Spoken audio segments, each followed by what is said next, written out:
Constitution. The 1999 Constitution of Nigeria talk 3 ways where person fit become citizen of Nigeria: citizenship by birth, citizenship by registration, and citizenship by naturalization. For citizenship by birth, Section 25 of the 1999 Constitution say person fit become citizen by birth if dem born am for Nigeria before the date of independence, and either of im parents or grandparents belong or been belong to a community wey dey indigenous to Nigeria. Every person wey dem born for Nigeria after the date of independence, wey either of im parents or any of im grandparents be citizen of Nigeria, be Nigerian citizen. Meanwhile, any person wey dem born outside Nigeria, wey either of im parents be citizen of Nigeria, also be Nigerian citizen. Meanwhile, any person wey dem born outside Nigeria, wey either of im parents be citizen of Nigeria, also be Nigerian citizen. Oya, follow us for BBC News Pidgin for more tori on all our social media platforms, including our WhatsApp channel.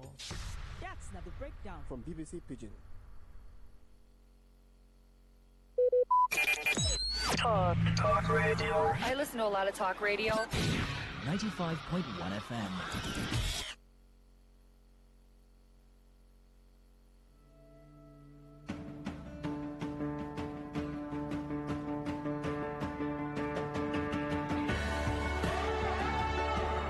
Education never ends.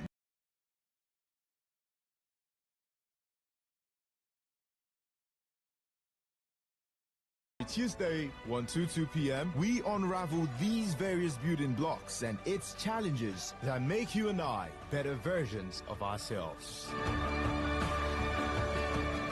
Andre Gorgi on Today 95.1 FM.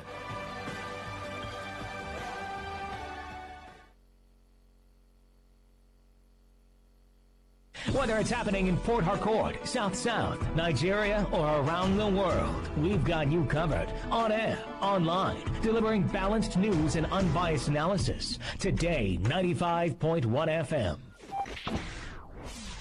Today, 95.1 FM, Port Harcourt. News update.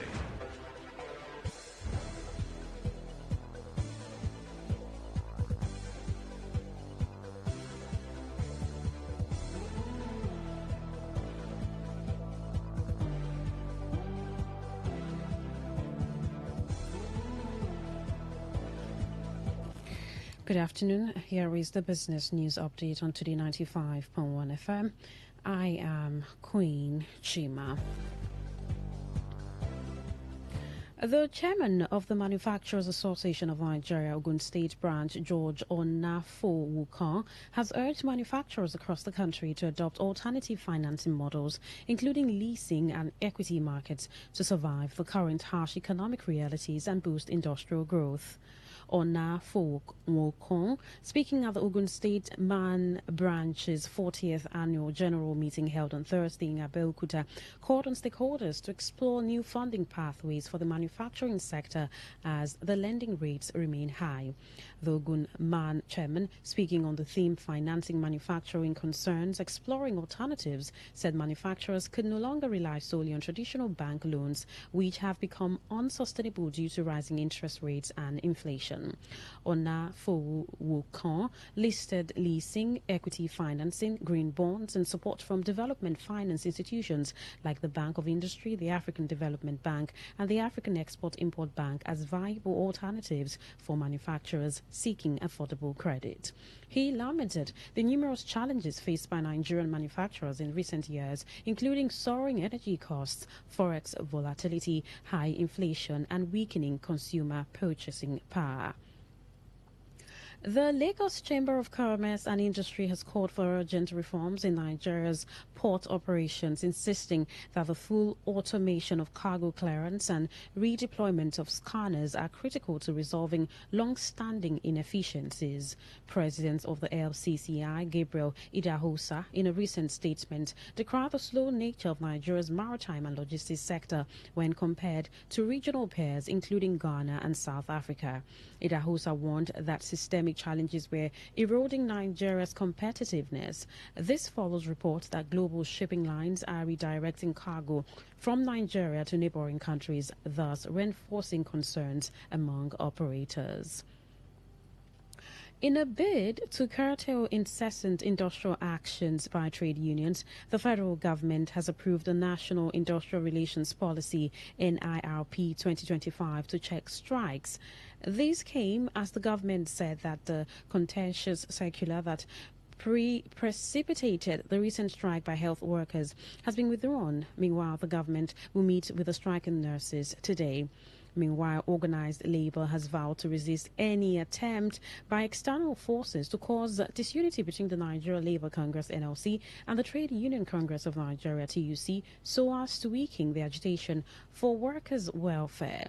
As the nationwide warning strike declared by the National Association of Nigerian Nurses and Midwives Federal Health Institutions sector enters day 3, the union has insisted that the federal government must act first and accede to some of its key demands. He said the National Industrial Relations Policy for the country stems from the need to have a guiding policy document aimed at fostering harmonious industrial relations within the workplace for both employers and employees. The Tourist Company of Nigeria has affirmed its right to remove Anthony Idigbe San and Abacha Bulama as directors from its board and OOT Nominees Limited as company secretary. This was disclosed in a statement made available to newsmen. The Securities and Exchange Commission on Monday disowned the resolutions made at the annual general meeting of TCN PLC, warning that any resolution passed at the meeting are null and void. And on the foreign scene, the trade war between the U.S. and Canada has escalated sharply, with President Donald Trump increasing the tariff rate on Canadian imports from 25% to 35%. Most goods will avoid the increased cost entering the U.S. markets because they are currently exempted under an existing North American trade treaty, but some key products are being hit hard. Earlier this year, Canada responded with counter tariffs of its own on tens of billions of dollars worth of American products, ranging from tomato ketchup to washing machines. While it's too early to determine the full impact, experts say prices are already creeping up on everyday items for Canadians and will continue to rise. And that was the business news update on Today 95.1 FM. Thank you so much for listening. I am Queen Chima. Good afternoon. Today's news, today's entertainment, today's sports, today's issues. Today on Today 95.1 FM, Port Harcourt. Live your truth. Express your love. Share your enthusiasm. Take actions towards your dreams. Talk your talk. And walk your walk. It was years ago. There's a statute of limitation on this stuff. Make today worth remembering as we discuss issues as it affects Nigeria moving forward. Talk that talk. Weekdays, 2 p.m. Exclusively on Today 95.1 FM Port Harcourt. Voice of the people. It's been an exciting week. It's been an awesome week. And just in case you missed out on our big stories this week, we got you covered. Rewind comes up every Saturday, 6:30 a.m. And here you get your total rundown of all the big stories and trends for the week in River State. And this is brought to you by your premium talk radio, Today 95.1 FM Port Harcourt. Rewind, 6:30 a.m. every Saturday. Don't miss it.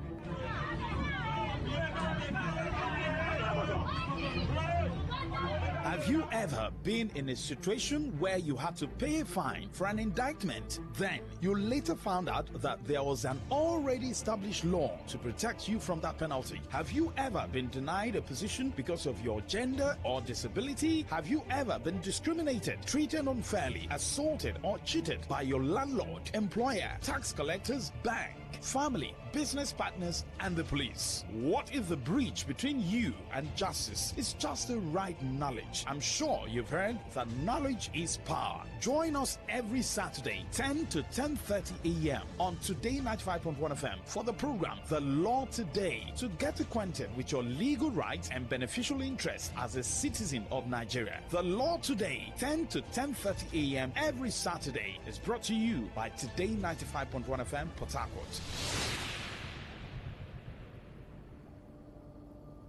Today 95.1 FM, where news meets insight, sports meets passion, and entertainment meets excellence. Expert analysis from seasoned professionals and our top analysts, informing, educating, and entertaining you. Your voice, your station. We are the voice of the people.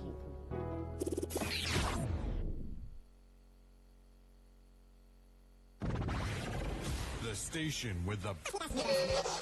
As the voice of the people, we make sure that no one misses out. On Today 95.1 FM, there's something for everyone. Our tech show, because tech is new money. Our kids show, because we love the little ones. Our gospelration, because it's the moment of truth. Our high life show, because high life is vintage. Our sports show with the adrenaline. Our midnight show, because we care about your love life.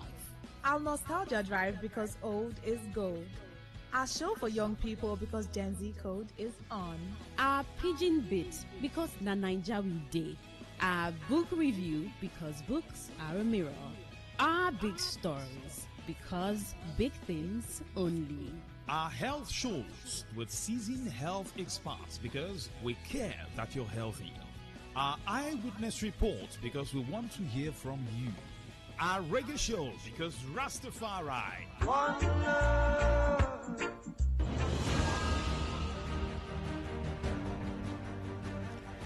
A very good afternoon to you and welcome to Greenland. We're live on Today 95.1 FM. Friday, the 1st of August, 2025.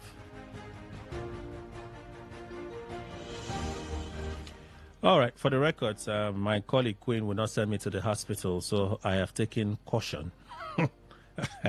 I'm sure she understands what I mean. Kelly Kemenjuma is my name. Welcome everyone to the show. We have about 45 minutes to discuss development in the agri sector. Today will be no different. For about 2 weeks now, we've been focusing on some of the challenges farmers go through when it comes to cultivation, fixed assets, variable assets, the alternatives. We've looked at fishing, we've looked at fisheries, we've also looked at cassava. We'll quickly touch on vegetables now. Quickly we'll touch on that, and then we'll go to the main subject for today. Our guest graciously has the time and has joined us again via the phone. Dr. Kedim Ibo Andrew, who is a member, governing board, was a member of the governing board, Ignatius Ajuri University of Education, Associate Dean, Faculty of Entrepreneurship, Head of Department, Agribusiness Entrepreneurship, Head of Department, Agricultural and Applied Economics, and former Head of Department, Agricultural Economics, all at the Rivers State University, and an agribusiness consultant. He joins us via the phone at this time. Hello, Doctor. Good afternoon, sir. Yeah, good afternoon, Kelly. Thank you again. Good afternoon, listeners. Thank you again for making the time for us to have this conversation. It means a lot, I tell you, sir. That is my primary constituency, Kelly. Thank you, sir. You're so welcome. We concluded 2 areas. Let's see if we can conclude quickly on vegetables. Of course, pepper. Pepper is in that category, yes? Pepper is a spice, but well, for the purpose of this discussion, okay. We don't really categorize pepper as vegetable. It's a spice. Okay. Okay, so let's look at the fixed assets and some of the challenges there, and then we'll go to that issue for discussion, the second issue. Okay. Hello, sir. I'm here. I'm listening, sir. Yes, I didn't get you well, please. Let's look at vegetables, the cost factors, the fixed assets, the fixed costs and variable costs, and the alternatives for vegetables. When we're done with this quickly, we'll look at the B part of our conversation.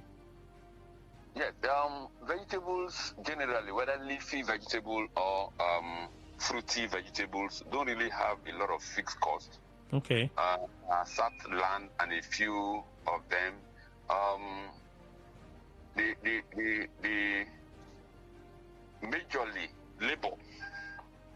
labor and other inputs like chemical fertilizer are majority of the variable costs. But for fixed costs, don't really have a lot of fixed costs like fish, and then if you are not processing, Okay. you know, recently we were talking about Dangote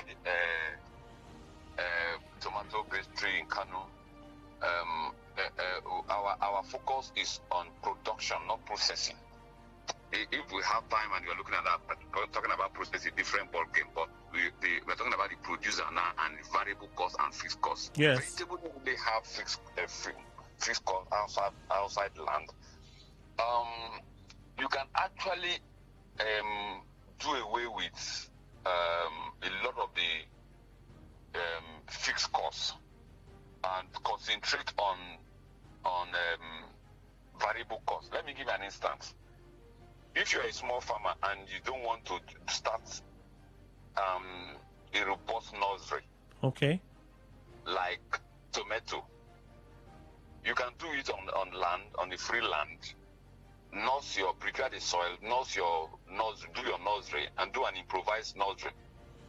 Except you want to do a commercial scale where you have to buy nursery trays and then build a proper nursery house, then you can incur a fixed cost. Okay. Because if you build a proper nursery house, you can use it and use it again and again and again. And then if you want to buy nursery trays, you can use it and use it again and again and again. I'm talking about the fixed cost now. Okay. So this, of course, will be added to land. Yes, Let's assume you're renting the land. If you're renting the land also have if you're renting the land for 4, 5, 6 years, it becomes a fixed cost. Yes. If you're the owner of the land, there's no cost there. Somewhat. You can also treat it as a fixed cost. You can treat it as a fixed cost? Yeah. How yes, so? Now, there's what we call implicit cost. Now, implicit cost, let me give you an instance. If you have a car and you put fuel in your car and you're going to your farm, sometimes you don't charge yourself because there's no conductor that is saying, if a drop in, they give me money. But there is cost. Yeah, but it's a cost. It's a cost. It's a cost that you must, in economics, most times we don't really bother, but in accounting, they bother. So implicit costs, sometimes the entrepreneur bear it implicitly. You're going to your farm every day, you're coming back every day. You don't calculate the transport you're spending to go to your farm. That is often the most cases in rural area. Somebody uses a dog out canoe. You're crossing the water to go to your farm because it didn't put fuel. You have forgotten to know that canoe costs you money. So for 2 years, 3 years, 4 years, 5 years, you're using that dog out canoe. You don't bother about. You say, I didn't pay transport now, but in actual sense, you have to calculate your transport cost. So if you're not doing an elaborate nursery, you don't use nursery crates, you can do your nursery in the open soil and then nurse your either pepper or tomato. Okay. In that case, you're not incurring fixed costs for nursery because there's no nursery crates, there's no nursery house. But the reason why we do, for the purpose of those who are listening, the reason why we do nursery crates, where we put nursery crates, is easier for transplanting. Yeah. When you pull out a seedling from the crate, it just follows and come out. The roots are not destroyed. But if you nurse the tomato in an open soil, it gives you problem when you're pulling out the seedling because you are careful not to damage the roots. I don't know where you're getting me. Yes, I do. I have an idea. I don't have a practical knowledge, but I have an idea what you're saying. Yes. If you nurse tomato, like I said before, that tomato is a very petty crop. If you are uprooting it to transplant to the nursery, if you don't have the appropriate tool like trowel that you use to transplant, and you're pulling it, you have to be very careful not to damage the roots. And once the root is damaged, that's it for that plant. No, if the roots are damaged, it will take time for it to be established. It may not die. Some people uproot it with a ball of soil. Okay. Some people uproot it with the naked roots. Whichever way, the plant, depending on the soil condition and the temperature of the time. That is why we don't advise people to transplant early morning, especially during the dry season, because when you transplant that early morning, the sun comes and hits that plant, and if it's not taken, it will not survive.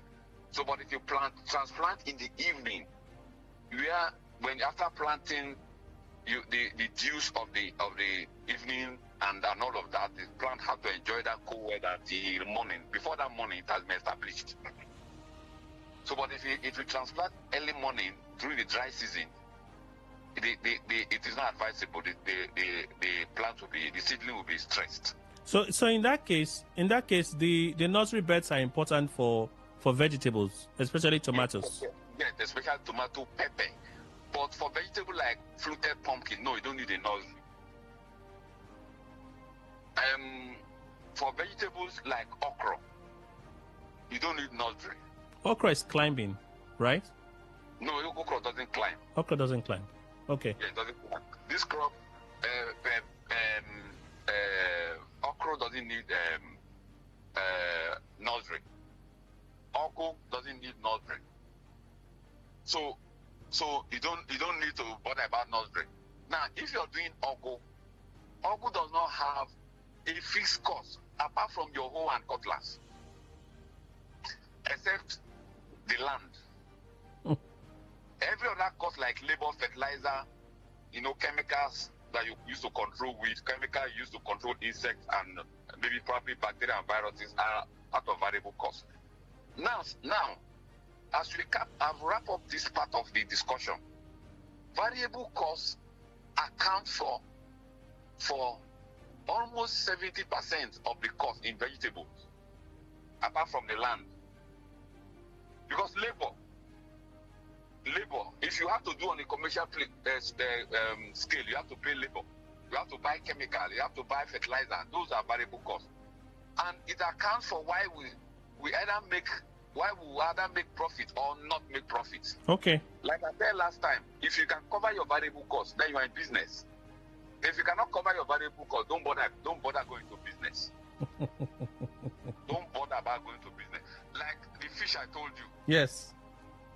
3 days ago, I bought blue crab for 9,500 for 3 mm. Now, I bought 3 bags for 87,000.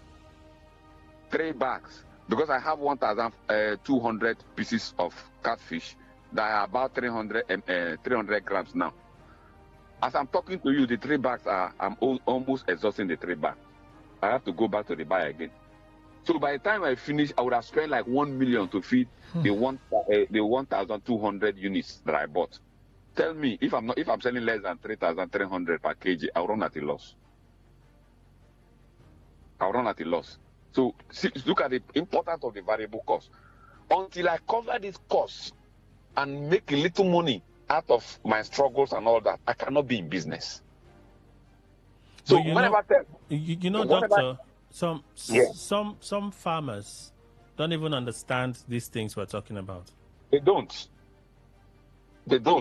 And that accounts for why you must keep your records. The 1,200 units I'm keeping, I didn't employ any labor. I'm doing the work by myself. But I have to pay myself at the end of the day. If I'm employing one person to take care of it, every month I won't pay anything less than 50,000, depending on where the person is paying transport to my farm. Mm-hmm. And then there may also be other additional costs as well, unplanned expenses. So I have to cover the cost of my feed and my labor at least for me to be in business. If not, you can. So whenever you go to market and somebody tells you a kg of catfish is 3,300, and you say it took cost, a lot of things are gone into that one fish that you're pricing less.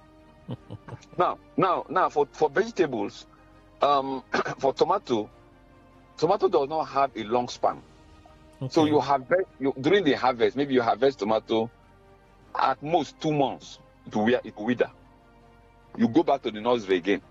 So before you go back to the nursery again, you would have calculated if you have made gain for you to be able to go back into business because you still recycle that same cost. So if you cannot, you can't do a second cycle. You can't do. And if you have a family that you are feeding, that you are taking care of, you are buying drugs for your children, you're taking the hospital, you are paying school fees, and that is the only business you do, tell me, you have to make profit to cover these expenses I'm telling you, because you have to pay rent, you have to pay school fees, you have to pay medical bills, you have to pay transportation. So if you're a tomato farmer, you cannot be in business if you're not covering at least the cost of your rent at home, the cost of your children's school fees. Then leave the business. So when you go to market to buy tomato and say tomato price don't come down, no, it is not to the advantage of the farmer. I am telling you, it is not to the advantage of the farmer. Yes. So some of the alternatives, we've already talked about land. Even though it's fixed, you can. Yes. Let's assume you own the land. You should at least place some kind of a cost on it. Yes. Yes. You talked about the nursery beds, which for you think is pertinent when you're doing vegetables, you're cultivating vegetables. Yes. Are there alternatives to it? Let's assume it's too expensive and there are options. Or is it moderate? No, the bed, preparing the bed. Yeah. For you to get it right, when you're planting vegetable, land preparation is key. Whether you have to do zero tillage or you want to plant it on beds, it has a cost. Even when I say zero tillage, you must till it. You may not till everywhere, but where the root will penetrate in a local balance, because I'm talking to the public, you will till. You will till. When you want to do complete tillage, you also spend money. You know, so vegetable roots are very, very tender, like the tomato, pepper. Their roots are very tender, so you have to loosen the soil for them to be well established. That is, if you want to get it right, that is where you start from. Now, after planting and they are coming up, you have to also, when you're weeding, you have to also bury the roots inside, because when rain falls or as you water, the roots are exposed. When rain falls, the roots are exposed. So you have to cover back the roots, because the roots, establishment of the root is key for good yield. And let me tell you why. For that plant to photosynthesize, it has to collect water from the soil and nutrients. Water and nutrient. That nutrient from the soil now. You know, if you apply fertilizer, the root has to carry fertilizer, has to carry water down to the leaf. That will enable the leaf photosynthesize. The photosynthesis now is what keeps the plant. Photosynthesis, that is how food make their food. That is how plants make their food. Now, when it is photosynthesized up the root, the other organs of the plant now transport that food from the leaf down to the root. So the cambium and the xylem tissues are the major organs of the plant that conduct water to the root, and then to the leaf, and then from the leaf conduct food down to the root. So if the roots are not well established, the plant is not established. No, the plant is not. That is why you have to gather soil around the plant to cover the roots and all of that. So all of that is labor. Whether you are using yourself as a labor or you're hiring, whether family labor or hired labor. And most of the time, the labor could be family labor, and it is not considered as a cost factor. That is another problem. Rural people, when we did cassava, I told you what it takes to produce a basin of gari. And that people in rural areas that are doing this gari for us, they use their families. And in most cases, they don't cost it. If they want to cost the labor that goes into the production of gari, you can't buy a basin of gari for 20,000 now. No way. Oga, no way. I'm telling you. Go and calculate firewood, distance, transportation, grading, frying. No, now. It's not easy. Okay. It's not easy. But why I emphasize vegetable is vegetables are important part of our day-to-day diets. Yes. And vegetable is good because in 3 months you have planted, you have harvested, and is cheaper, so to speak, to produce vegetable. It's cheaper. Okay. Yes, if you have land like we normally have in the rural area, sometimes family land you don't buy, you get 2-3 cups of pepper or tomato, and then you are good to go. There are so many biological ways of controlling pests and diseases. Most times the rural people don't buy fertilizer, so I'm encouraging people. Vegetables in the rural area don't have a lot of cost to run. It is when you are doing urban farming that you begin to have a lot of cost, because it ranges from hiring the land, renting the and then paying transport to. I know people who pay transport from town here, from around my tree to Rupoku to go and farm. So to and fro, you will have spent a day. You will have spent 3,000 to go to your farm and back. So, but in the rural area, you don't spend so much, depending on where your farm is. Okay. So the factors are not as strenuous as when you are doing either fish or cassava for vegetables. They are not. Vegetable cost of vegetable production is reduced. If you want to do fish, I've told you one bag of feed how it costs. With 30,000, if you have 30,000, you have started a vegetable farm. Okay. So if you have 30,000 now that you used to buy one bag of feed, you have started your vegetable farm. So let's go to the second issue. Okay, yes, you want to conclude? Yes, I want to conclude. Most times people feel that they will have 100,000 before they start a small farm. No. It takes determination. I'm talking to the public, and it's a way of that vegetable you didn't plant today. By 3 months, you still buy. But if you start it today, there's no regret to say, if I started yesterday. No, start it now. In the next 3 months, you fall back on something. Okay. All right. So our second conversation, the presidency released a statement on an agri policy.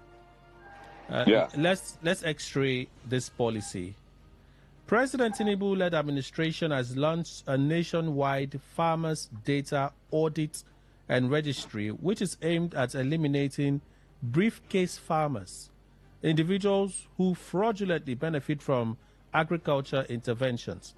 The initiative is part of the administration's efforts to curb food insecurity by reducing the corruption in the intervention distribution value chain. Our digitally backed system is being incorporated to ensure the right farmers get the needed support at all times, as against the current system where briefcase farmers benefit without contributing to food production. Also, plans have been finalized to establish cattle breeding centers in each of the 6 geopolitical zones of the country. The initiative will be overseen by the new Federal Ministry of Livestock Development and is expected to reduce the issues of farmers' herders crisis and to facilitate the development of the livestock value chain. A reminder that several initiatives have been embarked upon by this administration in ensuring food production being ramped up and make Nigeria a major hub for agriculture in the nearest future. The ongoing mechanization program, where 10,000, this we already talked about, the tractors and some of the other inputs that were procured by the federal government. The Special Agro-Processing Zones Initiative, in collaboration with African Development Bank, the Agro Pocket Initiative, which has seen the cultivation of over 133,000 hectares of wheat in the northern part of the country, among others. So the two major things here, one is the setting up of ranches across the 6 geopolitical zones, but the first one is elimination of briefcase farmers. I know it's been said over and over that you even have some politicians pretending to be farmers. When they want to distribute something, they put their people in there. Doctor, a policy like this, it sounds, again, fantastic. But when it comes to the ABC, what are your concerns? Yes, it's a pity that it's now the government is realizing this issue of briefcase farmers. Who is a briefcase farmer? A briefcase farmer is a farmer who practices farming in the office, doesn't have a farm. He moved from one office from one office to another, claiming that he's a farmer. And those days they used to carry briefcases when they're doing this for years. So the name came from those who move with briefcases, from one with fake documents in the briefcase and all of that. That was where the name came from. They don't have farm. They operate in the offices and claiming that they are farmers. If you go to the Ministry of Agric and they want to empower farmers, the political stakeholders are the ones that will know first, and then they will move in their people and send the names of their people probably to the Minister of Agric, because he wants to please them. Because there's a lot to steal. So that I give you this one when it comes and there's an issue, you have to cover me too. I've seen situations where if you go to somebody's locality, sir, and pick a name, the leader of that locality will tell you, why did you come to my place to pick a name and you didn't tell me? Yes. No matter how that person is good. That's the stakeholder. Is the stakeholder. That is the stakeholder. You can't dare to go to a particular ward to pick some, no matter how that farmer is good to pick, without letting him know. He's the one that will nominate now. But my problem is that it's not the nomination that is the issue. If you want to nominate, fine, no problem. You are the one overseeing that locality. Nominate a true farmer now.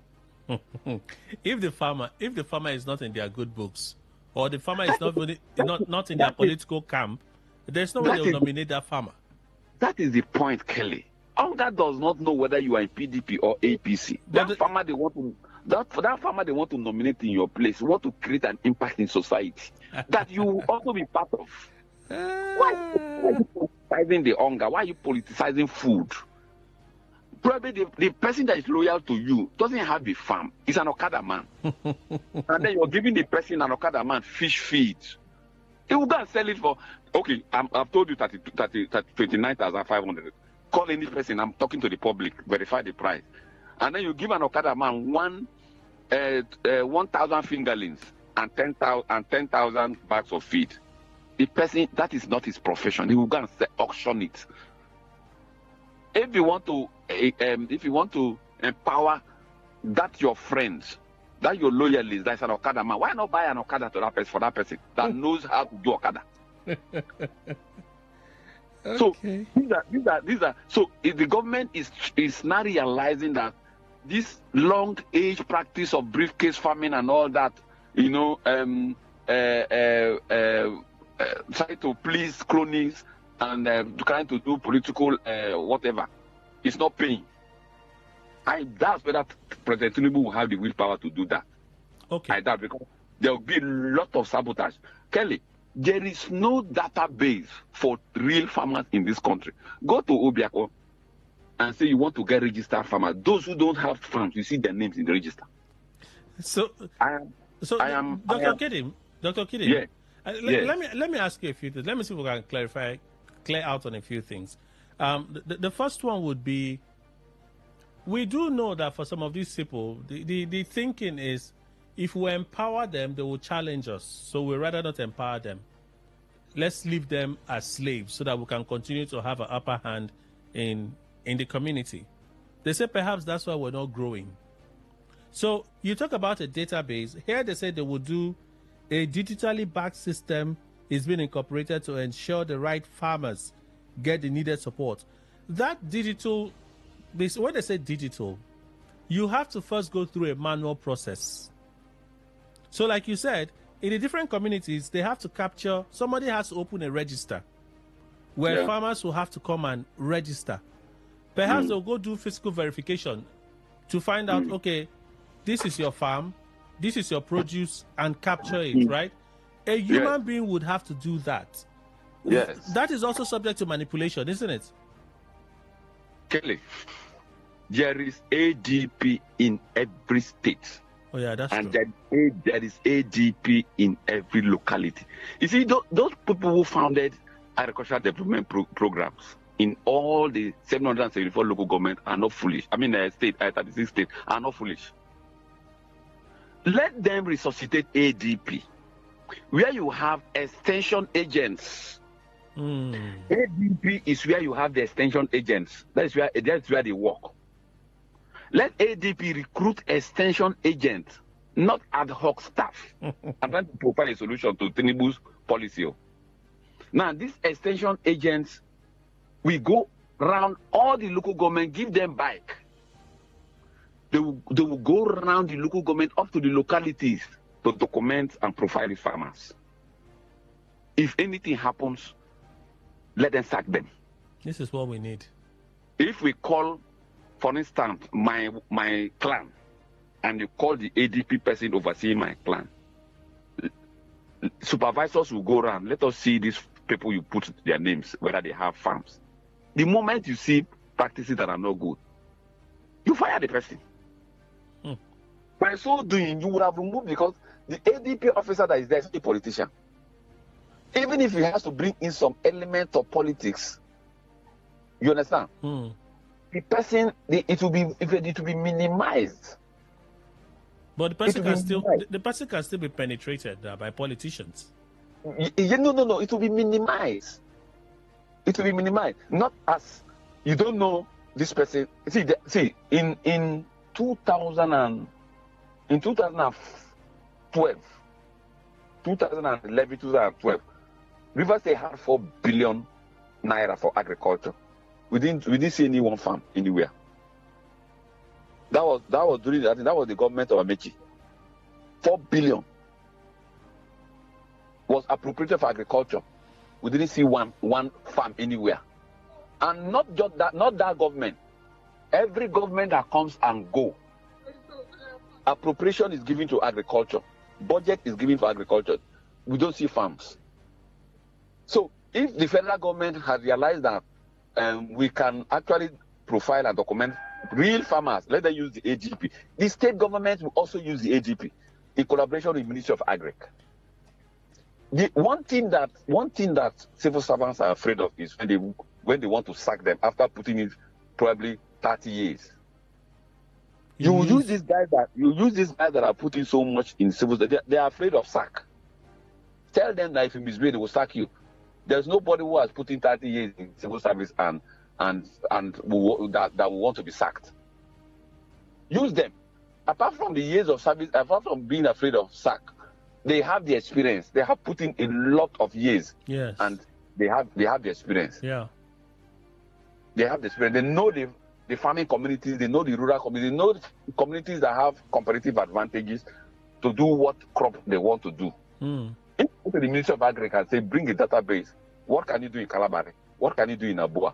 They have all the communities, they have crops that these communities have comparative advantage so that they can embark on.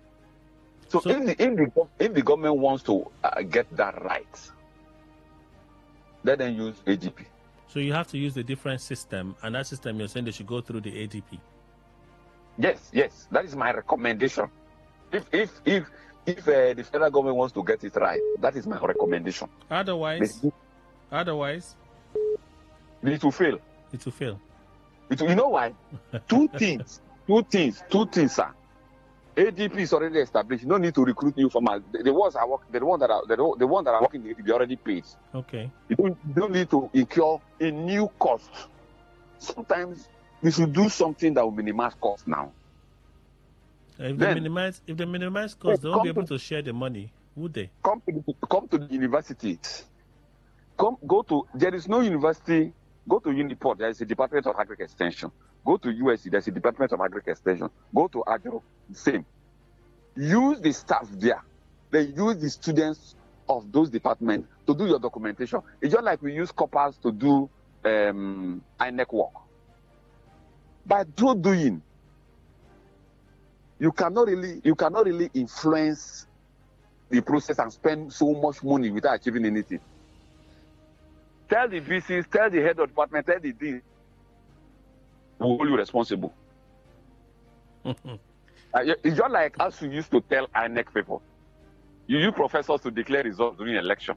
We are not the ones who send those professors to go and declare results. So if you want to use professors to declare results, use ASU. ASU will give you lists that they can monitor those who are doing the work in the field. And if you fail, hold them. If you fail, hold them. Okay. That professor has sent to the field to go and declare results. If they fail, who will you hold? You hold yourself because there's nobody who send that stuff to you. So if you use AGP and use this model I'm telling you, they will succeed. And we need extension workers. And it's the extension workers' work to look for who is not a briefcase farmer, sir. All right, sir. So the second one, which is the establishment of ranch in the 6th geopolitical zone, what hurdle do you think they may face there? Yes, one ranch in a political zone is small. Consider the number of cows. Okay. One ranch is small. Let every state have a central ranch that will be provided by the state governments, that those who are going to ranch there will pay money to the state government. Because the idea of Ruga and ranch is, the fear is that people are coming to grab their land. No. The state government, every land in the state belongs to the state governor. The governor holds the land in trust for the people. The governor can decide, okay, we want to give 1,000 hectares, acquire the land, and then give to these people who are going to ranch, and let them pay money. Now, the state government will build those ranches to standard. There will be schools. There will be so many facilities. If you're bringing in your cow, you pay to the state government. In that way, there is nothing like land grabbing again, because the state government is the one that is operating the ranch, and then the headers don't have lands that they will grab. But you don't also because what some of the apprehension is, if you give them land for ranching, over time they begin to expand. No. I'm talking about government now acquiring the land by themselves. Yes, I'm saying the same thing. You don't think that over time they could put pressure on government when clearly you can see that they need more land because of expansion? No, sir. More land how? Okay, look at the university where government has given to River State University. Look at the university. You come to tell government, our land is not enough, this one is not enough. If there's any need, over time, the government will know. If there is any need, the government will know. It's sort of planning that, look, rotatory grazing, if we put 10,000 cows, 2,000 hectares would be enough. You rotate the grazing. You complement that with compounded feed. Sir, there is no way it will not solve the problem of insecurity. There is no way. You complement that. The ranch will also have place where they will feed. The ranch will also import compounded feed. If the grazing is so much, that is the only way. See, Kelly, we have done a program. I told you 70% of the insecurity in this country are caused by headers. Some few weeks ago, Ametukun security outfits apprehended 114 so-called herdsmen who are going to war forest in the west. And they were asked to go back. Those guys had arms. My worry with Ametukun is that, why didn't you try them? Why didn't you, those who have illegal arms, why didn't you try them? Why did you allow them go? Are there people who are licensed to carry arms in this country? Are there a particular tribe who are licensed to carry arms, and then some other tribes are not licensed to carry arms? Okay. So that is the issue. When you do that, the movement of cow all over the world is outdated. The movement of cow, how do they call it? Grazing. Nomadic farming. Okay.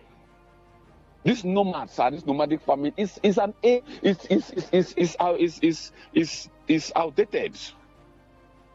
Outdated. I saw this. At least I saw a video, even in Ghana or somewhere, where people move cow in an airplane. Imported cow. No, those states. One state in the west import cow and with aeroplane. Here in Nigeria, Ogun State. Here in Nigeria, people put cow in trailers, and human beings are inside the trailers, and they don't care what happened then you see, are we in a banana republic? Doctor, let me take some reactions. We're almost racing to the end of time, but let me take some reactions this afternoon. Okay. So call us and let's hear from you. We like to hear from you. So tell us your if you have questions. We talked about cost implications for vegetable cultivation, and then we looked at the federal government policy. So we'd like to hear from you. 0810-9510-951. Again, 0810-9510-951. That is the number to call. You can send messages 0701-9339-962, 0701-9339-962. So you can send messages to us, traditional SMS channel, or you prefer to do a WhatsApp message, feel free. Good afternoon. Welcome to the show. Yeah, good afternoon, Andy. Chris, please go on. Yeah, this is Honorable Chris Okrish. The only side I want to emphasize is this. I know agriculture is a very lucrative business this time around, but to arrange it is another problem. You come to this federal government and the cow moving up and down.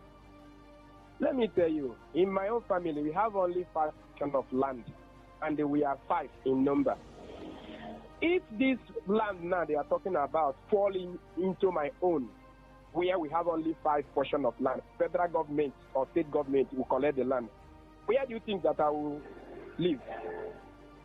So if you want to do business, this is a private business. Come and meet me. Let's negotiate between me and you, not to tell me that federal government will look for land. Any land that the federal government or state government acquire from a village, I am telling you, you don't have access to that land again. And the people that are giving that land, they will be like a lord over the community, and they will encroach another people's land because the power that be. So to me, federal government should not even go there. Me, I don't have even one. So they should come and give me land now. You collect my one land and give to a nomadic cow rearer. Tell me that I should go and live here now. Okay. We can't accept that, too, I beg. Okay, Chris. Thank you so much for calling. So that is one of the apprehension I was talking about. A lot of persons are fearful, skeptical of this group. So even the kind of assurance the government will need to make for them to feel comfortable releasing a parcel of land, because every land belongs to a community. So you go to a community and you tell the community we need this amount of land for this particular production venture. Some of them will kick, and they will kick ferociously.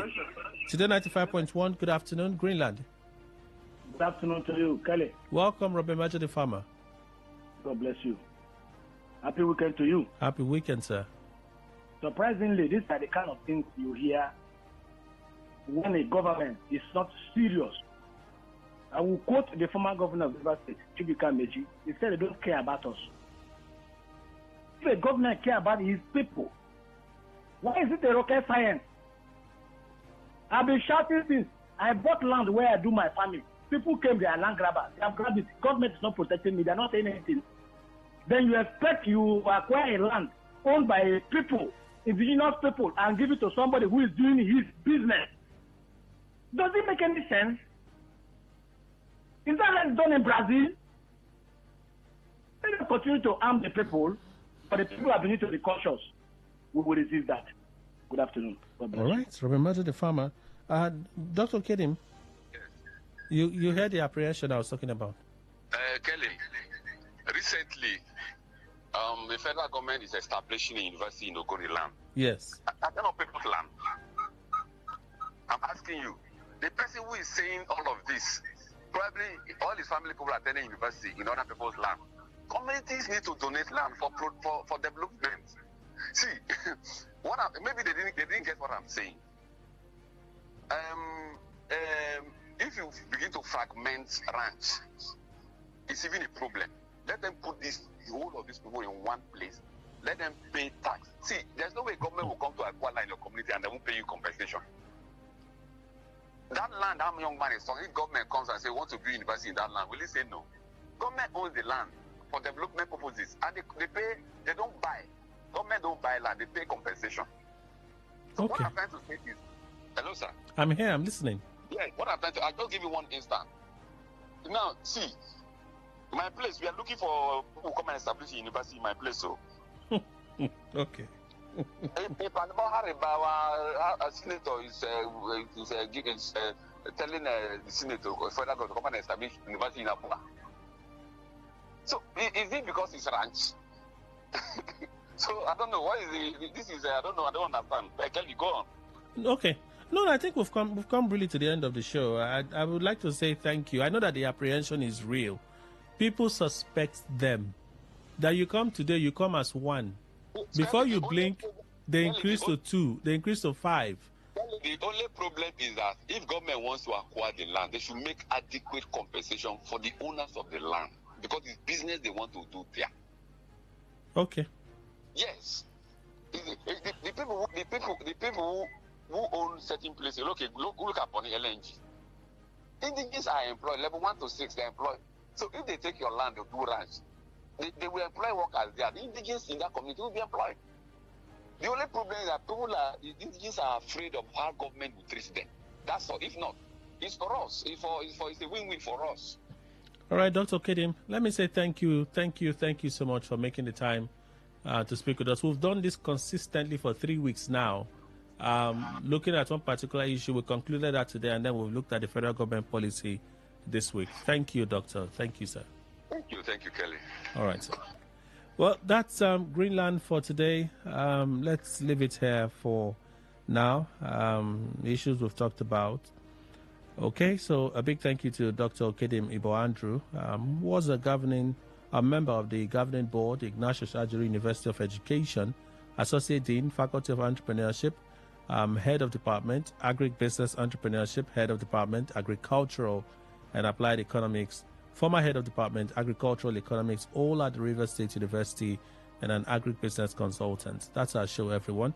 Kelly Kemejma is my name. Stay with us, 2 p.m., the news, and after that, Talk That Talk. Good afternoon.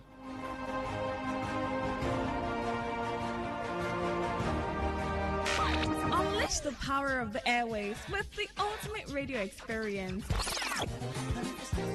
Tune in to Today 95.1 FM, the voice of the people. Don't just listen, immerse yourself. That is 100% true. Day in history. On this day in history. On this day in history. Today in history, 1st August.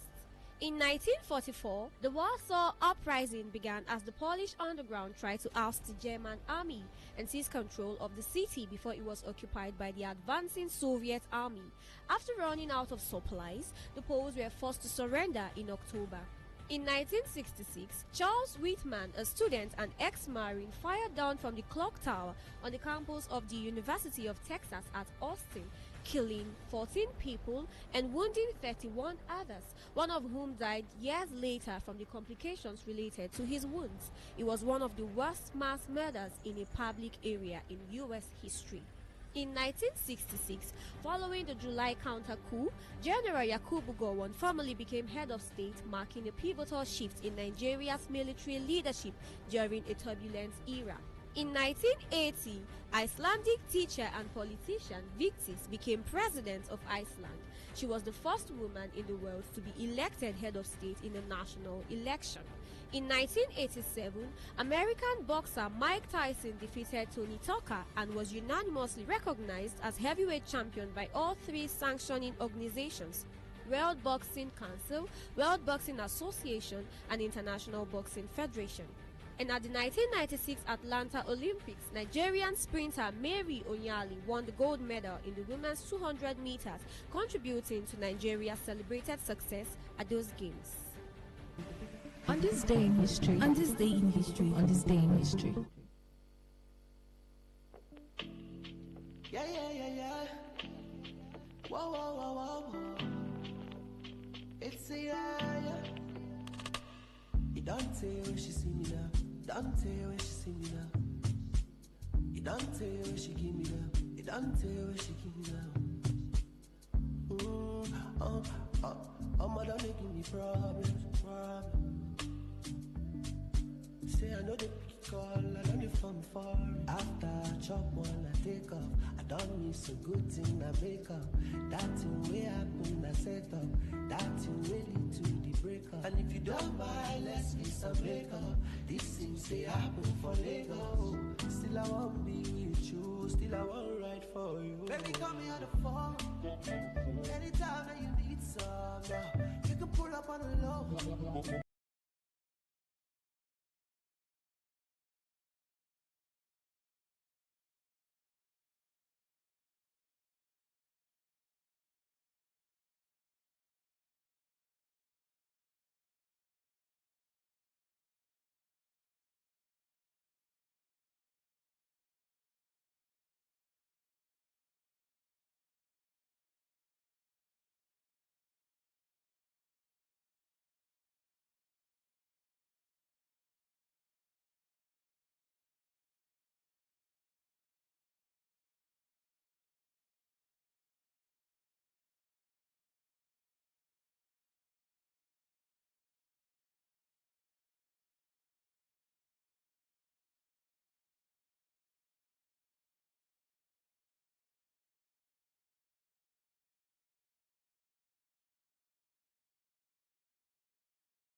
Today95.1 FM. I'm Queen Chima. The Minister of Health, Professor Ali Pate, has met with the leadership of the National Association of Nigerian Nurses and Midwives and representatives of the Ministry of Labour. The closed-door meeting was part of ongoing negotiations between the Nursing Association and the Ministries of Health and Labour. Nurses and midwives under the association had commenced the warning strike on July 29, 2025, following what the union described as the government's failure to respond meaningfully to its 15-day ultimatum issued on July 14, 2025. The ongoing warning strike involving nurses in public health institutions across the country is expected to continue till August 5, 2025. The strike stemmed from long-standing concerns about nurses' welfare and poor working conditions and the government's reluctance to address their concerns. The union had demanded improved welfare, fair allowances, and better working conditions for nurses across federal health institutions. President Bola Tinubu has called on state governors to prioritize the welfare of Nigerians by investing more in rural electrification, agricultural mechanization, poverty eradication and infrastructure. Tinubu's call followed a presentation on the Renewed Hope Ward Development Program by the Minister of Budget and Economic Planning, Abubakar Bagudu, at the 150th meeting of the National Economic Council NEC held at the State House Council Chambers, Abuja.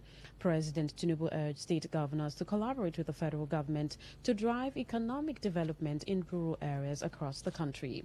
Accordingly, he directed NEC to set up a committee to enhance the actualization of legacy projects, especially the Lagos-Calabar and the Sokoto-Badagry superhighways.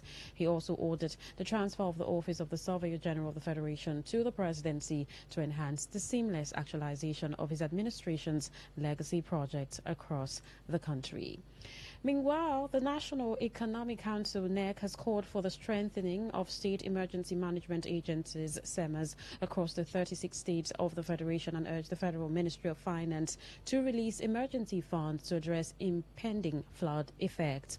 This was contained in a statement by the Senior Special Assistant to the President on Media and Communications, Office of the Vice President, Stalin Kocha. The Council's resolution came following a presentation by the Director General of the National Emergency Management Agency, NEMA, Zubaida Umar, on the country's 2025 flood preparedness and response initiatives during the Council's meeting. NEMA's presentation detailed the agency's progress since 2024, including the production of the National Disaster Risk Reduction Strategy and Action Plan 2024 to 2027, with United Nations support and ongoing validation of the Nigeria Hazard Risk Countrywide Analysis for 2024. The agency has also improved civil-military coordination on disaster risk reduction and relief operations through partnerships with military disaster response units, the Nigeria Police Force, the Nigeria Security and Civil Defense Corps, and the Nigeria Red Cross. Key preparedness actions undertaking in 2025, according to the statement, include expert review and analysis of meteorological forecasts, with NEMA communicating flood predictions to state governments between May and June 2025. And on the foreign scene, El Salvador's Congress has approved constitutional reforms to abolish presidential term limits, allowing President Nayib Bukele to run an unlimited number of times. The reform, reviewed under an expedited procedure, will also extend term times to from 5 to 6 years, while the next election will be brought forward to 2027. Bukele, who has been president of the Central American nation since 2019, is a polarizing figure. His major crackdown on crime has proved popular among voters, but human rights groups say thousands have been arbitrarily arrested. The reform was adopted by Bukele's 57 supporters in the Legislative Assembly and voted against by only 3 opposition members. Critics say the move will entrench one-party rule in the country. And that was the news update on Today 95.1 FM. I'm Queen Chima. Thank you so much for listening. Good evening. Today's news, today's entertainment, today's sports, today's issues. Today on Today 95.1 FM, Port Harcourt.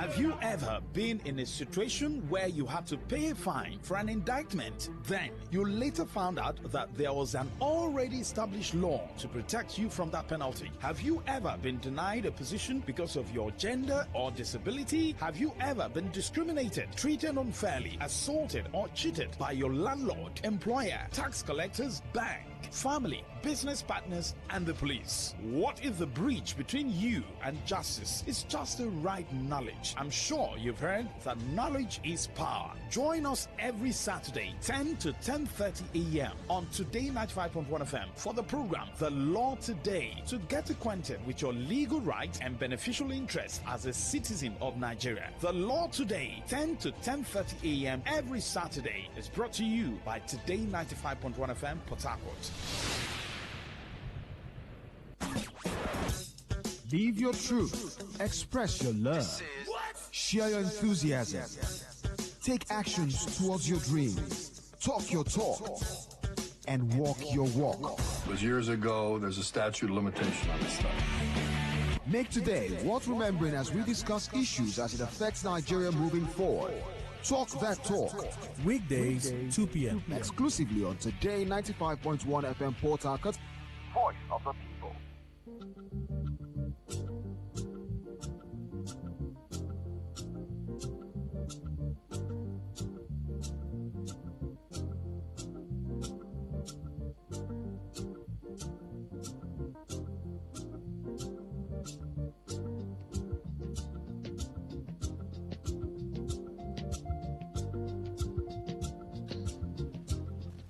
Well, thank you so much for staying with us. It is Today 95.1 FM, Voice of the People. 8 minutes past 2, Friday, August 1, 2025. I am Queen Chima. The program is Talk That Talk. Whoa, this week has been full of a number of stories, especially here in River State. And I'm thinking, I don't know if you're thinking this or if it's crossed your mind, that we seem to be having quite some activities going on in our communities. Several of our communities in River State. Part of life, you may say. But for some people, they would say, is there a reason for this? I mean, there seem to be a little form of... We've seen stories around what happened in Ubele, and throughout this week we've been talking about Rumuji community in Emoha local government area, responses and counter responses. We've seen the synergy between the youth and the traditional institution kind of clash. And if you've been following our stories, stories that our reporters have carried, we did carry a story from the traditional ruler, carry a story from the youth organization, carried a story from the OHA in council of the same Rumuji. Let's just go through them just so that we give you a background of the conversation that we want to have this afternoon, because it's important to talk about these issues, considering what some of you think can emanate from issues like this. Because we have seen a number of times where issues stem up and you begin to require the presence of security operatives to cushion certain effects of conflict in communities. And what exactly is the challenge? Well, River State being an oil-producing state, and then a number of other political challenges or political issues, some of you may call it here and there. Well, you may just say it's okay that these issues stem up, but what's most important is how these conflicts are resolved at the end of the day. Let's go through some of the stories. You may have heard these stories on Today 95.1 FM. Now, Rumuji youth in Emoha local government area of River State have decried alleged interference by their paramount ruler, Oha Christian Okachineke, and an administrative head of Greenville, Joseph Oyedoyin, saying it could cause division and crisis among the people. Now, speaking on behalf of the youth, Umesichi David lamented that the paramount ruler's alleged interference is stalling development in the community, claiming that the action is to further weaken the youth organ in Rumuji. Now, he explained how the installation of electricity in the community has since raised concerns, which is now raising to alleged plot to remove Anile Obu as the youth president because he fought against companies who failed to fulfill their CPR. Now, David, however, citing recent happening in Ubele, called on security agency stakeholders to intervene in Rumuji to avert what he perceives as crisis within the community due to youth leadership. When contacted, Okachineke denied all claims. Furthermore, all efforts to reach Joseph Oyedoyin has proven abortive. We came up with this story, I think, sometime Tuesday this week. Then we also, this report where the paramount ruler of Rumuji Oteku Kingdom in Emoha local government area, River State, Oha Christian Okachineke Lichi, has disowned certain individuals led by one Inspector Anilubu who are laying claim to the leadership of Rumuji Youth Association. Now, the paramount ruler of Rumuji Oteku Kingdom, in reaction to the claims and allegations by one Umesichi David on behalf of the individuals, said at first the extension of tenure of the acting Rumuji Youth Association led by Anilubu expired on 20th day of May 2025 and have no right to speak for the youth of the community. Now, Oha Okachineke Lichi said the public and citizens of Rumuji Kingdom to be informed of certain individuals led by Inspector Anilubu, who he accused of disseminating false claims detrimental to the peace and stability of the community. The monarch clarified that Inspector Anilubu was appointed as acting chairman of the Rumuji Youth Association by himself as the custodian of Rumuji culture and tradition on May 20th, 2024, an extension for an additional 6 months, which ended May 20, 2025.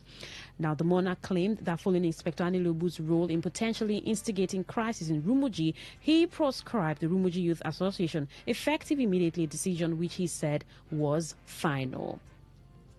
He advised the public and the good people of Rumuji to disregard the self-serving vote of confidence on Anele Obu, just as he further urged law-abiding citizens of Rumuji to maintain peace and order, warning that any individual who ignites violence will be made to face the full wrath of the law. Now, the Oha in Council countered the proclamation of the ban by the paramount ruler. Now, Oha Christian Okachineke is saying he did not follow due process. Now, these members, who are also chiefs, said the grounds for proscription is baseless, as they express worries that the paramount ruler is acting without due consultation with his cabinet members. Now, the second in command, Oha Nathan Amadi, told Today FM that the reason for youth proscription is baseless, as he voiced their concern over alleged interference and deposition of the youth president, Anele Obu. Now, on their part, Oha Lambert, Oha Obi, said the removal of Anele Obu is null and void, noting that it contradicts the norms and tradition of Rumuji community.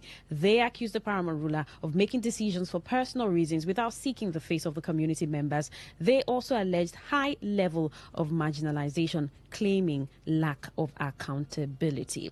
I'm hoping that this gives you a follow-up to the stories that have followed that initial report where we saw the proscription of the youth leader of Rumuji community. We're going to be talking to a party in this whole situation. Earlier, we spoke to the I called the permanent secretary the Ministry of Youth, Permanent Secretary, Ministry of Youth, and she said she couldn't join on the show because we wanted her to join on the show. She could not, and she said that they are following up on the matter and they are hoping to come on the radio next week to give their conclusion on this matter, follow up stories on this matter, and also on youth involvement in communities in Rivers State. She said that, yes, but we're going to be looking at. We would really want to get your thoughts on this, especially as to the proscription. But let's get an angle. Now, this is a single story. This is an angle, right, from one of the parties involved. We'll follow up with other stories as we can to bring them here in the studio. We're being joined by guest Anele Obu, who is the proscribed youth leader. Good afternoon, Anele Obu. It's good to have you here in the studio. Good afternoon. Yeah, I saw Inspector. Are you an inspector? I saw Inspector Anele Obu added. Are you an inspector? Yeah, I'm an inspector, also a comrade. Okay. When you say inspector of Nigerian police. Oh, okay. Yes, I needed to clarify that. All right, thank you so much for joining us on the show. Talk that talk. Let's get a background from your angle. Okay. What's happening between the youth in Rumuji and the traditional institution? Okay, that is very good. You see, the problem that is happening in Rumuji is caused by one Mr. Joseph Onyedonye, a Greenville a director who oversees anything coming from Rumuji. So his policy is divide and rule. What he normally do, he will come to the paramount ruler and tell paramount ruler, I will do this, I will do this. Not minding the traditional ruling council, they are not involved, they don't carry them along. Wait, this Greenville is a multinational company. Okay. Yeah. Cited in Rumuji. Yes. All right. So and this man is a representative from Greenville? From Yoruba. It's not even, and that position happens. It doesn't matter where he's from. Yes. Yeah. The position is not, a Rumuji man is supposed to handle that position. Okay. But it has to do with community relations. All right. Yes. So what he adopted a life, whenever something is coming from Rumuji, he will pass through the paramount ruler, he will do a divide and rule business. So the entire community said no, such things should not continue, should not happen. We now agree that because these things have been depriving the youth, the graduates, employment, whenever there is employment opportunity, Joseph Onyedonye, he will pass through one barrister, Pius Tego, who is also from Rumuji, and the palace secretary called Obodo Aleko. These people, they have cartel. They will do it telling us that they are the owner of Rumuji. The paramount ruler, though, is not a bad person, he's a father. But these people always go to him and trying to deceive him from not doing the right thing. You think the paramount ruler can be deceived? Yes. He's the paramount ruler of your community. When you talk about him being deceived, that's some people might want to question that. Yeah, he is deceived because, you know, these children of nowadays, they have techniques of deceiving their father or whatever. Okay. This palace secretary, he is very close to him. Whatever thing they do, they will pass to the Joseph Onyedoyin, will pass through him. And through Pius Tego. Since he's a palace secretary, he will go straight to the paramount ruler. He will tell him, turn him, and the paramount ruler will listen to him. Okay. Just like a question of when we protested against the Greenview, it was an agreement with all the community that we are going there. Both the traditional rulers, youth and women leader, we went there for the protest. We made our demise, a team demise, that this is what Greenville is trying to do, just marginalization. We put up the team in presence of the paramount ruler. We agree that they are going to do this one after the other. Do you know what happened? The paramount ruler, that Joseph Onyedoyin, went back and called the palace secretary of Odalekon that no, some of these things we are doing it, but community are not seeing it. He went and removed, out of 18, he removed 11 and presented 7. While the other one, paramount ruler, signed at that paper, he also brought the paper for me to sign. I refused to sign as the youth president. I said no. It's content of court.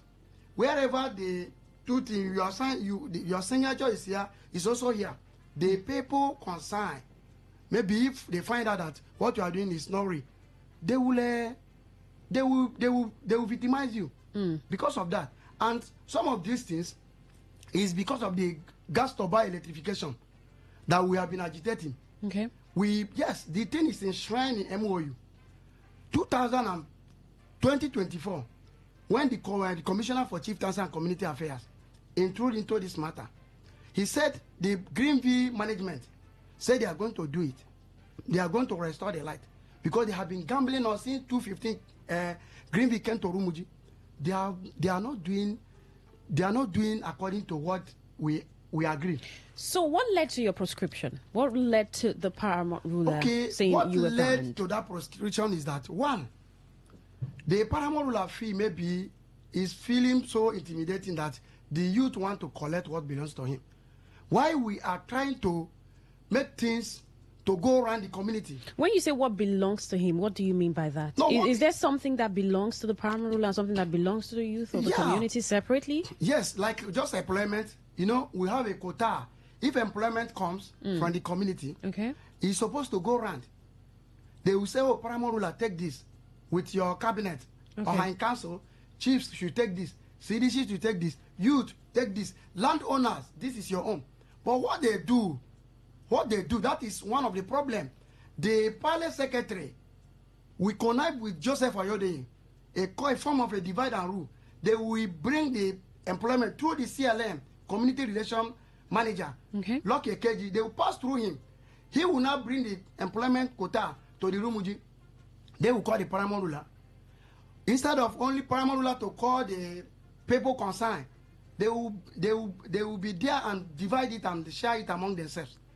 So those are some of the problem. So did you interfere in this process that led to your proscription, or what happened that led to your proscription? Okay, what led to my proscription is that, one, you know, we fought for this Greenville light gas turbine for them to give Rumuji permanent light. All right. Because we need it. So when the thing is enshrined in the MOU, it was the youth that enforced it.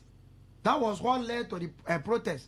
They agreed to do it, which they started through one contractor called Wilanzo. And the man had been doing a good job. Just because the youth were praised. Yeah, thank you, the youth president. You have been doing a good job. Okay. You know, in every 12, there must be a Judah. This palace secretary, I continue to say it, he is the one causing problem in the community. He went back to paramount ruler with his cartel. telling Paramount ruler that before you know, this man will take over this community. The way people are praising him, you know, when you do a good job, people will praise you. Because I call the whole groups, the whole youth, I advise them. Some of them should stay away from crime, which they listen to me. So we have been managing the community without any crisis. But you know, I've said it before. In every 12 there must be a Judah. They should advise the palace secretary. He should stop deceiving the old man. He should stop deceiving him. So the paramount ruler says you've been banned, and he gave his reason. According to him, he said your tenure expired in May 2025. That he got you into power May 2024, and then there was an extension, but that your tenure is expired, and so you should not even be leading the youth body in that community. That is not right. He never, my tenure, he said at the initial time, you know, we are 4 aspirants. Okay. So based on that, I am the credible. They said I should go. He appointed me for the first time. It was by appointment? Yes, appointment. Okay. Because he refused, we said, the ministry said, according to the ministry policy, Ministry of Youth and Affairs, Development, River State, say any youth organization should go by election. Okay. That is what, and we are ready to go for election. He appointed me as a caretaker 6 months. Okay. When I performed, then I said, okay, I should continue. An extension? Yes.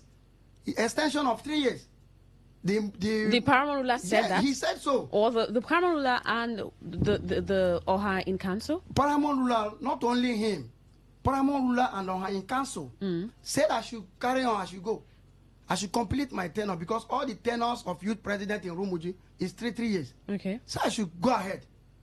You know, waiting for the day they will bring the paper, all the Ohas and chiefs and you know what makes Rumuji, Obako Rumuji Nede. We have what makes us Obako Rumuji Nede.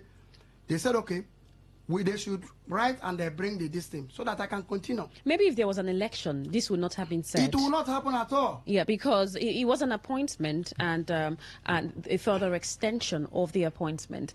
And considering what the Ministry of Youth and Youth Affairs says in River State, there has to be an election. So maybe if there was an election, this would not be happening. And maybe it could be concerning for you. No, that is because if he says that your tenure expired May 2025, you do not agree with him because he said that you also said there was an extension. Was there any binding agreement to that extension? Yes, there is, because according to the laws of Rumuji and what is binding the youth, they said 3 years. We requested for election, he refused. But now the youth, since the Ministry of Youth, maybe you were his favorite candidate. That's why he appointed you. No, he's never. I was not his candidate because the youth and the Ohio Council, they know I am doing well. They have gone through my profile. You had other portfolio before you became youth president? Of course, I was the chief security officer of Rumuji community. When there is crisis, I maintain the peace. I make sure the Rumuji community lives in a good condition. So they know I have the capacity. Right now, like I said earlier, I spoke with the permanent secretary of the Ministry of Youth earlier. I wanted her to join the show. She had so much in her hands, and she said that she's in talks with the paramount ruler of Rumuji, and that they will follow through with conversations. At the end of the day, peace is what should be preached. For some people, equity, right? But what is the situation now? And does it give you any form of concern? I mean, there are a lot of no's and yes. The paramount ruler says your tenure has expired and you've been proscribed. You have the youth saying that it hasn't, that you're still the youth leader. You have the Ohio Council saying that the paramount ruler did not go through due process. What is this due process that you're talking about? Fine. That is what I'm saying. I say there are some organs, like the Obako Rumuji. When we talk of Obako Rumuji, the Ohio Council is there, the CDC is there, the youth is there, and the chiefs are there. Then women leaders are there. What's happened is that after this extension, the community, like the Obako Rumuji Nede, said no, this guy, paramount ruler, since Mbwada have ruled 3 years, and Mbatafa have ruled 3 years because we are of 4 villages in Rumuji you community. rotate the leadership. Yes, it's a rotational zone. They will zone it by each village. Okay. So they zone to Mbatafa. After Mbatafa, he went back to Mboda. Now it's our own turn. They zone it to us. It's just by appointment too. When they saw, like that 6 months, they saw what I am doing. All the Ohans said I should, including his brother, who interfere in this matter. When Paramount ruler wanted to say, because of this parish secretary, he has been, because they will need somebody that they will control. When something that maybe belongs to the community comes, they say, take this one. Like Joseph Onyadoyi, during this light issue, he gave me 100 million naira that he will give me a running contract. I refused. The reason why is that he gave me that money. He said because he doesn't want that gas turbine light should come for now. That I should wait. They will do it bit by bit. I said no. I refused to collect that money in Bongavilla Hotel.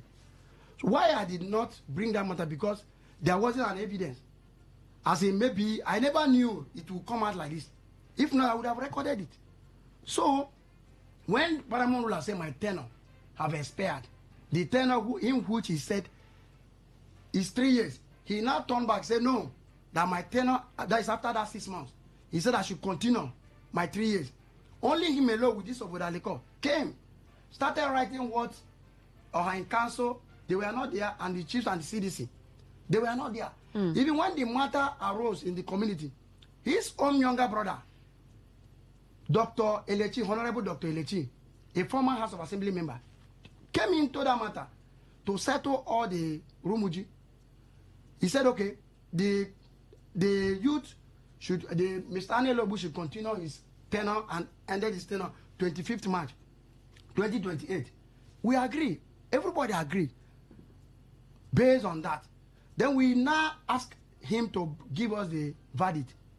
It was that same palace secretary and the paramount ruler who told the man, he said he should, for now, he should hold on. That was what resulted to this problem. When did you hear about your prescription? According to him, he never served me the letter. It was DSS from Emua that called me that there is a letter like that. Call him, you can put him on call. If that letter had been served to the youth, or they have specifically served me that letter. They've not. I have not seen any letter. But the DSS, went through the DSS. They went to DSS. And the DSS called you and handed you over the letter? No, they've not. He just called on phone, one Mr. Jude. Okay. Yes, in charge of MOA. So have you approached your paramount ruler? If I have approached him? Yes, after the prescription. No, since they've not served me any letter, I never knew. It was when he came on air that they have prescribed the youth. That was when I heard the information. He never officially served me as the youth president. So you've been talking to the permanent secretary of Youth Affairs? The permanent secretary of the Ministry of Youth? Yes, even I won an award.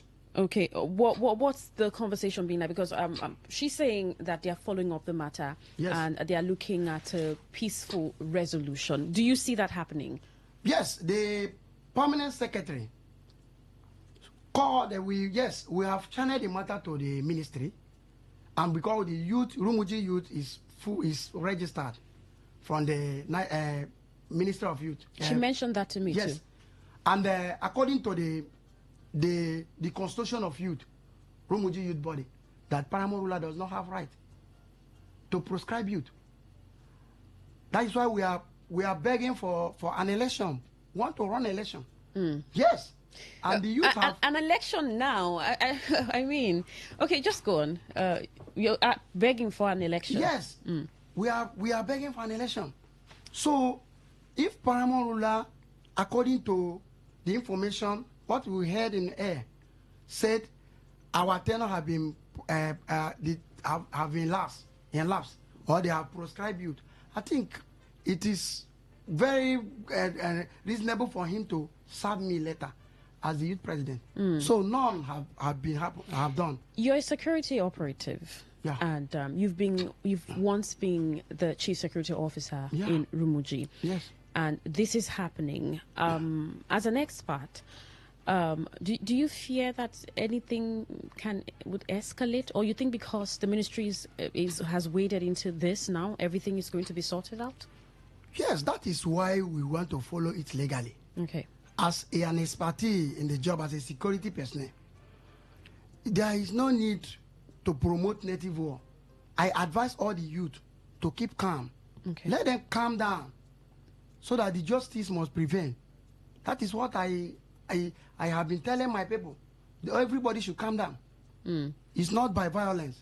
Has there been even distribution in terms of resources in Rumuji, especially from multinationals? How many multinationals do you have? Just one? No, not one. Okay. That is the problem. We have Aradai. Okay. We have NLNG. Greenville? Yes, Greenville. We have Greenville. Do you think there's been even distribution in terms of resources? Okay, let me tell you something. Do you know? And this corporate social responsibility. They don't. It had been hijacked by this same person. And by person you mean? By Paramount ruler and the palace secretary. You and Elobu saying this? I am saying that. Okay. This thing, if you find out in Rumuji community that, okay, now, let me tell you, I initiated what we call toll gate that has been happening in every villages, every communities in River State. Toll gate simply means is in a way of making life better for the youth. You can use it to set up a program. Are you hearing me? Yes, I can hear you. Any revenue we generated from that place, we will collect it and maybe go to hospital and buy a drugs. Go there and see any of the youth that is not, maybe it came from a wretched family. We will not tell, come, what is the problem? Go and write exam. Those things are the problem we are facing.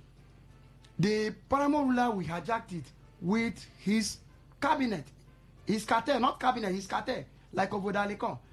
His son, his late son, Prince Gift Eleji, when I initiated that, he collected that from the youth. He collected it. I was the chief security officer then. Chinedu Woviko was the former youth president then. That team brought a kind of problem. So he is the one collecting toll from Greenville. Like third party trailer paid 20,000 naira each per loading. Greenville pay 5,000 naira per loading. Then registration of company, a stranger coming to register in this thing, they collect 200 or 300,000 naira. It's not remitted in a youth. It's not remitted in a youth account or Rumuji community account. What is the relationship between the youth and the traditional institution in Rumuji? How would you describe the relationship? The relationship, we have cordial relationship. It's cordial. Yes, but when all these things, when you see something that is coming, he will sideline the governing body. Not only youth. Yeah. Even his people, he will sideline them. All right. We'll get our listeners into. We'll still get you back to on other conversation, but we'll get our listeners now. Our listener rather to give their thoughts on this. I remember the permanent secretary saying that they wouldn't want any form of disrespect to or any form of issues in Rumuji or even disrespect an institution, a traditional institution that's recognized by the government. They would want a synergy and ensure that this comes to a halt, not just in Rumuji, even in other communities in River State. But let's get to hear from you, our listener. You've heard from Anilobu, who is been proscribed by the traditional institution in Rumuji. And, you may also want to look at the role of the ministries in charge. I mean, we're talking about and Rumuji is, of course, now in the news. What are your thoughts about this? What are your thoughts? I mean, do you think that, the ministries have said, speaking to the permanent secretary in the Ministry of Youth, she said they are on the matter, they are following the matter, and they are going to come to a peaceful resolution. Do you see that happening? Equity, peace, What exactly should we be asking for in this community? And following what our guest here in the studio has said, what are your thoughts? 0810-951-0951. That's the number that you can call, 0810-951-0951. You can send a text or WhatsApp message to 0701-9339-962. That is 0701-9339-962. Good afternoon. Thank you so much for joining us on Talk That Talk. Good afternoon to you, Queen Chima. Good afternoon, Robin Maja. And greetings to our guest there. Queen, Good afternoon. I am worried, Queen. My first worry is that a serving police officer who should be engaged either in general duty or tactical team or any other department in that matter is leaving the active hours to be put in the policing job to a community politics. I am worried. As nice as he is sounding there, being loved by his people, why don't you wait? Because by your rank and inspector of police, I am sure you are putting not less than 20 years. And if that is so, you still have about 15 years because it's a career job. It's a career job. All right. You still have 15 years to retire. So how do you juggle between the regular Nigerian policing job and community politics? I am worried.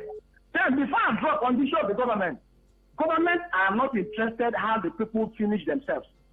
Right. If not, a matter like this, a permanent secretary is telling you that to next week, whereas we should be hearing that the former ruler, his council of chiefs, and the youth leadership should be summoned for a meeting.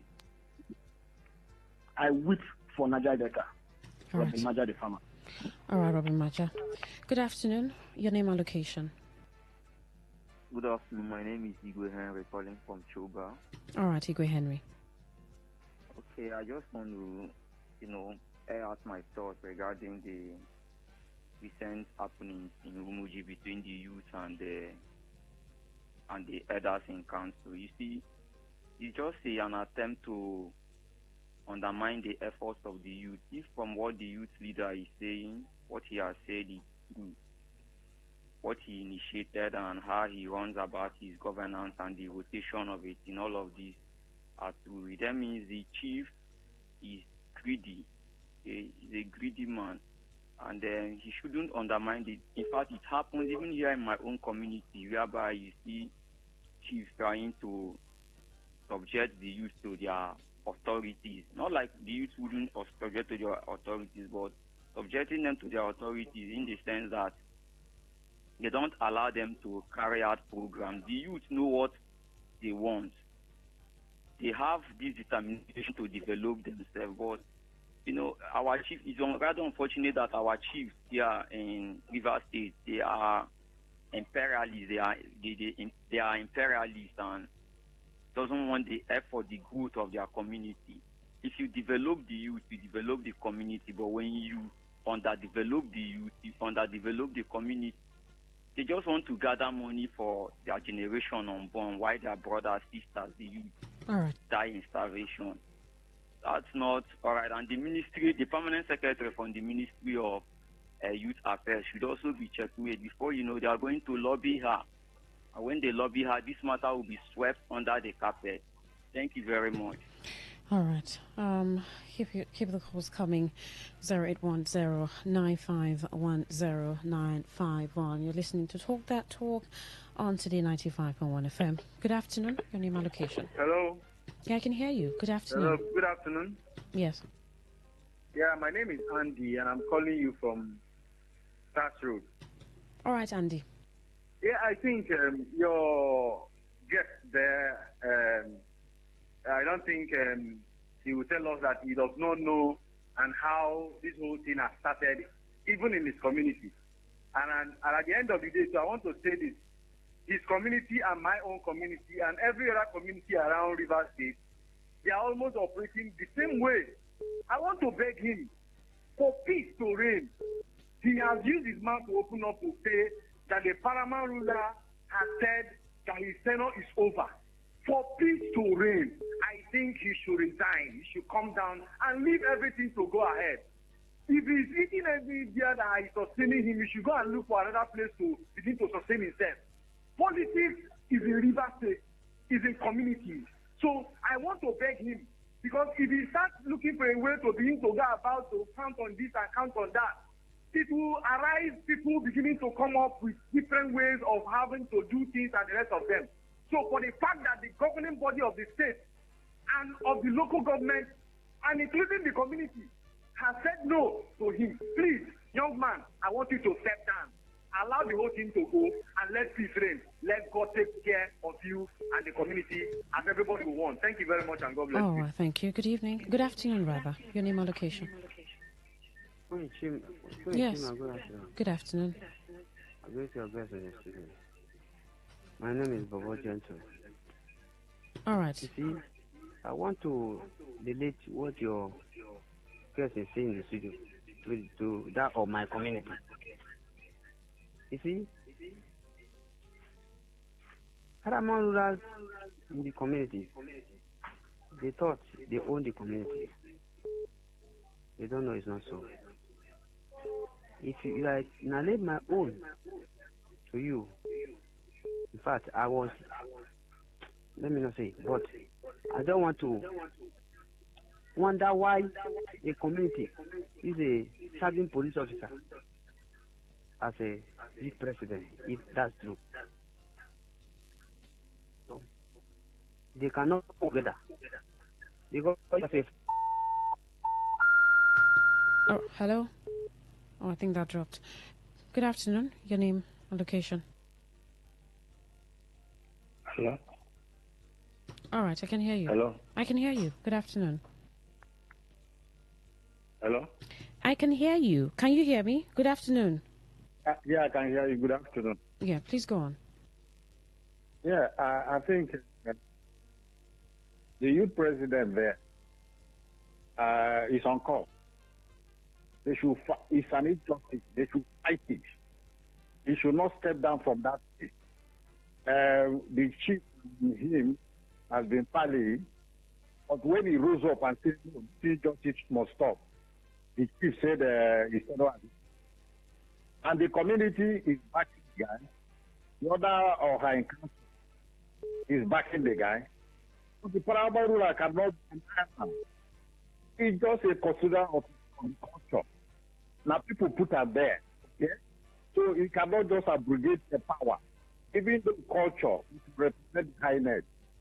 There are other laws that the highness should obey. If the community say no, that is not going to be their paramount, they would dethrone him. With the other chief who will just and dethrone him. The paramount has not there. The youth president fight. You should not step that. The youth should rise up because I feel quiet behind the cause of those. They do against what people can do. Please fight this cause and liberate their community. That's my case. My name is Telewest. Thank you. All right. Keep the calls coming. 0810-9510-951. All right, and you can air your thoughts concerning this clash between the youth and the traditional institution in Rumuji community, Nemo Halika government area of the state. But someone here says, is your guest a servant police inspector or retired? If serving, does the Police Act permit it? Well, I did ask him that question earlier and give you his response. Good afternoon. Hello. Your name and Sorry, location. my name is Igwe Henry. I called back to finish up what I'm saying. See, the effort of the traditional ruler there is just to dash the dreams of the youth. It is said that if the shepherd goes astray, that one shouldn't stray with him, else he will frustrate your efforts. That's what they are trying to do. If he calls you a sheep, if your leader calls you a sheep, don't just respond like a lizard, else he sees you as a mutton. No, bees don't just booze, hum and dance, while strangers steal from their honeycomb. they also sing and sing. The youth should step up. If it means resting the power from him, they should rest it from him too, so he knows what he's into. They shouldn't be treating the youth like they are nobody. If it happens to be their son, like what the youth leader said, that his son hijacked a process where the youth are benefiting. If the youth they are not peaceful, it would have resulted to war. These youth are not timid. They just have respect for your stool, for their traditional stool. They should stop treating them like timid tortoise. All right. Okay, the media should also follow it up. They should also follow it up. Else they will hijack it politically. All right. They will hijack it politically. Thank you. All right. Good afternoon. Your name and location. Hello. Yes, I can hear you. Good afternoon. My name is John. All right, John, turn down the volume on your listening device. Okay. I'm from Ebeda. Okay. Now the same thing that happened in my community of eliminated. Now the same thing. So it's only God who will guide them. If not, they will find way to kill them. Or the right person are getting to IG. This and this, this and this, this and this. But it's only the Rumuji land will sustain them. In Jesus' name. Amen. All right. Good afternoon. Your name and location. Hello. Yes, I can hear you. Good afternoon. Good afternoon. This is Gabriel on the line. All right, Gabriel. My advice is the youth president should not just succumb easily like that. They should keep on, according to him, that it's law-abiding, and they should continue to follow the laws and resolve the matter. They should not succumb to pressure from the royal father. Because the way I'm seeing it now, it says that the royal father is seeing it as an opportunity for him at that old age time. So he's trying to wealth to his family before the end of the time, which is very bad. What's supposed to be paramount to him is a community concern and not his family. But their own selfish interests.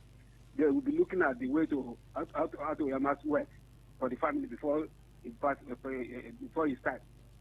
So that's what happened at Aoda 1 year like that, which made them kill one of the traditional rulers.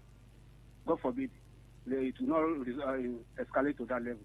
But they should resolve it amicably. And the paramount ruler is supposed to know that community concerns should be paramount.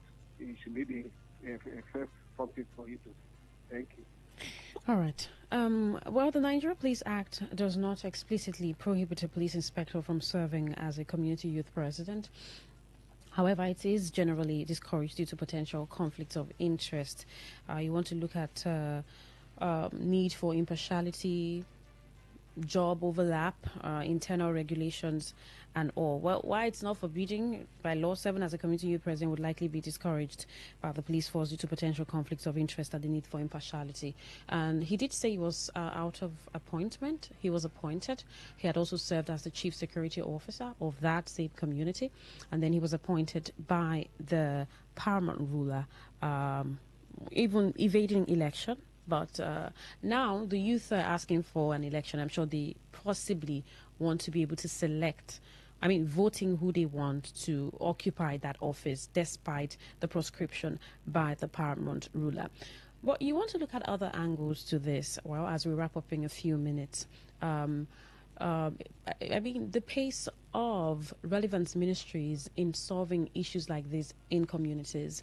Do you even think that we are seeing a rise in community issues, crisis in River State? Are we seeing a sudden rise? Good afternoon. Your name and location. Good afternoon. Yes, good afternoon. My name is Queen. What's your name? Okay, it's Mr. Bright. I'm calling from Romulo. All right. Yes, I have a few questions for you.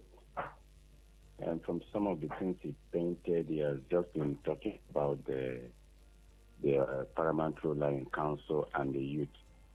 So the guest had to urgently leave. He had to urgently leave. He had an engagement. So if you're asking, he may not give a response immediately.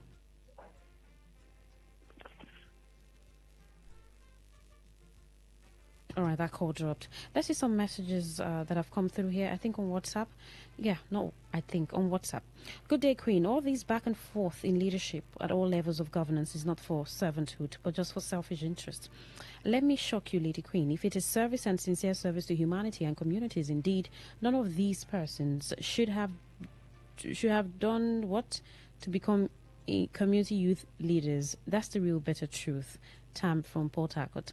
Hi, Queen. Your guest said nothing but the truth about elders, chiefs, and royal highnesses. They are major in our community today. It happened in my community where our chief and elder sold community land at 95 million. They brought 30 million and shared 65 among themselves with the CDC chairman. C. If the activity of especially chiefs, royal highnesses is not checked, they might throw the community into war. If the CDC chairman or youth president refuse to share the resources with them, they will frame him up with one allegation. The youth president in your studio should not be afraid. Possibly, he should take them to court. His Royal Highness has no power under the laws to remove the youth because he refused to share money with them. This is coming from Jerry. All right, Jerry, your message was quite read. We just have, I think, a minute to wrap up. All right, and can we take another call? And we can wrap up this conversation. Like I said, one thing the Permanent Secretary of the Ministry of Youth assured is that they are following up with this. She also mentioned that they would have media rounds concerning their engagement with youth in different communities and also engaging youth in different communities. She said that they are following up with the matter and they are ensuring that this would not escalate or get into something that would be disturbing to River State or even Rumuji. That she said explicitly. But can I take another call? Maybe just one. Do we have any message on Facebook? I just don't want to forget that part. If we have a message on Facebook, we'll just take it quickly before we wrap up. It's being talked our talk on Today 95.1 FM, Voice of the People. We did speak with Anile Obu. He's the prescribed youth president of Rumuji community. And there's been a number of activities happening in Rumuji. The traditional ruler says that Anilubu's tenure expired May 2025 this year, and then so the issues around the turbine and equal distribution of resources and the challenging of corporate social responsibility that some of these multinationals owe the community, that the youth represented by Anili will have been questioning, seem to be a challenge in that community.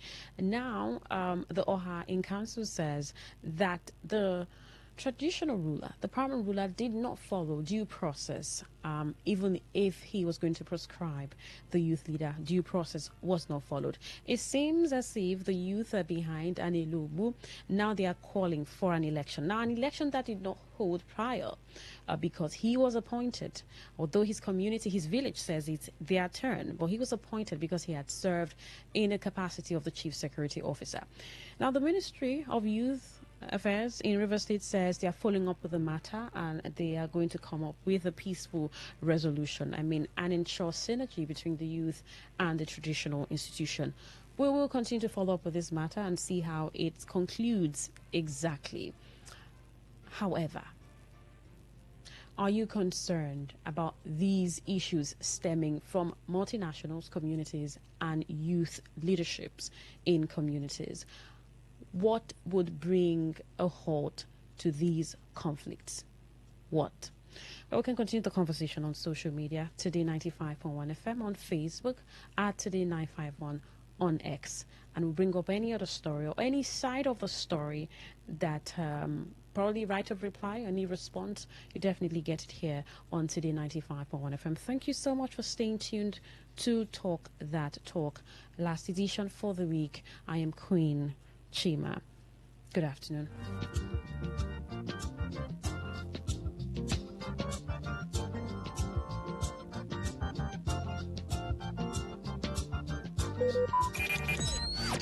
Talk radio. I listen to a lot of talk radio. 95.1 FM. Red is passion. Pink is for unconditional love. Blue is for loyalty. While black is secretive and mysterious. Baby, tonight, Let's talk about love. The passion, the bliss, the betrayal, and everything in between. On Lovey Dovey, Mondays to Thursdays from 11 p.m. beneath the night sky with the Amaka Felix on Today 95.1 FM.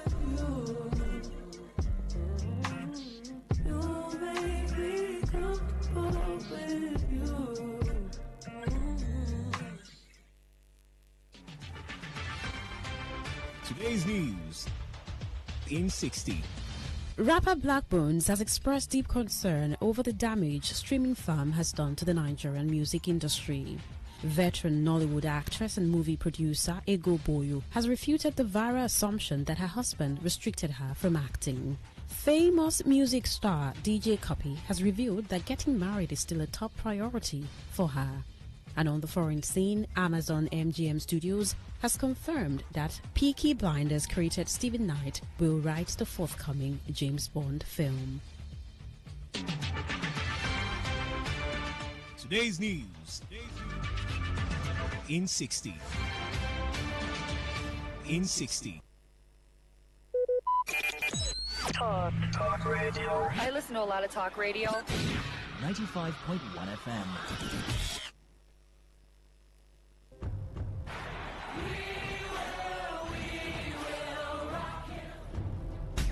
This is what we've waited for. The showdown. The fastest men in the world.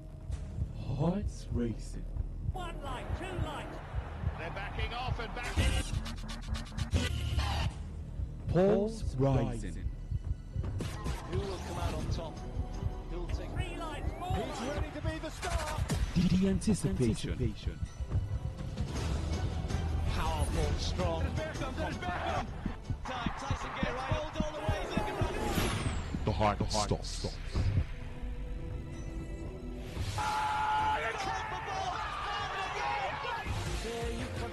Catch the sports game on Sports Attack Mondays through Fridays 6:30 a.m. and Today's Sport Live 3 to 4 p.m. and also on the weekends 1 to 6 p.m.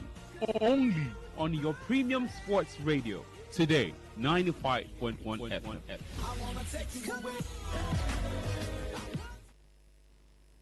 My name is Gianni Infantino, FIFA president. For the best of sports, always listen to Today Sports Live on Today 95.1 FM, Port Harcourt. Hello, my name is Kanu Wanko, aka Papilo. For the latest and trending sports stories, always listen to Today Sports Live on Today 95.1 FM, Port Harcourt.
Okay, good afternoon, ladies and gentlemen, and welcome to today's Sports Live on your premium talk news and sports radio station today, 95.1 FM. You are listening to the voice of Henry Ogugo here with you this lovely Friday afternoon as we are getting ready, or as we are ready to delve into what's happening or the latest happenings in the world of sports. Yes, it promises to be an exciting show as it is the fan special edition. Yes, on Fridays we give you the fan special edition of the show. Yeah, that weekday show that gives you a feel of what the marathon editions will be like when the fans do have a lot of time to get to talk. So TGIF, it's Friday. Thank God it's Friday. Another weekend upon us, and another weekend to look forward to as regards relaxation and, will you say, enjoyment for some people. But for us, we'll be here throughout the weekend to actually dish it out and give it to you hot. But, well, before Saturday and Sunday, do get to come. Today's Friday, and we are here right now to actually serve you Today Sports Live. And as usual, I'm never in the studio alone today talking. I've got the guys here with me. Let me start off by introducing Ovie Wallace. Ovie, good afternoon,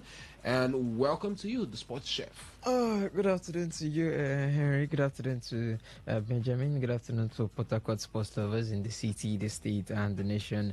Friday, thank God it's Friday. Get to talk sports is a cold one.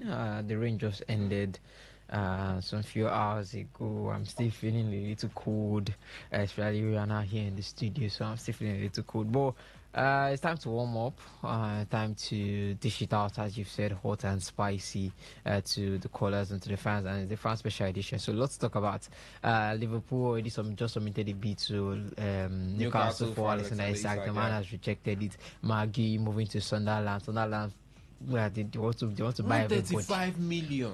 They want to buy everybody. I mean, they're bringing a queue from Nottingham Forest. Just sign as much as possible and try to stay up there. We can start balancing our working out and looking at the game plan from there. But I mean, just about surviving. So sign everybody now. And it's good to see that is what Leicester, Ipswich, and the rest didn't do. Southampton didn't do when they came into the league next season, and that is something that we are seeing from the boys that have come up from the league this season, Leeds and the rest. They've not really made those buys and everything. It feels like they want to keep the crop of their players and see what they can do. But hopefully, Sunderland and the Stadium of Lights, they can hopefully stay off this season and see how it goes. But I'm actually enjoying what they're doing. Okay, well, Sunderland are hot in the market. Liverpool as well are hot in the market, making a bid for Alexander Isak. Well, today their official kit with Adidas was unveiled after the deal or their romance with Nike ended officially yesterday. So from today, it is Adidas and Liverpool, going back to what a lot of people will remember in the early 2000s as regards the, or in the sort of mid 2000s. That was 06 or was it 07 where they started to wear Adidas after they did switch from Reebok. But there is Benjamin Mina in the studio as well. Benjamin, good afternoon and welcome. Yeah, Henry, good afternoon. Good afternoon to you, Ovie. Good afternoon to our lovely listener out there. Henry, it's 14 days until the start of the English Premier League season. Is it the English Premier League or just football generally? And yeah, okay, football, because the weekend has been boring. Yeah. So, we are just here to talk about, sports. It's been boring because there's nobody to banter. You're not bantering. That's the thing. You're not bantering Gyökeres for not scoring. Yeah. You're not bantering Ekitike for not scoring. You're not bantering Palmer for saying he turned from cold to hot during the weekend. So that's not forgetting Onana's shenanigans. What's his name? The Chelsea man, Nicholas Jackson. All those. We'll probably won't get to see much of Jackson next season. Yeah, but I can't wait to see Liverpool. I think we can banter Arsenal. Listen to Tottenham. No, finishing second. I don't take preseason games seriously. I don't take it seriously. They still finish second. I don't care. I don't take preseason games seriously. Henry, I just can't wait to see Liverpool play without Trent Alexander-Arnold. I want to see how the team shapes up. Okay. Yeah, that's what I want to see. Haven't they done it in the past when Trent was injured? No, that was when he was injured, and you know that, okay, in the space of, let's say, 3 weeks, the man is going to be back. Okay. So I want to see how they get to combine and then see how they get to play at the start of the season, especially Klopp's new, Ancelotti's new signings. I want to see how they perform. And, the MPFL is starting very soon. Fixtures are out. I just can't wait for football to come again and breathe life into us, into our weekends. Okay, well, it's just around the corner. The Community Shield will be on our screens in about, will you say, a week or 2 weeks' time. As regards that one, but football is almost there. That one will be on the 10th of August 2025. Yes, so the Community Shield, it's just around the corner. You're talking about next weekend. That's next Sunday, not this Sunday, not this weekend, next Sunday. So, I mean, football is almost back. We're just at the home stretch as regards its return. Well, we do have the feedback platforms for you to be a part of the show this afternoon. For the SMS and WhatsApp portal, the number is 0701 933 9962, 0701 933 9962. While for the phone lines, the number is, or for the phone line, beg your pardon, the number is 0810 9510 951, 0810 9510 951. So, ladies and gentlemen, on that note, I say take a seat, fasten your seatbelts, and let's get this show on the road.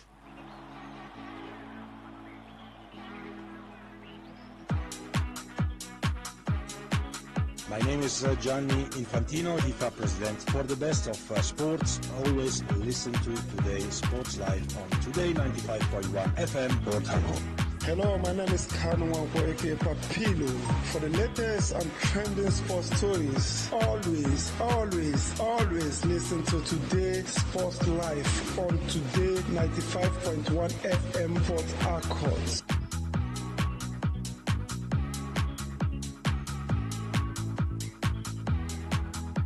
Okay, let's start off from basketball as African champions Nigeria's D Tigers have advanced into the semifinals of the 2025 FIBA Women's AfroBasket with a crushing 83-47 points victory over Cameroon last night in Abidjan. Now, the six-time defending champions will now meet Senegal in the next stage of the competition, but it was a dominant display as by halftime it was all Nigeria leading by 36-18 points with Amy Okonkwo setting the tone, and the forward was simply unstoppable, racking up 15 points and 5 rebounds in the first half. Now, off the bench, Victoria McCauley brought a spark, combining presence in the paint and offensive efficiency. Now, by the end of the third quarter, it was blowout by 66-31 points in favor of the D Tigers. Now, Amy Okonkwo finished with 18 points, 6 rebounds, and 1 assist. Point guard Izine Kalu orchestrated the offense with grace and grit, dishing out 5 assists, while Nicole and Abosi added 12 points, 3 rebounds, and 2 assists. Victoria McCauley contributed 12 points, 4 rebounds, 1 assist, 1 steal, and 2 blocks, while Elizabeth Balogun chipped in with 11 points, 5 rebounds, 1 steal, and 1 block. Now, the win also means that Nigeria and the 3 other African countries that reached the semifinals have secured their spots in the 2026 FIBA Women's Basketball World Cup qualifying tournaments in March. Now, those teams are Mali, Nigeria, Senegal, and South Sudan, as they will join a group of 24 national teams that will compete in 4 FIBA Women's Basketball World Cup 2026 qualifying tournaments. Now, like I did mention earlier, that victory means that the D Tigers will play Senegal in the semi-final. They did defeat Cote d'Ivoire in the round of the quarterfinals by 66-60 points in a keenly contested quarterfinal tie to book a place in the last 4. And let's not forget that they are also coached by former D Tigers coach Otis Hewley. Ovier. Yeah. D Tigers dominance against Cameroon. Some people will say, yeah, Cameroon were fatigued, especially after their qualifying game against Angola the night before, so that probably contributed. But I mean, it was a total blowout from the D Tigers on Cameroon, and also that tie we're talking about on Sunday. It looks like he done the our door, and it's in the semi-final against Otis Hewley's Senegal, and a man who knows this team inside out and who has coached these girls before. I mean, first off, the game last night from the D Tigers, statement results, and also Senegal. Can we navigate that game? Can we beat them? I mean, Rena Wakama was talking about the fact that Senegal are no threat to us at the end of the day. For Rena Wakama coming out to, well, she's done it. She can walk the talk. So let's see if she can do it up against Senegal. Senegal, for me, I believe they are still going to be a tough opponent. It gets harder the deeper you go into the competition. Well, for our side of the bracket, about Cameroon and the rest, they came out of the qualifiers, but they were blown out by us. I think Senegal is going to be the next toughest opponent, and then hopefully, I don't know who we're going to face in the final. Maybe Cape Verde, yeah. For me, against Senegal, I don't think it's going to be easy, but I think at least I'm expecting a win from them. The girls have already been impressive from the start of this competition till now. So not giving them that hope or not giving them that chance that they are the favourites to beat Senegal would just be plain stupid. So going into the next round, I have all faith in them that they will be beating Senegal. I don't know if it's going to be by a blowout, but I don't think it's going to be easy. But they will get that W, either by hook or by a crook. They are going to get that W.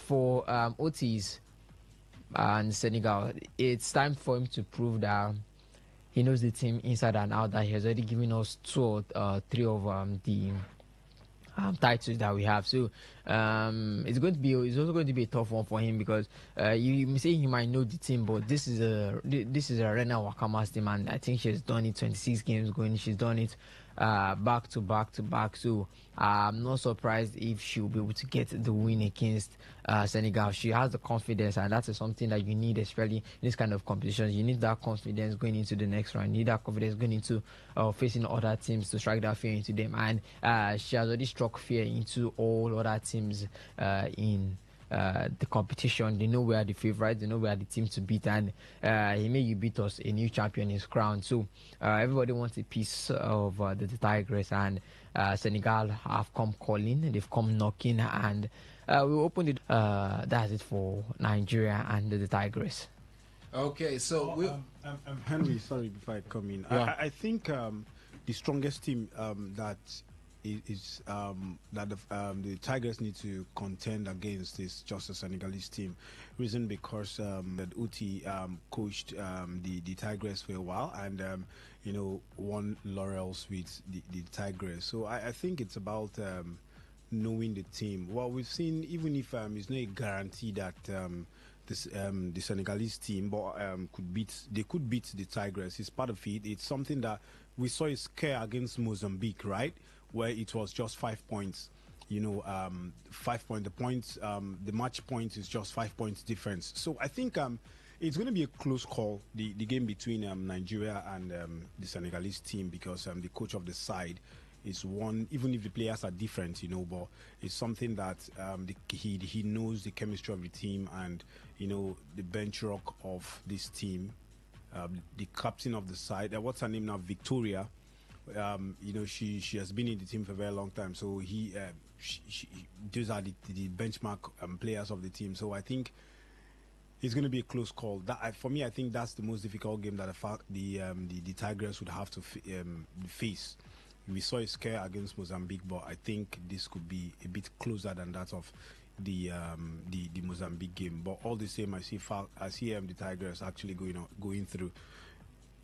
Okay, so the Tigers, will they make it through to the final after, or when they do get to face Senegal in their semi-final clash for the AfroBasket Championship over there in Abidjan? 0701-933-9962. Send your thoughts to the SMS and WhatsApp portal as regards the Tigers. But from there, let's head over to talk about the Chan Eagles as they began their final CHAN preparations with a goalless draw against host Zanzibar at the Mao Stadium. Now, despite the dominating possession and sending multiple attacks forward, Nigeria couldn't break down a resilient defense setup from Zanzibar, and this was their first of 2 back-to-back friendlies to test readiness. Now, in the second friendly, Nigeria fell behind, but rallied for a 2-2 draw. Goals from Anas Yusuf and Adedayo Olamilekon gave them a 2-0 half-time lead, only for Zanzibar to stage a comeback and level the score in the second half. Now, Coach Eric Schell used the match to rotate players, experimenting with tactics and giving more squad members competitive minutes. Now, this fixture serves as Nigeria's final test before the CHAN opens tomorrow, which is August 2nd. The Super Eagles B are drawn in Group D against defending champions Senegal, Sudan, and Congo Brazzaville. They will start their campaign against Senegal on August 5th before they do get to face their other opponents. That will be Sudan next and also Congo Brazzaville. All games will actually be played in Zanzibar. So Senegal first, Sudan next, and Congo Brazzaville. Benjamin, it doesn't look like the performance a lot of people were expecting. Yeah, they did win their friendly games in Nigeria. They played about 4. They won 3 out of them. But, I mean, going up against Zanzibar Zanzibar is a semi-autonomous region in Tanzania. So it's not like it's a Tanzanian national team you're going up against. It's Zanzibar you're going up against. And it was a draw in both games. 0-0 and 2-2. I mean, maybe we weren't really expecting much going into competition right from the onset. But, I mean, definitely these results could probably be like sort of a spirit dampener, especially when you look at how they did play out at the end of the day. Well, we said it here. Myself, I don't look at preseason games for the scoreline or who won and all that. I tend to look at tactics, how the team fared tactically and all that. So we were not opportune to actually see that game, but the interview from the coach before this game, when they arrived when they had the first game in Zanzibar, their first match against Zanzibar that ended 0-0.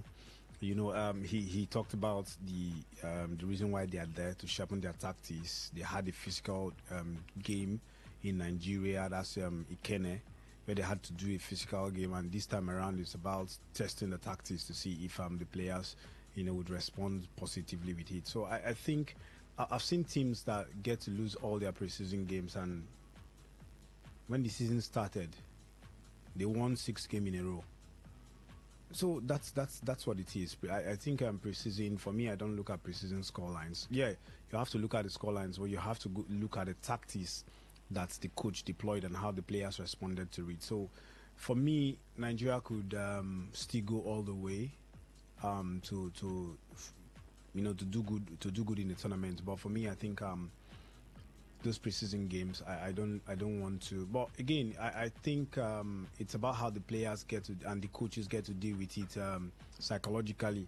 Because when you look at lesser opponents, you play against lesser opponents, you cannot win. It tends to demoralize your psychology getting into the competition proper. But they have its second chance to actually put things right.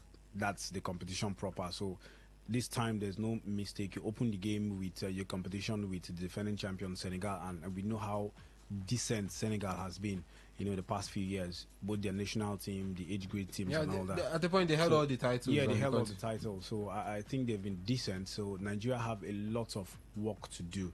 At this point in time, they just need to psych themselves up, go into the competition proper, and then hopefully they get to come out victorious. But for me, I think I don't expect a lot from the home-based team. That's me. I don't expect a lot from them. Looking at the nature of the league, how they are always when they get to meet continental giants, other countries, giants, the way they tend to fare. So I don't expect a lot from them. Possibly we just go out there, get to put up a decent show, and hopefully we get something out of it. Okay, what's the minimum performance, or what performance will we see and we'll deem it okay from the Chan Eagles this upcoming competition? The Chan competition coming up, I think for the Chan Eagles, I'm expecting them to go as far as possible in this tournament, maybe to the quarterfinals. Or semi-finals. I think if they can even get to the quarterfinals, I think I'm okay with them. But I just need to see improvement, because I'm still looking at this is our local base players, and the way funny enough, we've been to the Chan only 3 times, and we've been to the semi-final 2 out of those 3 occasions. Yeah, so that way I say for me, quarterfinals is going to be okay, because then again, this is time where it's the Super Eagles coach that is taking the reins. The last 2 times it has not happened, so this time is the Super Eagles coach taking the reins. He's the one that selected the players, and no, yes, 2 matches against Zanzibar, a draw against them. But as Benjamin said, the way friendlies are, it's how you play, it's how you build up your game, and or when the real match starts, it's a whole different ball game. So it's Richard is going to be taking charge. I actually want to see what he's going to be able to do, because it's going to be kind of reflection on what he's going to do, or how he's going to set up his Super Eagles team for the World Cup qualifiers when we do take on South Africa. I think a quarterfinals, it's the least minimum. Then if they can extend, if they can punch above their weight and get to the finals, get to the semi-finals, it's all good.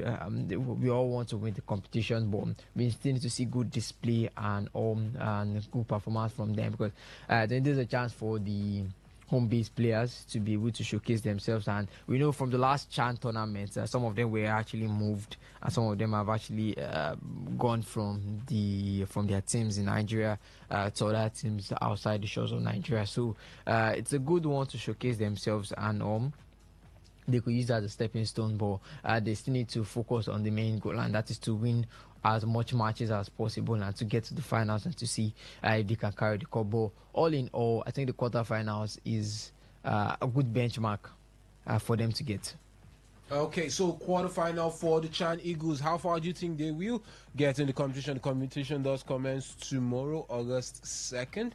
But we will be playing our first game against Senegal on August 5th. That should be Tuesday. Yes, actually Tuesday. Nigeria's first game will be on Tuesday. 0701-933-9962. Send your thoughts to the SMS and WhatsApp portal. This is still Today's Sports Live on your premium talk news and sports radio station. Today 95.1 FM. Now let's head over to talk about some transfers as regards Nigerian players. Well, there is one people are very much, or you definitely should be aware of at this point in time, as Super Eagles marksman and striker Victor Osimhen has completed his 75 million euro switch to Turkish giants and league champions Galatasaray. Well, in the context, the net transfer fee of 75 million euros will be paid to the player's former club. Now, the 26-year-old inked a 4-year deal with the Turkish champions and will be paid 15 million euros per season. Now, Osimhen also gets an extra 1 million euros loyalty bonus and another 5 million euros for image rights. Additionally, under the terms of the agreement, 10% of the profit from the player's next sale will be paid to SSC Napoli, and the contract also includes a clause that restricts him from joining any Serie A club in the next 2 years. Now, let's hear from Victor Osimhen as regards his Galatasaray move. This is where I want to be, and I'm happy to be able to be here, to come back to where I feel safe, to where I feel home for myself, for my family, for my friends. He's only guy that he has been my mindset for a while now, since the start of this year. But I just want to be focused to make sure that we achieve the objective the coach has set, the club has set for itself. And when we achieve that, I sat with everyone, with the president, with the vice president, everyone with the judge, and then we spoke about everything. And then I'm happy that they get this done. I'm happy to be here, just like I said earlier. And to be honest, I cannot describe the feeling. Yes, that was Victor Osimhen. And guys, the saga is finally over. The man is a Galatasaray player, true and true. No longer alone. He's a Napoli player on loan at Galatasaray. It is Galatasaray. We saw him or heard him being linked to numerous clubs: Manchester United, Arsenal, Liverpool, even Newcastle, Barca, Real Madrid, PSG. But it's Galatasaray now. I mean, Ovie, what's your take on this move? I mean, maybe not the ending a lot of Nigerians were hoping for, but it's just like, thank God he's out of Napoli at this point in time. It's good that it's finally over and all, but there's still that lingering feeling that you're not satisfied as a Nigerian for Victor Osimhen. But we are happy that he has finally, because we all know Napoli, what he has gone through in Napoli and everything, and how he performed in. It says that nobody wanted Napoli to win the Scudetto, but they still won. Everybody wanted the downfall of Napoli, but Napoli still showed Nigeria say, on Argentina they work. And they did it. They won a Scudetto. But for Victor Osimhen, the saga has ended. It's Galatasaray. But I'm happy, but I still feel that it should have been better. But you look at the clause that he has, and it feels like he might even leave Galatasaray maybe in a season or two, knowing that maybe replicate what he did last season with Gala, and he's out. And he's out because the clause does stay. The clause does stay that if he's selling him to, and they can't sell him to. They can't sell him to a club, Serie A club for the next 2 seasons. For next 2 seasons, knowing that it's possible that he might even come back to the Serie A, because we all know Juve were once on his tail and once interested. Also, the 10% percentage on the sell-on clause profit if he does go to another team, which we all know is going to happen. So I'm looking at the next 1 or 2 seasons. I don't see him in Galatasaray, but as I said, it's still the individual records in Africa that I am still looking at, and with this. Because I know he's going to score goals. It's Victor Osimhen. He's going to score goals in Galatasaray. But when it now comes to the African Best Player of the Year award, yes, his name is going to be mentioned, but when people now start bringing the league, it's going to be heartbreaking for him, because I know he can do something like this if he was in Manchester United, if he was in Arsenal, if he was in Real Madrid, he'll be able to show why he's one of the best strikers in the world right now. So there's still that lingering feeling that they could have been a better option, but maybe it just didn't work out that way. I'll say maybe his agent didn't push it more. He didn't push it more, because I feel that if this deal should have been finalized earlier, but they just didn't try and push more for other clubs. Maybe Manchester United was in no go area, but I think Nigerians could have managed Chelsea. We could have managed Chelsea. We could have taken Newcastle. Especially now that Newcastle, they are about to lose Isak, I'm sure they would have been head over heels to try and get us Victor Osimhen at this point, knowing that they've lost two of their strikers. Newcastle are looking for a striker. Real Madrid are looking for a striker. So lots and lots of clubs are looking for how they can fit a number 9 into their setup, and they're looking for a top number 9. So I think it's really heartbreaking, but it's also heartwarming at the same time that the man finally has to settle down. We saw these images on his social media pages. We're liking them. We're very happy for the man, but all in all, we're happy, but I still wish it was better. Okay, well, you still wish it was better. But Benjamin, coming over to you, it's about the move, and let's say the man does well one season in Gala and probably gets to leave Galatasaray, or probably 2 seasons, and he'll be about 28 by then. Let's give or take 29, which still possibly could get a good move, or go to Saudi and in local parlance say cash out in Saudi Arabia. But you have to look at the figures. 75 million euros. A certain Benjamin Sesko is about to go for 78 million pounds, probably. And you're talking about 78 million euros, and you're talking about 75 million euros for Victor Osimhen, with a proven track record of scoring.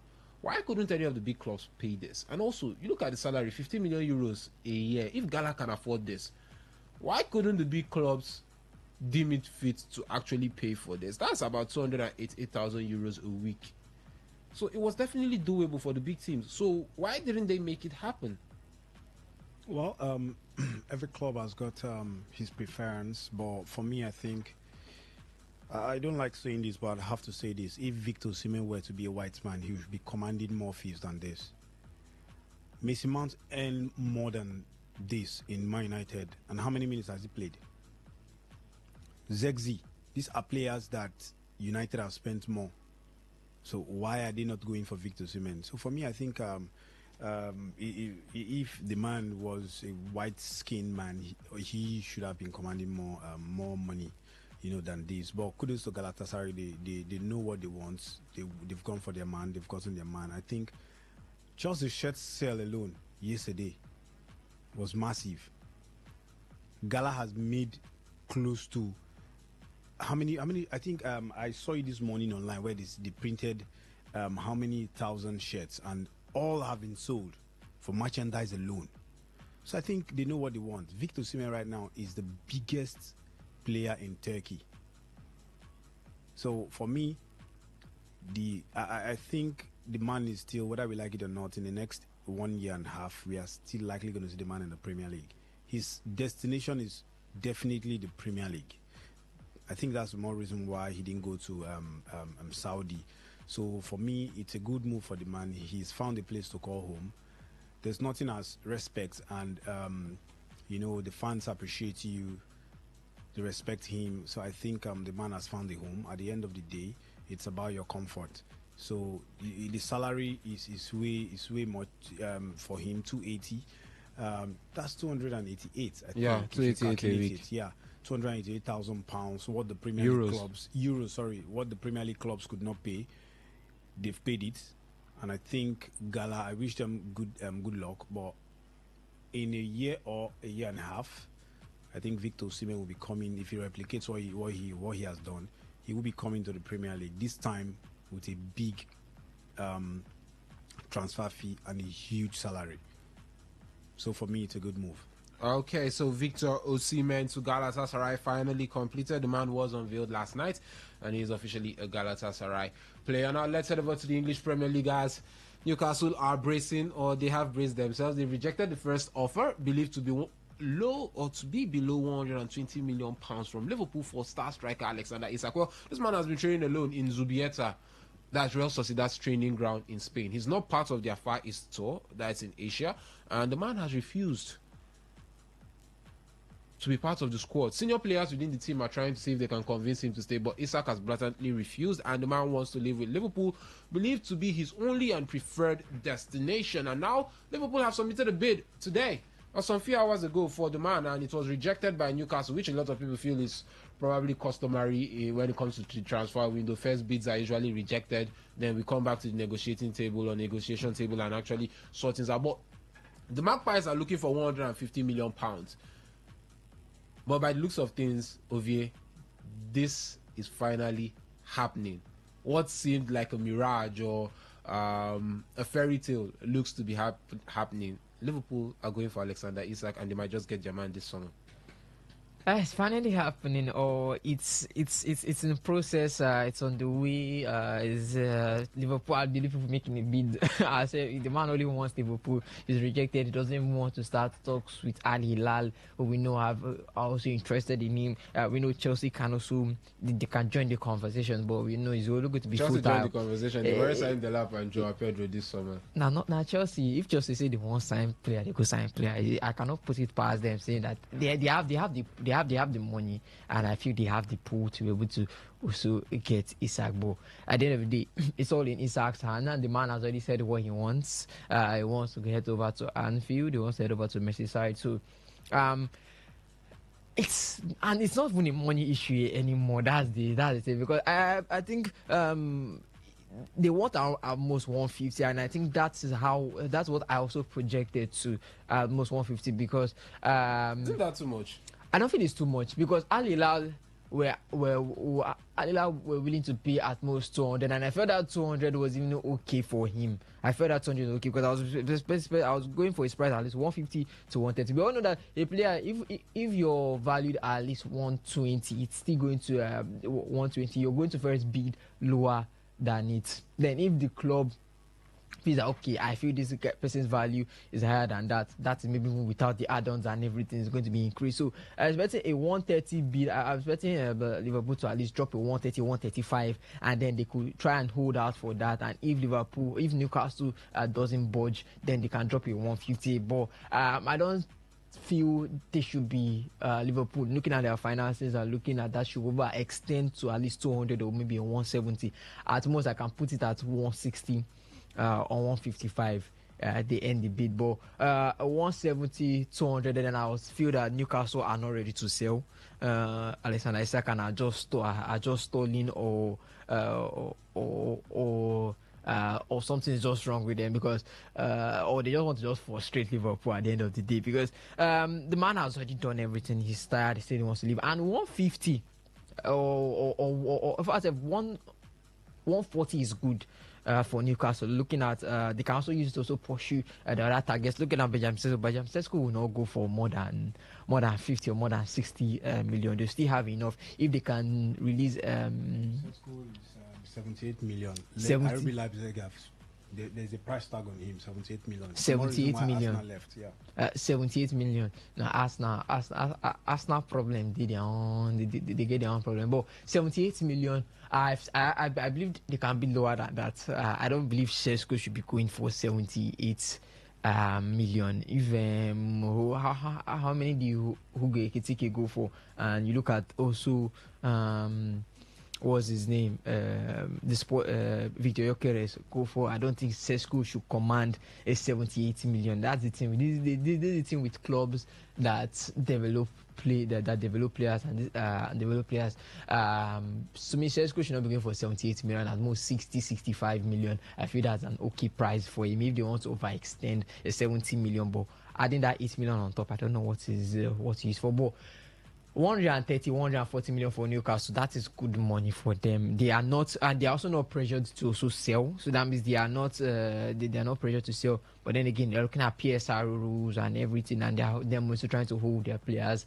And they still have, they can still go for a good striker if they want to go for the Wissa, if they want to go for Shesko, and the rest is not their fault that Newcastle, that Liverpool stole the Ekitike from them. I didn't make get sense if already dropped Isak before then, and then maybe Newcastle or maybe Liverpool would have, out of courtesy, gone for maybe another option. It's the second choice option instead of Hoko Ekitike. But for Newcastle, it's not a matter of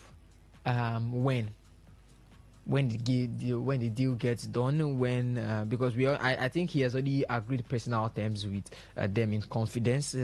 So it's just when they accept the bid.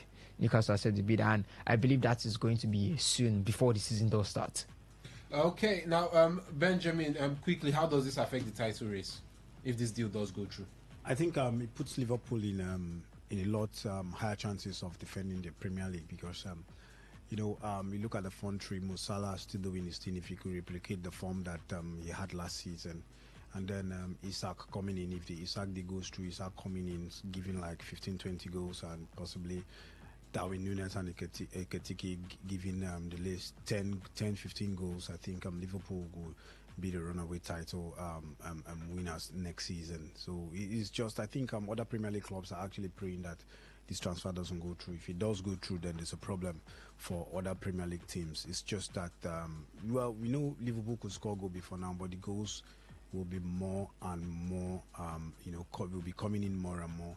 It's just that they just need to strengthen other positions, possibly a centre back before after Isak signing. So for me, if Liverpool get to sign Isak, they will be the runaway winners of the Premier League next season. Okay, 0810-951-0951, 0810-951-0951. Phone line is actually open for you to call in and air your thoughts as regards everything we've discussed. The Tigers, the Chan Eagles, Victor Osimhen, Alexander Isak to Liverpool as they have submitted a bid, and also other transfers that catch your fancy. Hello, caller, good afternoon and welcome to the show. Hello, good afternoon, Mr. Henry. Good afternoon, Benjamin and Ovie. Good afternoon, Favor calling from UFA. Great to have you. Please go ahead. Thank you very much. We are talking about Alexander Isak moving to Liverpool. Well, for me as a Chelsea fan, I'm not really even scared whether this deal goes through. I'm not scared. See, Mr. Henry, there's what they call pressure.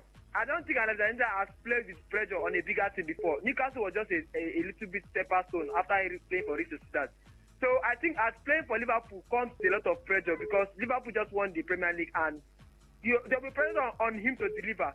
So for me, I don't think that even though Isak comes to Liverpool, it's not give Liverpool any higher chances than any of the Premier League teams because the same 20 games or no, the same 38 league games, everybody will still play it. So I believe that every team in Premier League has a chance. For me, Tottenham Hotspur has a chance of winning the Premier League. Even Manchester United has a chance. So for me, but for my team Chelsea, I'll not say anything. We'll take it one game at a time. One game at a time. Okay. Thank you very much. Thank you very much for your thoughts there, Favor. Hello, caller. Good afternoon. Good afternoon, Apostle of Love. Great to have you on the show. Thank you. Calling from Abba. Yeah. I greet to you and the rest. They greet you too. First of all, these Tigers, they are doing fantastically well. I want to appreciate the guests. I hope Mr. Money in the Bank, Mr. President, will also throw dollars to them when they win this one because now here we go catch them. Let's wait and see. Well, you see, I pity Arne Slot. You know why? He spent the money this summer. You know why? You remember Lampard when Chelsea gave him all the best players in the world. Yeah. Harvard, when they go to go, Lampard became confused. He doesn't know what to do again. That man met a sophisticated team, well organized by Jurgen Klopp, and used that team to win the league. Now he's scattering the team with every player he sees. He's buying every left and right center. let it not be that man they will sack him after 10 matches. So. Because like the last caller said, there will be a lot of pressure against Liverpool. You cannot buy Isaac 150 or 130 and keep him on the bench. Salah cannot be benched except injury. And Salah is not a kind of player that can easily get injured. And so I don't know what Arne Slot is doing. Let's just see. For me, you know where we are coming now. Our team is already on the winning side. So we don't talk too much. Okay, we will wait. Let's see what Chelsea actually brings up next season, Apostle of Love. No, I agree with you guys. Okay, great to have you on the show today, Apostle of Love. Hello, Kolo, good afternoon and welcome. Good afternoon, guys. Good afternoon, Simon. Great to have you on the show. Thank you. About my boy Victor Osimhen. You know, selling. Can you hear me? Yeah, I can hear you loud and clear. Please go ahead. Okay, selling Osimhen 75. All of us will also know that Osimhen contract remain only one season. Yeah. So that is what we also check. You cannot compare him with somebody that contract is remaining maybe 3 seasons or what. So if we check it by the remaining of the duration of the contract remaining, it will not. You even agree with me that the money is high. It's very high. See, Galatasaray love. I don't know the kind of love that they love Osimhen, because if Osimhen should stay out of this season now, Osimhen will go for free. All this money now will be Inter Milan will lose everything. But Galatasaray just want to take that risk because of the love. I believe the love they have in Osimhen. And another thing, maybe before Osimhen will agree to pen down this 4 deal in Galatasaray, I believe that Osimhen must have agreed with Galatasaray that any club that will come from now, or maybe from next season, any club of his own choice that will come, that will allow him to go. Because the reason why other big clubs did not buy Osimhen is frustration. I will call it frustration from Napoli. They frustrated Osimhen a lot, but he just had God. If not that God is with Osimhen, I'm telling you, Osimhen career would have been, out by now. Because so many people last season, before Osimhen went for that loan to Galatasaray, so many people have already said that, in fact, Osimhen is finished with this loan now, that nothing will happen. But to the greatest surprise of so many, Osimhen went there and, in fact, proved to the whole world that he is still, in fact, he is even a better Osimhen now. So I believe that this is a stepping stone. They love him there. Let him contribute to them at least this season. Let them just do well. Also return their titles, their domestic titles. I know whether they can also do well in Europe. Then after them, then another big club will come. Osimhen will move. Thank you. Okay, thank you so much for your thoughts there, Simon. Hello, caller. Good afternoon. Yeah, good afternoon. How are you? Good afternoon. I am great. Name and location. Yeah, Manchester United icon, 10 billion. Okay, Manchester United icon. Please go ahead with your thoughts. Yeah, for me, I think Liverpool is making a missed priority. Their coach, he's an inexperienced coach that came to Premier League. It's the God favor him. He win league. He begin to booga. For me, him going ahead to pay 150 or 120 for ordinary sack here is a missed priority. Because now he's going to make the same mistake Manchester United have made in how many seasons now that is disturbing them today. Because that money, I don't see anything special about that guy. The one he allowed to go to Bayern Munich, what is the difference? The Colombia guy, what is that name? Diaz wanted to leave. He requested to leave. The club didn't want to sell him, but he wanted to leave, so the club decided to sell him. Even at that, they should have negotiated, maybe give him more contract, increase him money. Than going to buy Isaac. I don't see anything special about that guy. To spend such a money, they will regret tomorrow. It's too huge for me. I see another flaw there. Well, Manchester United icon, let's wait and see what actually happens as regards the deal. Now we are not checking. We are coming. We are cooking. United is cooking. Okay, we'll wait and see. For Osimhen, it's good for him. Yes, because I expected him to come United, but I later realized he's not humble enough. We don't need somebody that will come and distract us. So let him manage where he is. I'm not making any case for him because he's not humble enough to play United. So let him manage the one he has. That's my submission. Thank you. Okay, thank you so much, Manchester United icon, for that one. Okay, do well to keep the calls coming in. 0810-9510-951. Hello, caller, good afternoon. Good afternoon. Good afternoon. This sounds like Kabulu Bari. Yes. Yeah, please go ahead. Liverpool fans.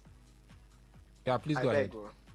I beg another Man U fans and then other fans make them know they drink Panadol for our own medicines, for our own headache.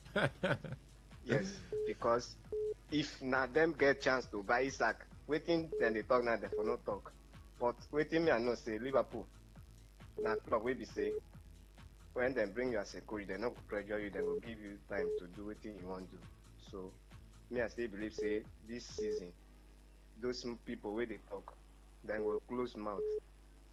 They are saying won't come out for Liverpool, that is why they let them to go. Maybe say because of any negotiation or anything.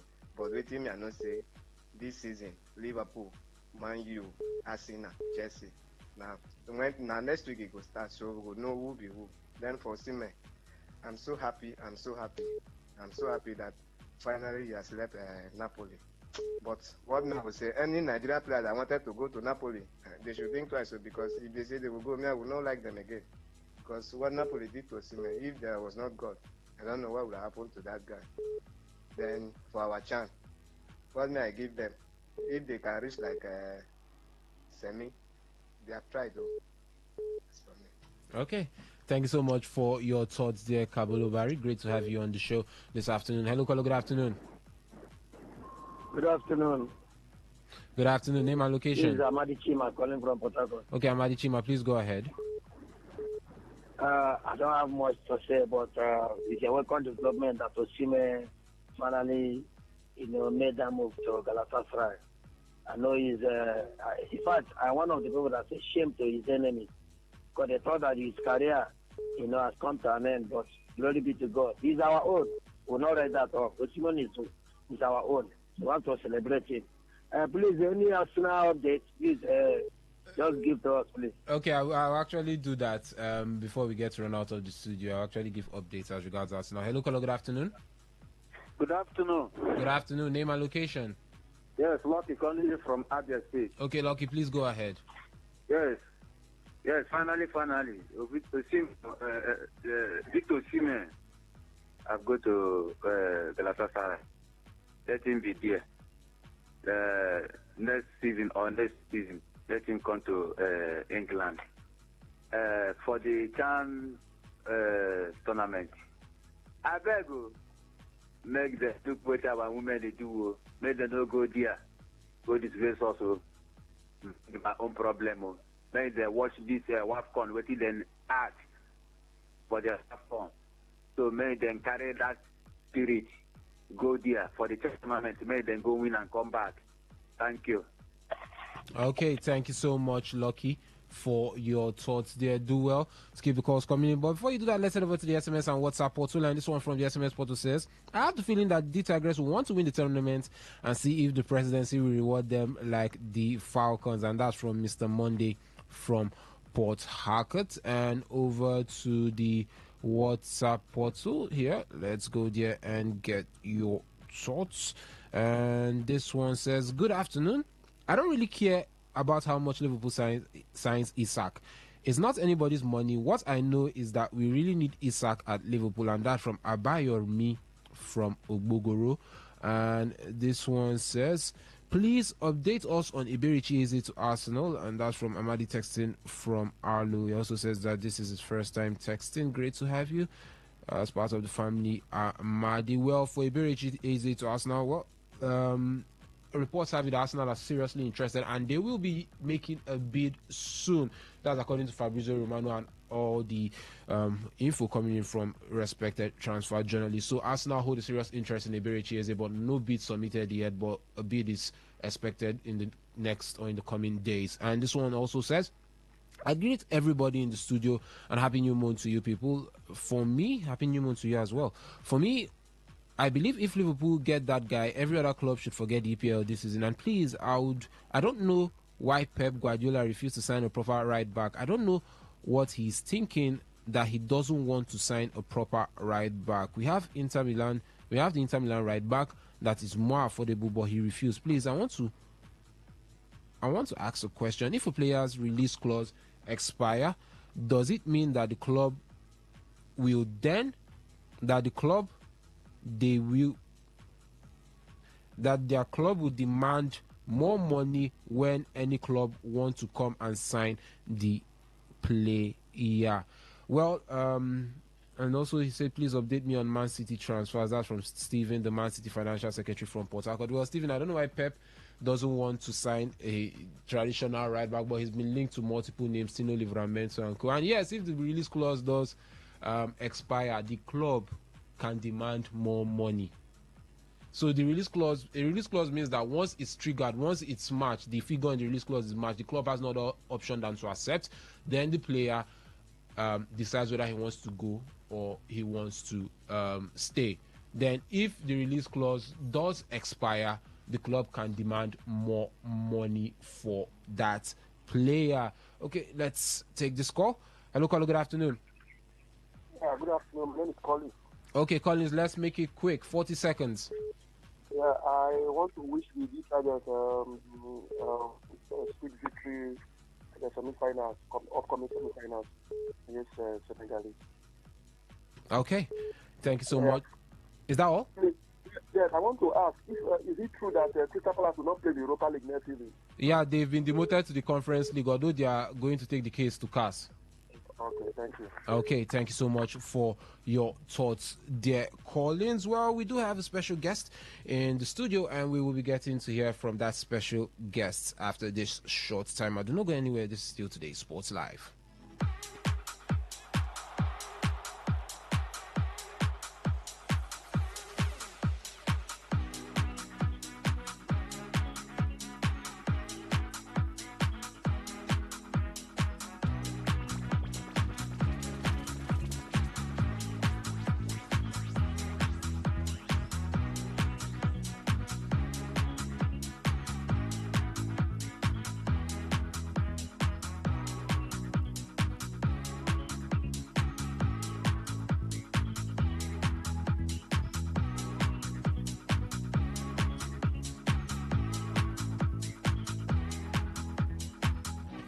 Okay, well, we do have a special guest with us here in the studio.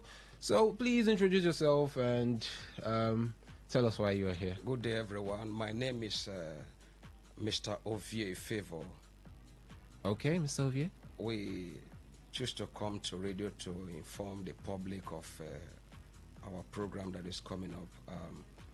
We have a training for those who are less busy to keep them engaged, especially our young ones from 15 years upward, and a training that can give them stipends. Okay. We are into interlocking, wall increte, terrazzo floor, and floor increte design. We have been in this profession for about 15 years. And we have different sites that we manage. Within this vacation period, we want to advise parents. We don't need to leave our children at home. Sometimes we give them training that they can make money hereafter. We are beginning this training from Monday on the 4th. It's twice a week, Monday, Wednesday, and Friday, 10 a.m. in Rumekini here. And those who are interested, they can come in. We have the theory aspect where we only teach them how to make interlock. We give them our manuals, how to make wall increte. And when you are driving, you see those things that are well designed. We have training for that. We also sell this product, interlocking product, wall increte product, the floor increte making, and then the product we sell. And then the Tarolin spray, we sell this product also. So those who are interested can call on this number 081-6245-7308. Okay, so please, I know, yes, you have reeled out the number, but what's the name of or the corporation or company actually organizing this, and what's the name of the training? The Rainbow Mobile Increte and Interlocking Company. Okay. Rainbow Mobile Increte and Interlocking Company. Okay. The motive for this training is to equip our young ones. Okay. I do tell them, there are so many graduates today out there looking for a white-collar job. You can make something out of life through this. And we assure you, promise you, that at the end of the day, you will never regret it. After this week, next week is 3 weeks training. Next week, those who are willing to go further with us, we go to practical, where we go to site, we engage them, and then we teach them what it takes to make the best of all Increte. Okay, you said about going to sites, so you have laid down sites. Please, where are these sites located? We have one presently in Rumekine, okay, Allo Road, after Redmond.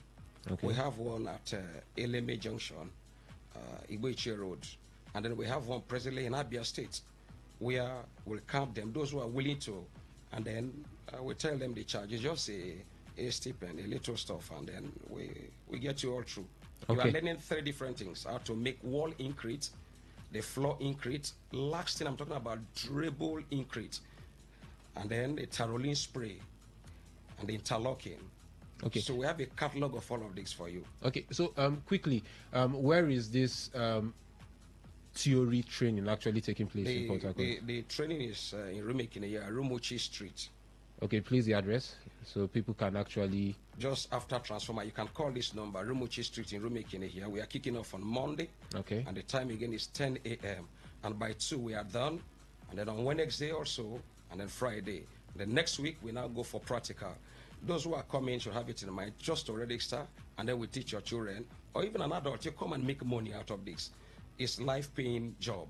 It's a skill you are learning that can keep you through in life. That is what I do to take care of my family. Okay, so please reel out the number again for those who are interested so that they can contact you. Those who want to WhatsApp us, 091 560 69157.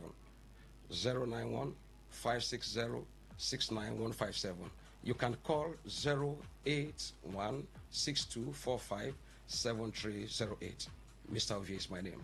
Okay, thank you so much for being with us, Mr. Ovie Favor, and great to have you. Hopefully, people or Rainbow Mobile does get to empower the youths and give us a greater future in Nigeria tomorrow as well. Thank you so much, Mr. Ovie, and thank you so much for being on today's Sports Live. Thank you. God bless you.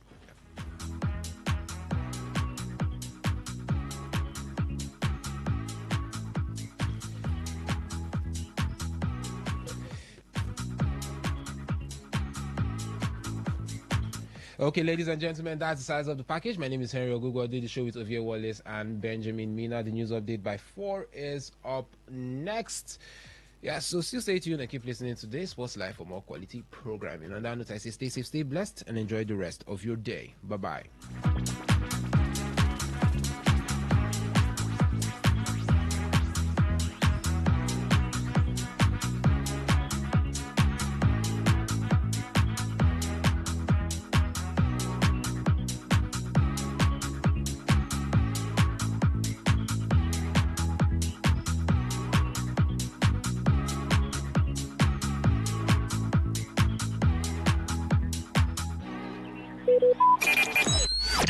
Talk radio. I listen to a lot of talk radio. 95.1 FM. What's a successful business? Whether it's happening in Port Harcourt, South, Nigeria, or around the world, we've got you covered. On air, online, delivering balanced news and unbiased analysis. Today, 95.1 FM. Today, 95.1 FM, Port Harcourt. News update.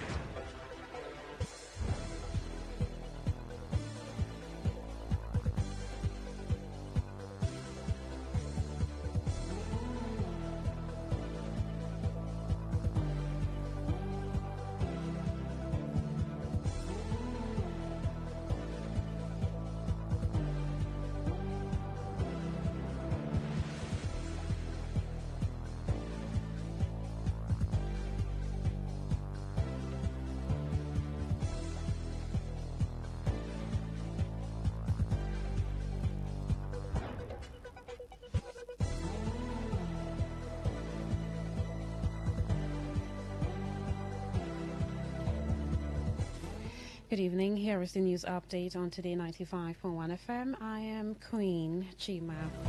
Unions in Nigeria's aviation sector have issued a 7-day ultimatum to the Minister of Aviation and Aerospace Development, Festus Keyamo, over the prolonged delay in implementing a new salary structure for workers under the Nigerian Airspace Management Agency. In a joint letter dated July 31, the unions expressed frustration that despite concluding negotiations with NAMA management over 8 months ago, agreed salary adjustments remain unimplemented. The letter was signed by the General Secretaries of the Air Transport Services, Senior Staff Association of Nigeria, National Union of Air Transport Employees, Association of Nigeria Aviation Professionals, and the Amalgamated Union of Public Corporations, Civil Service, Technical and Recreational Services Employees. The ultimatum, which expires on August 7, warns of a total withdrawal of services by aviation workers if the issue is not resolved. The unions lamented that a salary adjustment negotiation had been concluded with the agency's management, but regretted that its outcome had not been implemented in the past 8 months. The unions threatened that by the expiration of the ultimatum, should the situation persist, all workers in NAMA will commence a withdrawal of their services nationwide. The presidential candidate of the Labour Party in the 2023 elections, Peter Obi, has criticized the federal government's practice of conferring national honors on politicians.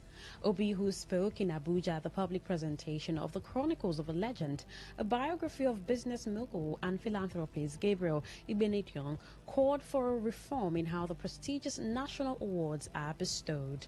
The former governor of Anambra State praised Ibenedion's contributions to aviation, education, and the preservation of Nigeria's cultural heritage, insisting that achievers like him deserve more celebration and recognition from the nation. He highlighting Ibenedion's legacy as a major employer of labor. Former Vice President Atiku Abubakar has commended the African Democratic Congress ADC for appointing youth into its National Working Committee. Atiku said the ADC has set a powerful example by including the youth in its decision-making process. ADC had appointed Beyaminu Duhu as Assistant National Youth Leader, Northeast, Jackie Wires, Deputy National Publicity Secretary, Hassana Dada, Assistant National Youth Leader, North Central, David Itokba, Deputy National Welfare Secretary, and Hawa Yusuf, Deputy National Secretary. Reacting to the development, the former presidential candidate said the future of Nigerian youth must not be shaped in their absence. And on the foreign scene, EU officials have confirmed that stamps in people's passports will be replaced by biometric checks for people traveling in and out of the EU from October 12, 2025. The entry and exit system will replace the current paper checks and will mean passengers from the UK will need to have their fingerprints and faces scanned to cross an EU border. The scheme will be rolled out across member nations over 6 months, meaning it will not be fully implemented until 10 April 2026. It was due to come into effect last November but has been beset by technological delays. Under the new system, non-EU citizens, including people from the UK, will need to register their biometric data along with their passport details to enter an EU country. Anyone who refuses to provide the biometric data will be denied entry into the EU. And that was the news update on Today 95.1 FM. I'm Queen Chima. Thank you so much for listening. Good evening. Today's news, today's entertainment, today's sports, today's issues. Today on Today 95.1 FM, Port Harcourt. Today 95.1 FM, where news meets insight, sports meets passion, and entertainment meets excellence. Expert analysis from seasoned professionals and our top analysts, informing, educating, and entertaining you. Your voice, your station. We are the voice of the people.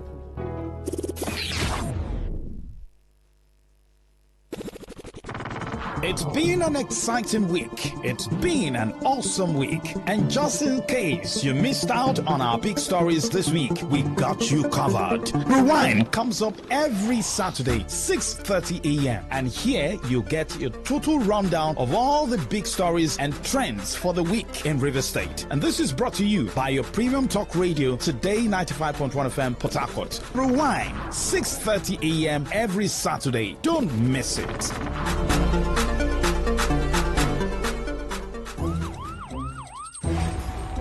It all begins with breaking news. Now make no mistake, this is a difficult mission, and it will remain difficult for some time. Then it keeps trending. Events, issues, personalities, all struggling to gain attention. But in the race for deadlines, the intrigues, power play, undercurrents are often missed or underreported. Insecurity here is basically a product of poverty. But not anymore. As the platform on radio steps in to fill the missing links on events, issues, and personalities in the news. I'm not afraid of anybody. The platform on radio serves only the hottest topics and trending issues. Only on Today 95.1 FM. 95.1 FM. Port Harcourt. Weekdays, 4 p.m. Get on the platform on radio and be served.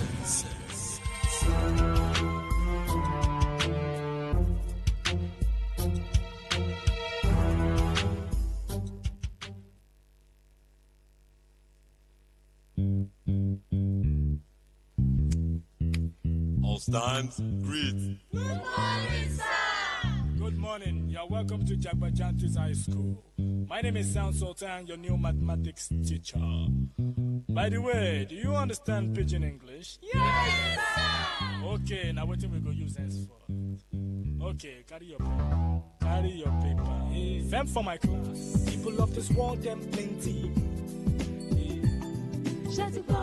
Sins of this people, many. So many. Many times plenty, multiplier. Many times plenty, multiplier. Multiply the answer you get now waiting, they make come and they cry. The answer you get now waiting, they make rich man, they mess and leaders, they lie. The answer you get now waiting, they make young boys and girls join party gang. Answer you get now waiting, they make innocent man rot inside the jail. Get it, and then agree to grant and bail. Get it, oh. Everybody, oh yeah, join Jack. And time check is 10 minutes gone past the hour 4 as I'll welcome you to another edition of the platform on radio on your premium talk station, Today 95.1 FM in the Garden City of Port Harcourt. Today is the weekend edition and happy new month to everybody across the state and the region. I am Priye Izogacha giving insight into some of the news reports making the rounds. The platform on radio is a program where we dissect trending issues with our correspondent reports. Our correspondent out there saw some reports from the field, and on this program we take their reports and have them give us more details. Perhaps you get to hear what is not entirely in the news. On the menu today, presidential candidate of LP in 2023 election, Peter Obi, criticizes federal government practice of conferring national honors to politicians. At the second story, stakeholder advises Ogonis not to engage in protest against visit of Minister of Environment Balarabe Lawal to Ogoni land. And the last story, Chairman of APC in River State, Emeka Beke, asked national leadership of party to urgently intervene and take charge of issues surrounding party in the state. You know, definitely the show will be interactive where you have to call in and share your thoughts on any of these three stories. So let's kickstart with the very first story. Presidential candidate of the Labour Party in the 2023 general election, Peter Obi, has criticized the federal government practice of conferring national honors on politicians. Obi, who spoke in Abuja at a public presentation of the Chronicles of a Legend, a biography of business mogul and philanthropist Gabriel Igbenidion, called for a reform in how the prestigious national honors are bestowed. The former governor of Anambra State praised Igbenidion's contribution to aviation, education, and preservation of Nigerians' cultural heritage, insisting that achievers like him deserve more celebration and recognition from the nation. He highlighted Igbinediong's legacy as a major employer of labor. Now, we need to look at the key part of this particular news, which is about national honor. We've seen where governors are being given CON, ON because they're in the ruling parties. We've seen where state honors too, DSSRS, the case in River State. Maybe you're a friend to the governor, possibility of you getting a state honor or a national honor is there. What criteria can we put on ground for us to give these national honors to deserving Nigerians? Should we also give politicians, because they're also Nigerians and they've participated possibly in their private life before coming into politics? Or should we have more like a background check, more like a lay down template for us to give national honors to our leaders? The phone number remains 0810-9510-951. 0810-9510-951. When I'm talking about leaders, I mean business leaders, I mean possibly political leaders and leaders of thought, religious leaders and all. What should be the criteria in giving these honors? Phone number remains 0810-9510-951. Take it slowly. 0810-9510-951. You can also send us a text message, a WhatsApp message, or a voice note via this number 0701-9339-962. 0701-9339-962. Hello, good evening. Yeah, Hello, caption. Caption. Your thoughts, caption. Yes, according to people, the politicians are even abused or not giving to politicians. The politicians are giving it to themselves. You see, when persons come in a state, they are sharing the SSRS as if it just come and. These are honors that are reserved for persons that are proven of insanity in a state or in a country. When you hear a person bear such an honor, you know that the person standard. Today, they are dishing out. It's just a food that they're just dishing out. So what people said is true. We didn't even know when you're receiving honor that it's not even in a politician, even in the churches now. They just give honor just to get money. Politicians just give honor just to get recognition. So it's wrong. Thank you. Thank you very much. Our phone number remains 0810-9510-951. What should be the criteria for national honors and of course state honors? What should be the ideal criteria for us to look and say, okay, this particular person deserves this honor in the legal field, he has done this, he has done that, then he deserves to be given a national honor. Federal level, he has done this, he has done that. Business level, he has employed this amount of persons, he's done this in the economic side of things. For us to give national honor, what should be the criteria? Phone number remains 0810-9510-951. Take it slowly. 0810-9510-951. You can send us a text message, WhatsApp message via this number 0701-9339-962. 0701-9339-962. I think we have a voice note here. Let me play this.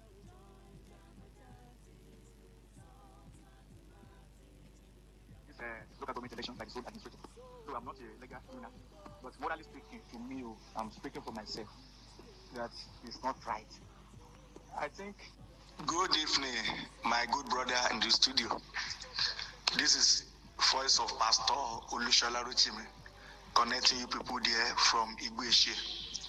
I want to join Mr. Peter Obi to talk against government confining honor to the politicians, because it's not supposed to be only politicians now. They'll be confining all this honor onto. So they are just using it to compensate themselves, and it's highly condemnable by me also. I join Peter Obi to condemn that thing. So they should have the change of mind and be recognized other people, other neutral people that are not belong to any political party in society also.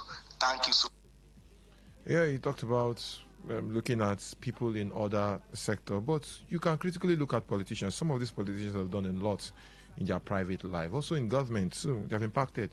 So should we give them, or no, they are politicians, they are in office, no, we don't need to give them, we need to separate them because they are the people in the system, so they should not be given national honor? Should that be a criteria? Should that be a reason for not giving them You can go on and on, mention names of people that have done a lot in the private sector. To put an example, Professor Charles Soludo, the governor of Anambra State, was quite a successful banker. He's been with the CBN. He has worked in different private sector. He has also participated in helping the economy in different committees. So if you give someone like Charles Soludo a national honor, should we criticize it because he is now a politician? Phone number remains 0810-9510-951. 0810-9510-951. If you can't get through the phone lines, you can send us a text message, a WhatsApp message, or a voice note via this number 0701 9339 962. 0701 9339 962. It seems the phone line is acting up. Let me see if we have any messages. We have this voice note, but it's 2 minutes. Come on, let it fall within a minute so we can play your voice note. Hello, good evening. Hello, good evening. Yeah, good evening. Your name and where you're calling us from? Can you speak up a little bit so we can hear you? My name is Mr. calling you from Italy here. Your thoughts? My name is Mr. I'm calling you from Italy. Josiah, your thoughts.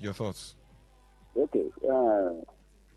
My talk is a matter that concerns one. A big said that national honor, giving people honor in national. You understand?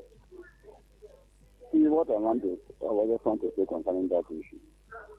I want to ask one question. Assuming this national honor was not been given this past as an issue of giving people honor, couldn't have come out from this.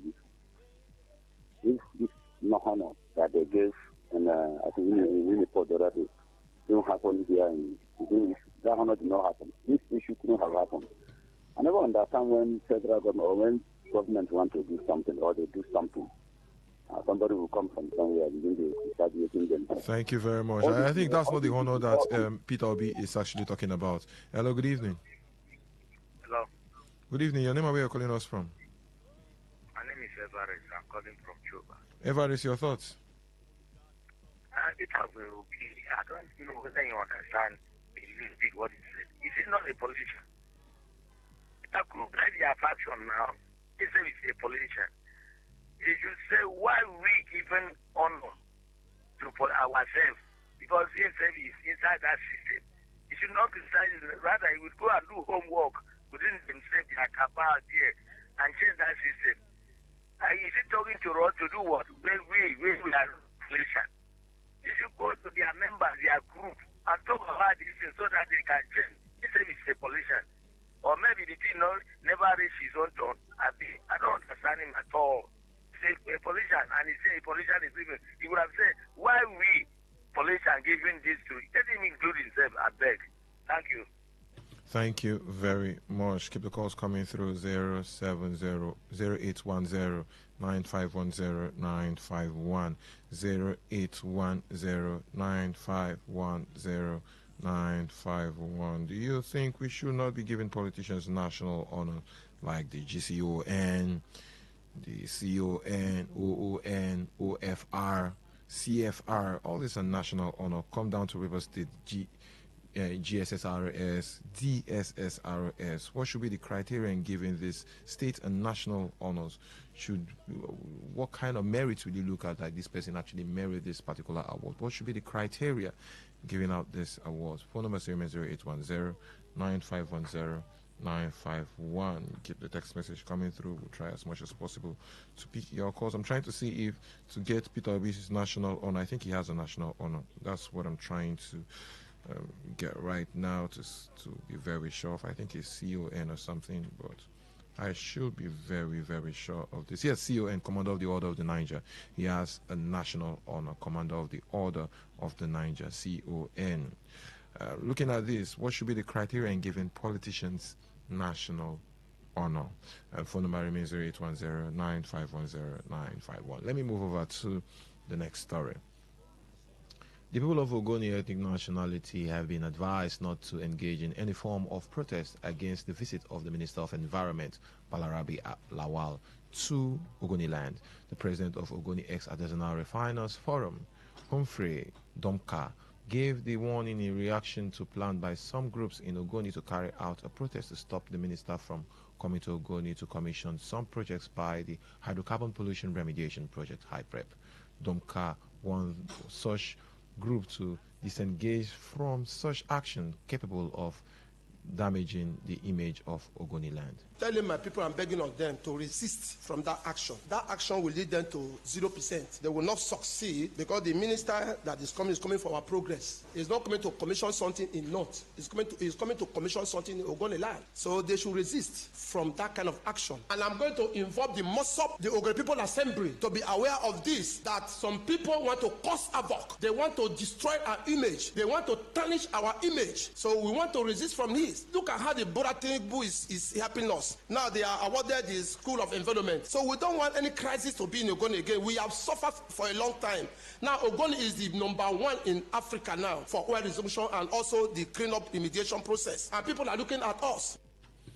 Domka also emphasized that as government projects, HYPREP has carried out numerous projects including on livelihoods programs as well as youth engagements in line with the mandate and UNEP recommendation. He further called on youths of Ogoni to shun any form of distraction during the commissioning and embrace the progress for the growth and development of Ogoni people. So I am calling on Ogoni people that we should not be carrying out, because Nene Barazabe is a type of somebody that knows something about environmental and is giving job to the company that they are capable to do. But since HYPREP company, Ogoni people decided to form small group to collect something from HYPREP. HYPREP is not a company. If anybody needs contract, go to Shell, go to government, go to our state government house and get contract, go to Shell and get contract, go to NDDC and get contract. Not every Ogoni man will feel as if this is the time to make money from HYPREP. HYPREP is not for sharing money, it's for the money they have, is for remediation process. Now let's look at what the government have done for Ogoni people within the past, let's say 10 years. With the creation of HYPREP and the University of Environment on Ogoni land, do you think federal government has done well for the people of Ogoni, have done enough for the people of Ogoni? Then secondly, should we expect more from HYPREP? Because some will say the project is meant for remediation, but they're going into livelihood and other scheme. Do you think people are asking too much from that particular project? What should be the ideal push for the Ogoni people? Then secondly, thirdly, do you think generally government have done enough to alleviate the sufferings of the people of Ogoni after all these years of neglect? Phone number remains 0810-951-0951, 0810-951-0951. Hello, good evening. Good evening, my own brother. Yeah, good evening. This is D.S. Lepene on the line. Lepene, your thoughts?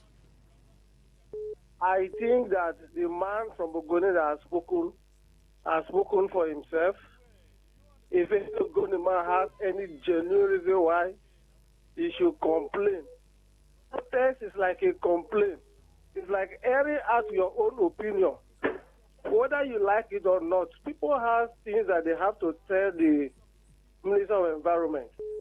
I am not supporting any violent protest anyway. But if any Ogoni man has any genuine complaint, so let the minister be informed about. I think no Ogoni man can say you cannot do that. Well, because those who are enjoying HYPREP, whether they are for this or that, there are those who are there putting money there into their pockets, not minding that the money there is for a purpose. But people are still putting the money into their pockets. So those who have genuine complaint to let the world know. To let the world know. Thank you very much. Let's pick other calls. Thank you very much. Hello, good evening. Hello, good evening. Hello, good evening. Hello. Good evening. Your name and where you're calling us from? Hello. I can hear you clearly. Your name and where you're calling us from? Goodness. Oh, we lost that call. The lines are acting up. Hello, good evening. Hello, good evening. We lost our call. The phone lines are acting off. Phone number remains 0810-9510951. Hello, good evening. Hello, good evening. Yeah, good evening. Your name, where you're calling us from? Mr. Marcos from Port Harcourt. Hey, your thoughts? You are asking if federal government has done enough for Ogoni. Yes, with the Federal University, the ongoing cleanup project and other projects in Ogoniland, has the federal government done enough? My good brother, what they are doing in Ogoni is what I call stone and talk. What did I call it? Stone and talk. What they are doing these things, you see them doing in Ogoni, is for them to go back to Ogoni and drink more oil. There are oil in Ahoda, enough like Ogoni. Have you seen federal government? Remember Ahoda people? Stone and talk is a deceit. They just want to push them into accepting them to come and drill oil. Federal government has no interest, no single interest in Ogoni land. If Ogoni has what to tell them to do now, this is the right time to do it. They have not done enough. Thank you very much. That's me. Thank you. Hello, good evening. Hello. Good evening. Your name, where you're calling us from? Yeah, my name is Chimadike. I'm calling from Mukuta. Chimadike, your thoughts? Yeah, the federal government have done enough, a lot for the Ogoni people. Yes, they are my brothers. From in the inception of President Buhari, maybe they know what they are doing there, especially this university that does came. Federal government have done. If we should talk about another thing, what about the university that they brought at Ibrima? Was it not transported back to Douara by our own brother, which they call Rotimi Amechi? But this one now is there now, and we are seeing it. People have been employed there as I speak to you. So what else are going to do the Ogoni people want? It is nothing they want to get their government for a state. It's on the pipeline. It should be given to them, the Bori state. So the federal government is really trying for them. My name is Chimadika. Thank you very much, Chimadike. Hello, good evening. We lost that call. Phone number remains 0810-9510951. Keep the text message coming through 0701-9339-962. Hello, good evening. Hello, good evening to the FM. Good evening. This is Dakuku from Apoki J. Dakuku, your thoughts? So let me tell you, my brother, for this thing they are talking about Ogoni, not to stop them. Listen, if the minister is coming to commission something, but for me to go to Tinubu, this thing is to where to get Ogoni people for them to vote for flagging school, to build the school there. It's a very good thing. But in order way to go to Ogoni, for them to vote for today, he have been start school in Ogoni, in River State, moreover. This is another thing. For this ending time, for how many years now? He been government. But Ogoni have to, for me, they will stop not to come to Ogoni. It's the Minister of LCD who eat their $300 billion paid by Ogoni, by previous government, let Muhammad Buhari. That's the person that can stop. Each other person, they have to allow him to come up with Ogoni and do what they want to do. Let me stop here. Thank you very much. Thank you very much, Dakuku. Hello, good evening. Hello, Priya. Yeah, good evening. Good evening, Douglas. And Douglas, your thoughts? Okay. I really do not know what my Ogoni brothers want. It was the same campaign that they used against President Goodluck Ebele Jonathan for Ogoni cleanup. That he refused to approve the cleanup of Ogoni. Well, let me ask them, has it been completed? And today, President It's Bola a 30-year Tinubu, project. It's not something of 2 years, 3 years, 4 years. Which is, it's a 30-year project. President Muhammad Buhari ruled this country for 8 years. And it was one of their campaign agenda. Had it been completed, I remember Magdofin Deyade, what he did with this same Ogoni project. And today, Jonathan is out. And now we have President Buhari has come and gone. And this is Bola Ahmed Tinubu under the same APC government. If you ask me, I don't know what my Ogoni brothers they want. We are still talking about IPRED, Ogoni cleanup, and whatever nomenclature we tend to describe it. They should be able to define what they want. Thank you very and much. go after what they want. That is me. Thank you very much. Thank you very much. Let's pick other calls. Hello, good evening. Yes, good evening to you. Yeah, good evening. Your name, where you're calling us from? Okay, my name is Stanley Jocliffe. I'm calling you from River State. Your thoughts? Yes, I want to say that Ogoni need more than cleanup. Ogoni need more than University of Environment. Ogoni needs state. So if there's any way the people can organize themselves and tell the minister that they need more than university, they need more than cleanup, they need a state. That's just my thought. Thank you very much. Simple and short. Let's move over to the next story. The chairman of the All Progressive Congress APC in River State, Chief Emeka Beke, has asked the national leadership of the party to urgently intervene and take charge of the issues surrounding the party in the state. Chief Emeka Beke gave the advice during his visit to the newly sworn-in national chairman of APC, Professor Nen Tawe Yuwatda, where he advised the national chairman to stop recognizing Chief Tony Okocha-led faction of the party following a court judgment that affirmed him and his state executive as authentic. Chief Beke said the intervention became necessary following the forthcoming local government election in the state and ways of building the party to be stronger.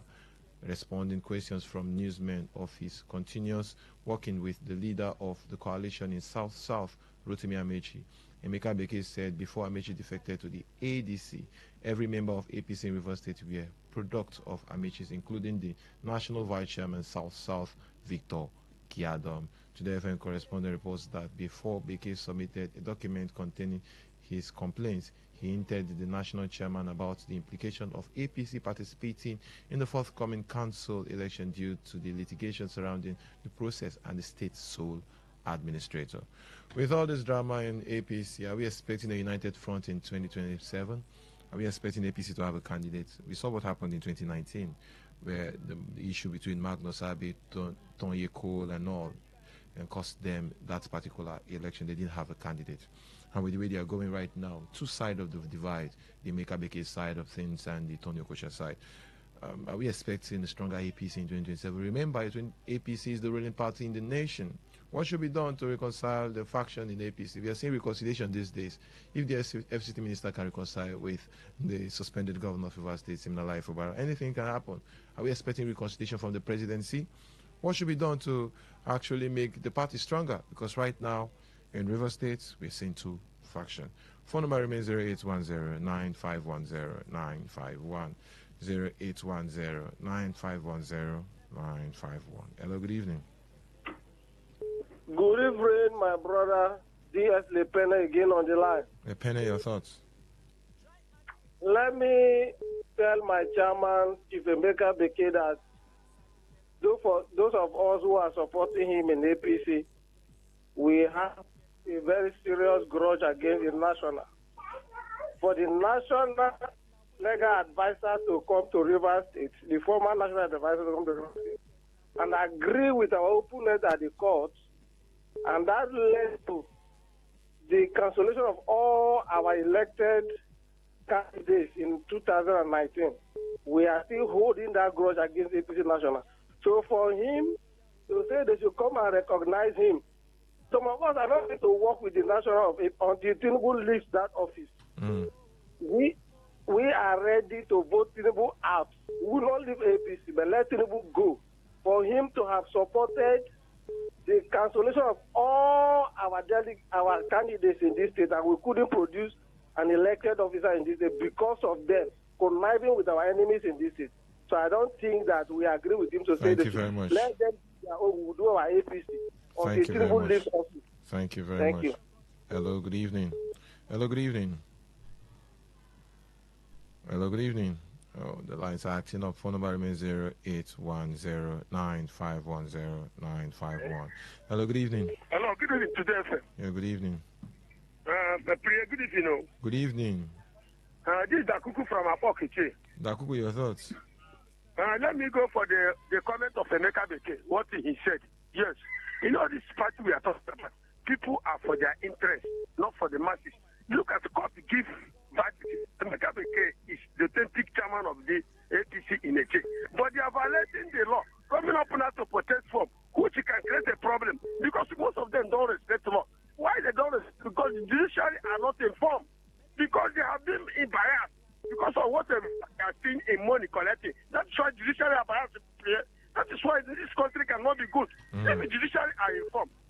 will not happen. Even if the president will respect them, when they give order, they will respect the order. Thank you very much. Thank you very much, okay, thank you. This is Akuku from Akokeche. Thank you, Dakuku. Hello, good evening. Mr. Priya, good evening. Good evening. Yeah, my name is Chimatika. I'm calling from Mukuta. Mr. Priya, at this point in time, Emeka should allow Rivers people and the APC to rest. Because if we look at it very well, I do not understand what he's struggling about. If you look from the statement of the research chairman, he said he will take order from the persons that the central body of a party recognizes. Now, just are talking about court judgment. If you take me to court for possessing your property and you win me in the lower court, and if I go to appeal, I will still be returning that property to maybe appeal speaks otherwise. It happened that even when when Simla Ifeanyi was losing in lower court, he was still holding it to go to Supreme Court. So if the national has recognized Chief Tony Okocha, which is authentic, make application will cause not this trouble. The last election, he was involved in it. And Emeka Beke went to court as a party chairman of the state. And he went there as a joiner, but the court did not recognize him. They still gave a verdict to Tony Okocha. And now you are coming again. Why don't you work with Tony Okocha if you actually know that the party is, you mean well for the party?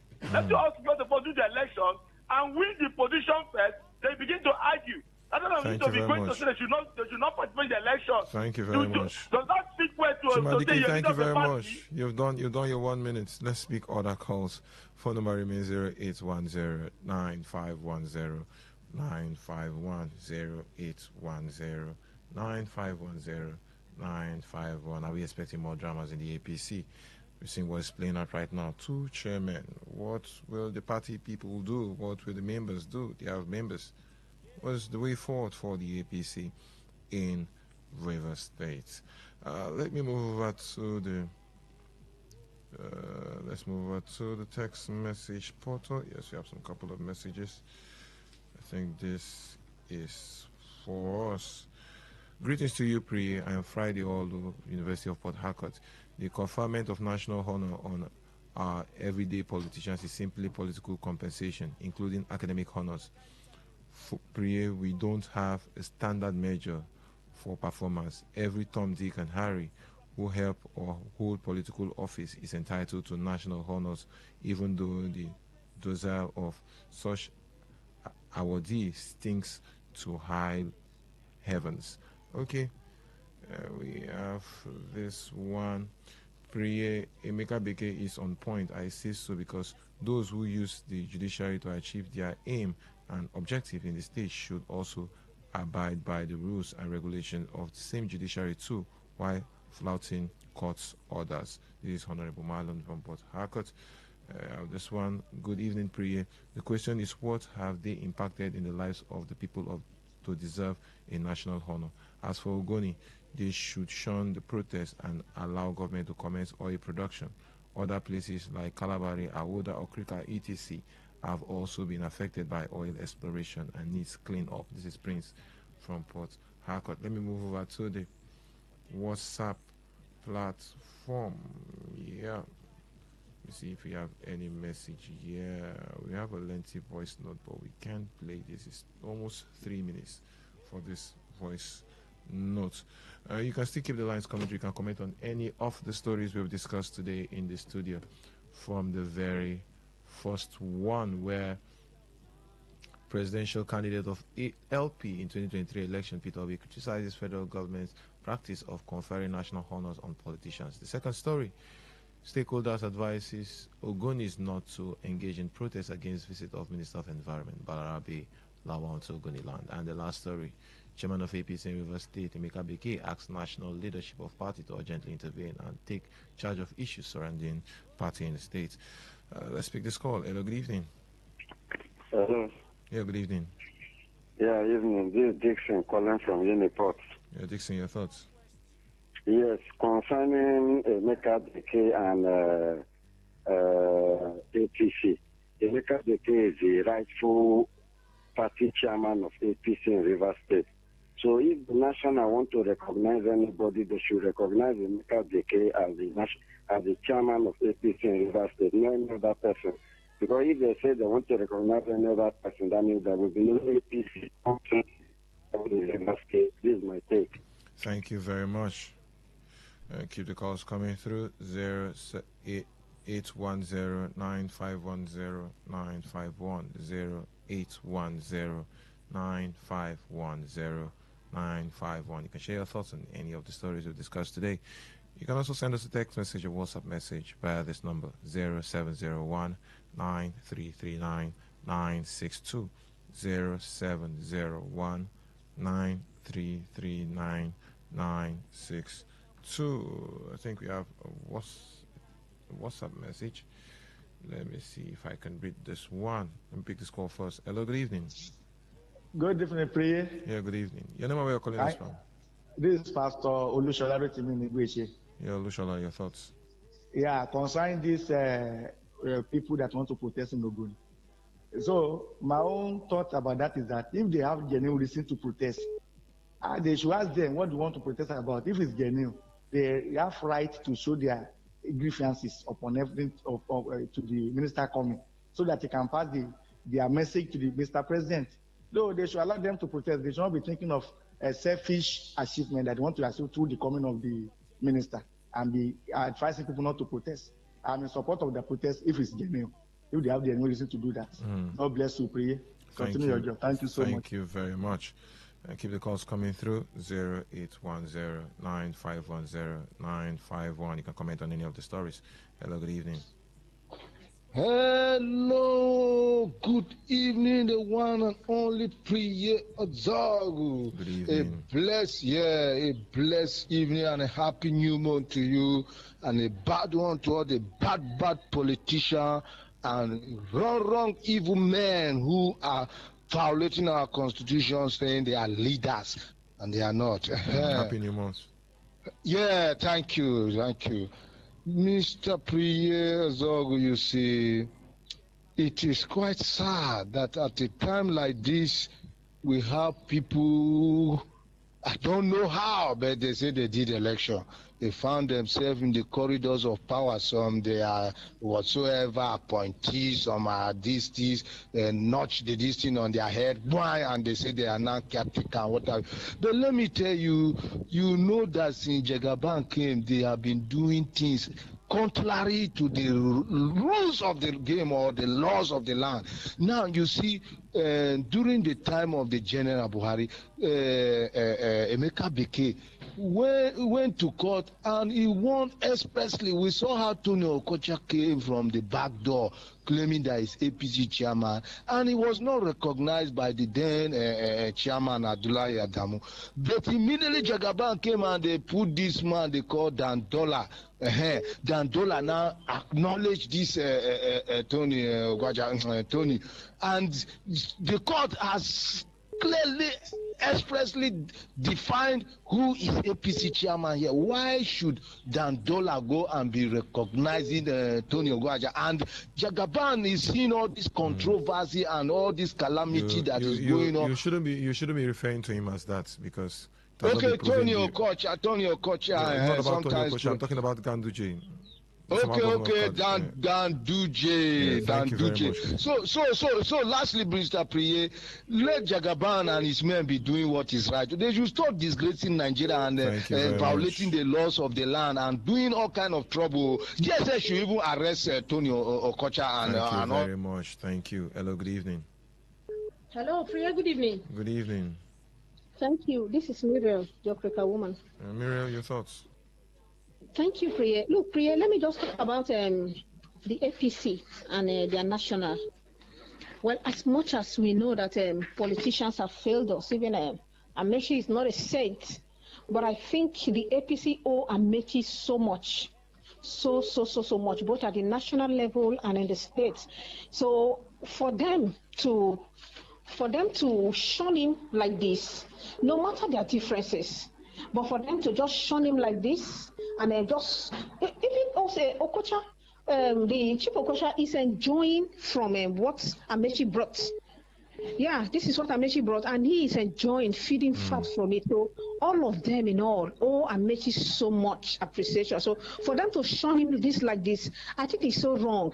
But the guy that went to the national seeking for seeking for appreciation and acceptance, well, he should consider his principal. I don't know how they've talked, but his principal is clearly moved. He has clearly moved to another part. So I don't know the kind of reconciliation is looking for, but nonetheless, they owe Amechi so much. Thank you very much. Thank you. Hello, good evening. Hello, Priya. Yeah, good evening. Yeah, this is Honorable Chris O'Chris. I'm calling from Port Harcourt. Chris, your thoughts? You see, one thing I hate in my life, I hate lies. Ogoni, the way they have been telling us about Ogoni cleanup. See, I have said this time without number, nothing like Ogoni cleanup. I don't know why they are using that Ogoni cleanup. That's the reason why at times I don't like the way they play politics in Nigeria. That's what they did last time. They asked every Ogoni indigene that they will pay them 1 billion, 1 million. One of my friends went and pregnanted 5 years, 5 ladies, that if they born, they will get 1 billion. He ran away. False. Now that's false news. Yeah, it's false news, but that is the reality. I know it's false news, but that is the reality. Ogoni clean up every time. Ogoni, where are they cleaning? Is it this Ogoni after Kajo? Is it that Ogoni? Have you visited Eleme before? Me? Yes. Of recent. Yes. Have you gone to sites? Have you gone to sites in Eleme? I'm not even talking about going to Tai and Kana. I've been there now. I'm asking you, is it this Ogoni with the? I have them now. They are living with me in the house. Not about living with you. I've said, have you visited sites? Because I've visited remediation sites in Ogoni land. So it's actually. Are they cleaning the Ogoni inside it may be slow. It may be slow, but there's cleanup process going up in Ogoni land. Okay, they are cleaning the Ogoni in their sites. It may be slow, but cleanup project is going on in Ogoni land. In 2015, what are they cleaning? Are they cleaning the whole world? Thank you very much. Let them continue the clean. Thank you very much. I think we need to get our facts and informations right. There's cleanup project going on in Ogoni. There's even some other cleanup happening in Ogoni land that's not even done by IPREP. I think one in Budo community, that's done by Shell directly. There's cleanup there. I visited our site. I visited Bomo. I visited basically a lot of communities in Kana, Gokana, Tai, Eleme local government area. And I'll tell you, there's cleanup going on in some sites in Ogoni land. So you to say that nothing is happening in Ogoni land, I think that's not true. Hello, good evening. Hello, good evening. Good evening. Your name and where you're calling us from? How can somebody come from far away this time, from the east, an IPOP member to come here to tell that? No. Share your thoughts on your own opinion. Your own opinion. You can't be tagging people things you cannot substantiate, please. You can't use our platform to be doing that. Please, just your thoughts on the story. Your thoughts on the story. Phone number remains 0810 9510 951 0810 9510 951. You can send us a text message or WhatsApp message via this number 0701 9339 962. Let me see if we have messages. If we have two, let me read this. Priya Emeka Beke is the authentic chairman of APC in the state, while Tony Okocha is the chairman of PD APC led by Wike. Your thoughts, your opinion. Here we have this one. Those who celebrate the evil days today in the state should be very much ready to welcome the hurt days in the future too. Time and tide can never be controlled by mortal men. We all wait the ending days to this action. Honorable Marlon from Port Harcourt. Let me pick this call. Hello, good evening. Hello, good evening. Hello? Yeah, good evening. Your name and where you're calling us from? Yes, good evening. I'm calling from Ozola. Your thoughts? Yes, yes. On this issue of cleanup, Ogoni land cleanup, and so on. I would have asked you as a journalist whether you people are going on investigative journalism. Hello? I am telling you that I visited sites in Ogoni land that they are doing cleanup. Like which site? I visited sites in Ogoni land. I visited sites in Eleme, sites in Kana, sites in Gokana, sites in Tai local government area. You can go there yourself. It's a public space. I don't don't need to do any investigation because I myself am from there and I've been going to and fro in Ogoni. I came There from is Bori also last week. there is also planting, ongoing mangrove planting in Bomu communities. So How is it affecting human life? Is it few people that have been, just coerced to say what we please the government or the media? No, I'm telling you that I have visited sites. I have visited sites. No. Excuse me. Are you holding brief for them? I am not holding brief for them, but for someone to say bluntly that there is nothing happening in Ogoniland, that's wrong. Excuse me, please. Let's be very realistic. A lot of callers have called.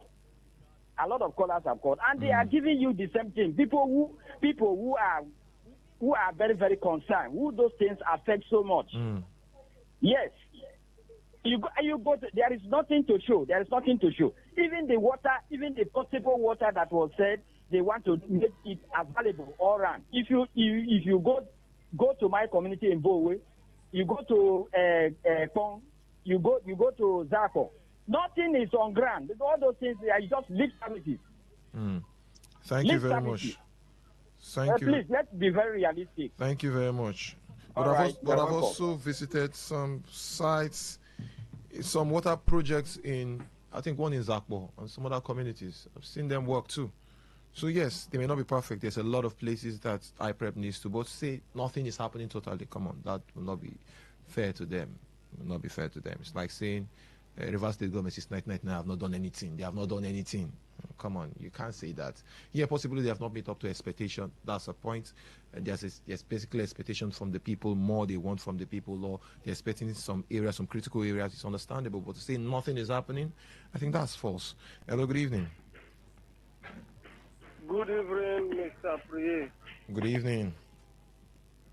Hello? Yeah, I can hear you clearly. Good evening. Hello? I can hear you clearly. Good evening. Hello? Oh, lost that. Let me go over to the text message portal. Yes, we have this message. Good evening, Priye. I want the drama to continue in APC so that they will. I don't know where this sound is coming from. Let me see. I don't know if it's the call. Let me see if I can pick the call. Hello, good evening. Hello, good evening. Hello. Good evening. Your name, where you're calling us from? This is Mr. Billy calling you from Port Harcourt. Your thoughts?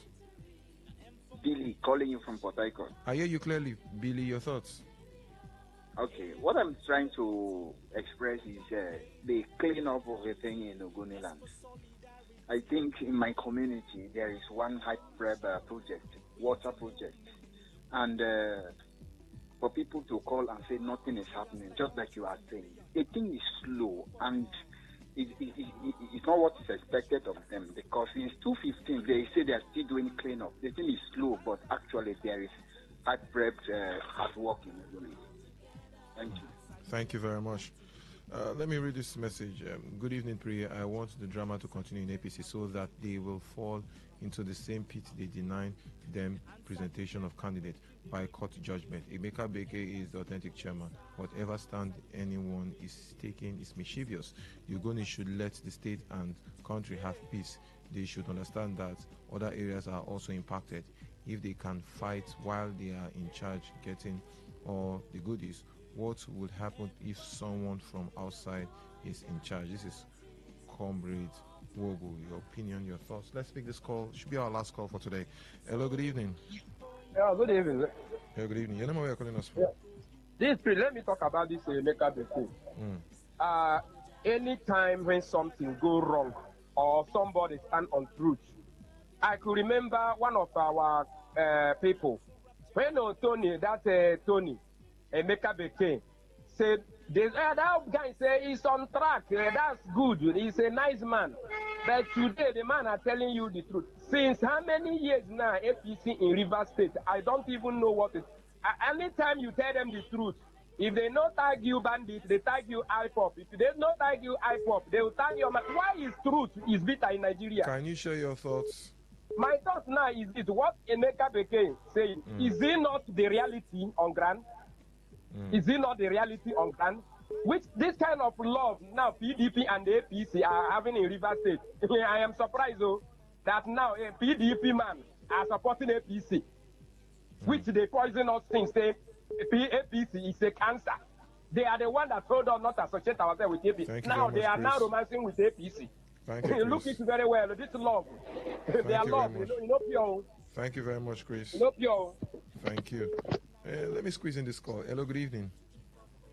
Good evening, Priya. Yeah, good evening. Your name where you're calling us from? Yeah, Special Douglas. Priya, this Meta BK going to the national to complain about Chief Tony Okocha, right? Yes, yes. You see, I don't understand where we will place Emeka Beke now because it's been like almost 4 years now. Emeka Beke, if he is actually a chairman, his tenure is ending in November. Statutory 4 years tenure. So he's telling us that from the inception of his 4 years and when he started hearing that Chief Okocha is the chairman, he never thought it wise or there is need to go to the national to complain. It is now that he does not have any tenure left. From now to November, just barely 4 months or so. And that's when he's going to complain. So that what will happen now, they will now tell Chief Okocha to allow him finish the 4 months. Or I don't understand. See, let me tell you, it's brilliant. Emeka Beke is just trying to play the spoiler. He knows he is not a chairman because he knows he requires the authentication from the national. And that is why he's going now because he has never gotten it. It's Chief Okocha that is getting the authentication. That is why he thinks it's necessary now. So nobody should regard him. He doesn't have a tenure. Thank you very much. Let me squeeze in this call. Let me call it a wrap. I pray the cleanup of Ogoni, including skill acquisition, women empowerment, youth empowerment, building human capital scholarship, go and read UNEP report. They do little or nothing on human. I can liken High Prep to NDDC always embarking on deceitful, fraudulent project to put money in their account. Go to Ogoni, the poverty there is higher than any other place in River State. Ogoni is supposed to be the most developed city in Nigeria due to billions of dollars sunk on High Prep, but go there and see poverty in higher level. And the man is saying that because he's benefiting from the fraud going on in High Prep. This is Jerry from Port Harcourt. On that note, to call it a wrap on today's edition of the platform on radio. The platform is a news department production. I am Priye Ezogo. Up next is Waiting to Happen with MC Koro and the crew. I am Priye Ezogo. Good evening.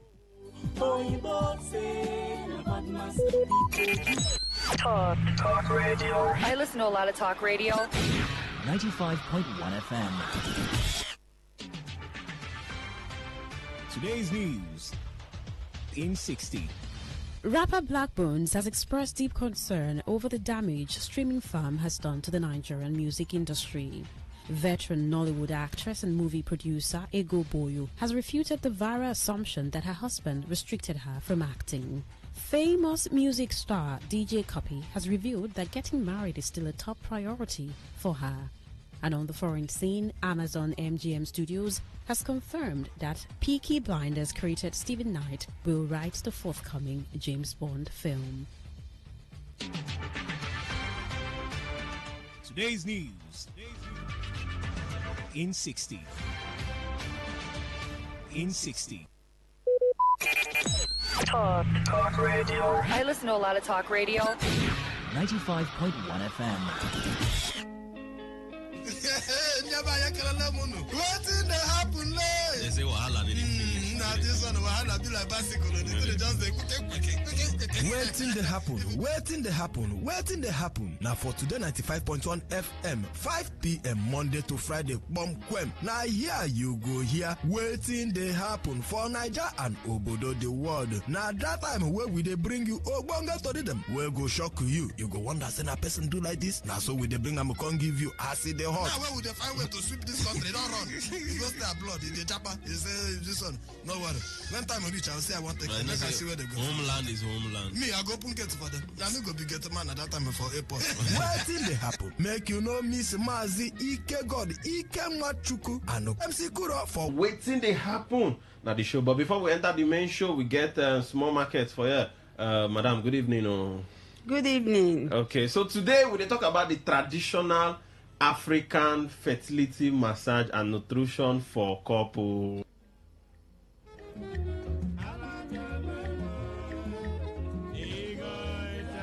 Okay, so, madam, if you greet our people. Yes, good evening, my beautiful people. Yes, it's for couples. Today's own is for couples, not only for mothers. It's trying to conceive couples. Welcome to Nelly Green Therapy Home Moments. Where we reconnect with our African roots to heal, nurture, and restore the womb. Today we are shining the light on something very important: the power of African traditional fertility massage and steaming, and how both the woman and the man need care to make conception easier. Wow. So, if you continue, tell us more. Let's start with the woman, the mother of nations. For many women trying to conceive, the womb is not just a physical organ. It's the seat of life. In African traditional practice, fertility massage is more than rubbing oil on the belly.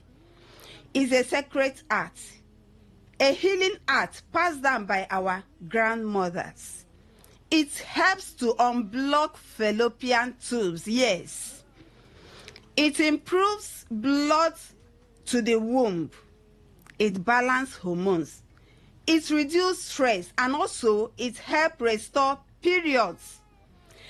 Then when we add yoni steaming with herbs, we help the womb cleanse itself, fight infection, and prepare the lining for implantation. Okay, so madam, before you continue, I would like make you drop your number.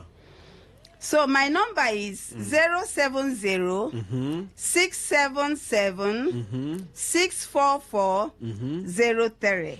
I better call them back again. 070 677 644 03. Okay, I better continue. But here is the big truth. Here is the big truth. Okay.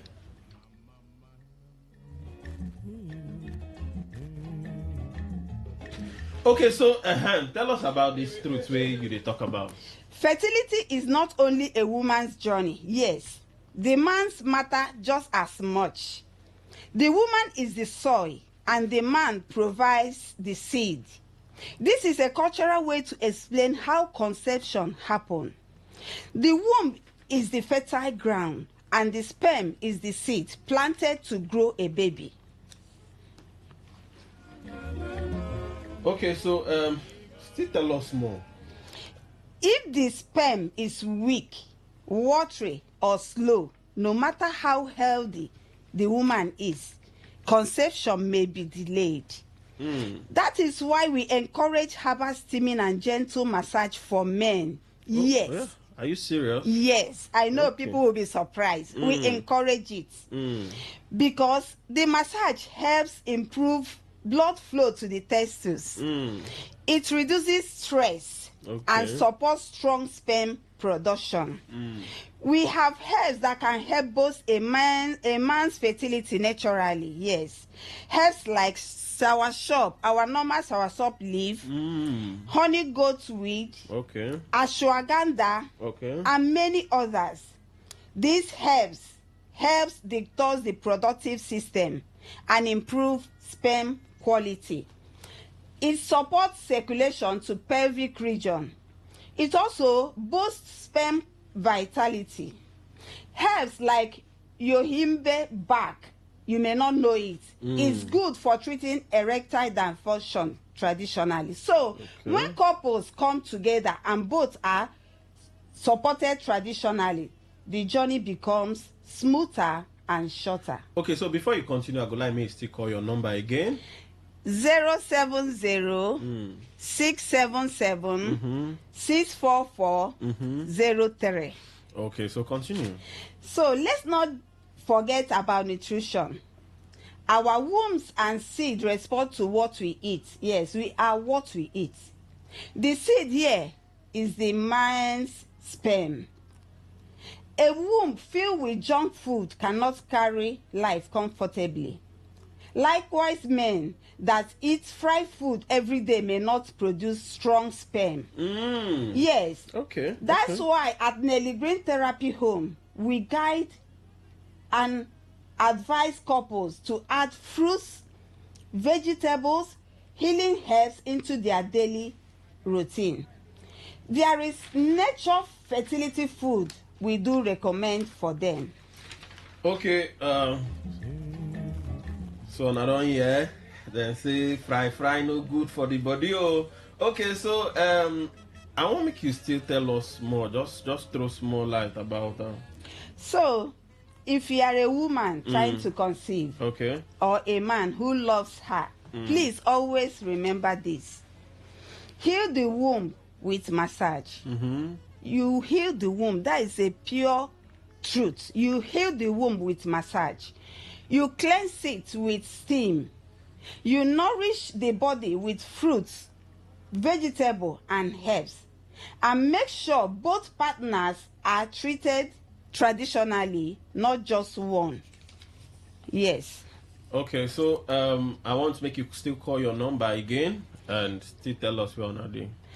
070 677 64403. Okay, so you want to talk small thing before I ask you where on a day for Port Harcourt. Okay. Don't give up.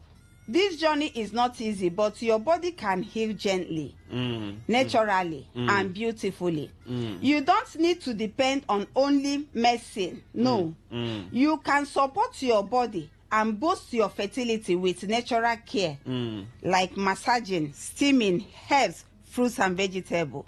Okay, so I want to make you call your number and tell us where on a day we be say if person want meet on her, where the fit come meet on her. My number again is 070 677 64403.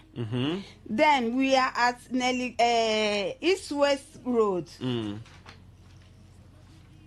opposite Sugarland, off Elios roundabout, opposite Sugarland. That's where you get us. And also at Nelly Green Therapy Home, we offer traditional fertility massage with herbal infused oil, herbal steam care. Yes. Okay, so this particular thing no concern only man, it concern man and woman. Both man and women and woman, and we have days for. Okay. You know, men, you people, you have your privacy. No, we cannot combine it at the same time. We have days for women, we have days for men. Make you not go see somebody where you don't plan to see. Yes. We open from Monday to Friday. Okay. Then on Wednesday is for men alone. Okay, men Wednesday. On Wednesday is for men alone. Okay. Then on Saturday is only when you want to book us. Okay. Saturday is for booking, but from Monday, Tuesday, Thursday, Friday, from 9 o'clock till 4 o'clock, we are in the office. So Monday to Tuesdays, yes, now for women. Yes. Then Wednesdays now for men. Then Thursday and Friday for women too. Then this one I can't give women this thing. And you know, men, you know, women, we are the I would say we are the center of everything. Yes. So women need proper care. Okay. Proper Their body massage. very, very yes, soft. so that will open up everything, every blockages. Okay. If there is any stock old blood with massage, everything will be okay. And we don't get testimonies for a lot of testimony. I have a very big testimony. A woman of 12 years in marriage. She has blocked fallopian tube. She came for massage today. I told her, when I saw her, I said, no, I cannot massage you. Go home. She said she has not seen her period though. I said, go home. Let's see. Let's wait for, because I cannot massage her until she sees her period. But I believe she's told me that yes, she has been sick and weak. So there, when you come, you receive your own testimony. Okay, so any problem where you get, as far as say now, say you define picking you one born, exactly. Because the problem still they come from the man. A lot of women are no longer seeing their monthly visitor. Please come to Nelly Green Therapy Home. Okay, we'll help you restore your period back. Okay, so I beg, madam, call your number again and where on a day. Okay, my number is 070 677 644 03. Okay. 070 677 644 03. That number, the WhatsApp, Abi? Yes, it's my WhatsApp number. Okay. We are at East West Road, after Elios roundabout. Before you reach Rumudara Junction, opposite. Our office is opposite Sugarland Supermarket. The name of our plaza is Shama Plaza. Okay. Yes. So on they hear the voice of Nelly Green Therapy Home Limited, and yeah, if you get issues, you know, say you don't look for picking for 15-20 years, solution don't come. Yes. Na Nelly Green Therapy 9 day. So Yes. I beg, try call the number. They talk the place again now. Opposite Sugarland, East West Road, before Rumodara Junction. Just call your number for the last time. 070 677 644 03. So what do you want tell country people to listen to you? Your bundle of joy is closer than you think. Let the womb be blessed, the seed be strong, and may joy fill your home soon. That's the last word I have for couples. Okay, Thanks. thank you very much, Nelly Green. We still there. We don't go anywhere.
Be murdered.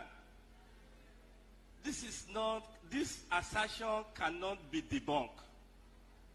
It is very similitude. Very similitude. That means so true. I want to celebrate Pastor Mrs. Siju Eliomade for the Gabusa law. Well. You need a feather to further. You need what's it again? A feather to further. If you have a mother, you cannot be murdered. Fire on. When you are thankful, your tank will be full. Hey. MC Kura, when you worship Alpha, you will go far. Are you with me in the spirit? Continue. When you worship Omega, you will grow mega. God. Are you with me, MC Kura? God. You have my account number. If you sow your tithe, your account will not be tied. Hey, father. Now everybody now scam for this. So, ladies and gentlemen, if you're listening to us, we don't show again 95.1. Waiting they happen at the show where would they? And we did the show, but we're not going to show you shaking. Yes. And Nigeria don't go show you shaking. Yeah, I saw what you did there. My brother, nothing they happen, we don't come. My name is MC Kura, they call me the king of weddings. Anywhere where wedding they happen for the city, outside the city. If you look very well, you go see MC Kura where they there. And they will stock this thing. Say, Pekin where they carry for back. You know, they know say the journey far. We don't show. That's why they call me the king of jollof rice. And no ADB. Justice, let's go. All right, so we country people, we don't show again. We don't lap again for waiting they happen. My name is MC Justice. That man we hating justice. Anywhere where they talk about injustice, you go see me wrong. Consider and chook mat. They talk. We don't show again to put mat for waiting they happen for your Today 95.1 FM. Okay, this one a very controversial topic where it be, but on I know how we they be now. Fridays na day. Would they give on where they listen to us? Make on a call us. Chook on a mat for the Tory so that may not look like say on a no. Wait, today na new month. Yes, so happy new month. Yes, so ladies and gentlemen. Today na still another special day. International Girlfriends Day. International Girlfriends Day. So if you listen to us, you get girlfriend, make sure say you buy your girlfriend gift. Yes, sir. Gifts like waiting. If you buy her mineral, okay. If you buy her drink, soft if drink, you afford, if you buy her, if you buy iPhone 16, what's there? Yeah, just about 4 million naira. This is also just small 4 million naira. Yeah, you can buy a car. You can even buy a house. You know. You can buy a Lambo, you know. Yeah. You can even buy her a land. You can, instead of you to write your name, you write her name. You can make her your next of kin. So that we will just go like that.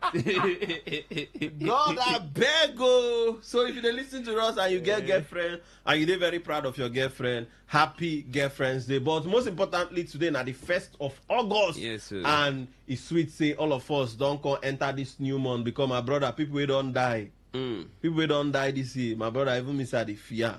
People don't die. A lot of so for us to see 1st of August, it means say now God they run am for us. So you have to be in August for you to what? Enter August meeting. You have to be in August so that your house will not be full of dust.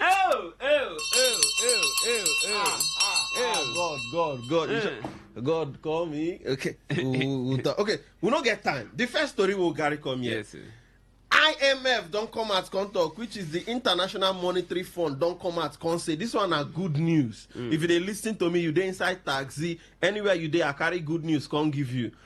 International Monetary Fund don't come at contact say Nigeria economy by 2025 go grow past UK economy.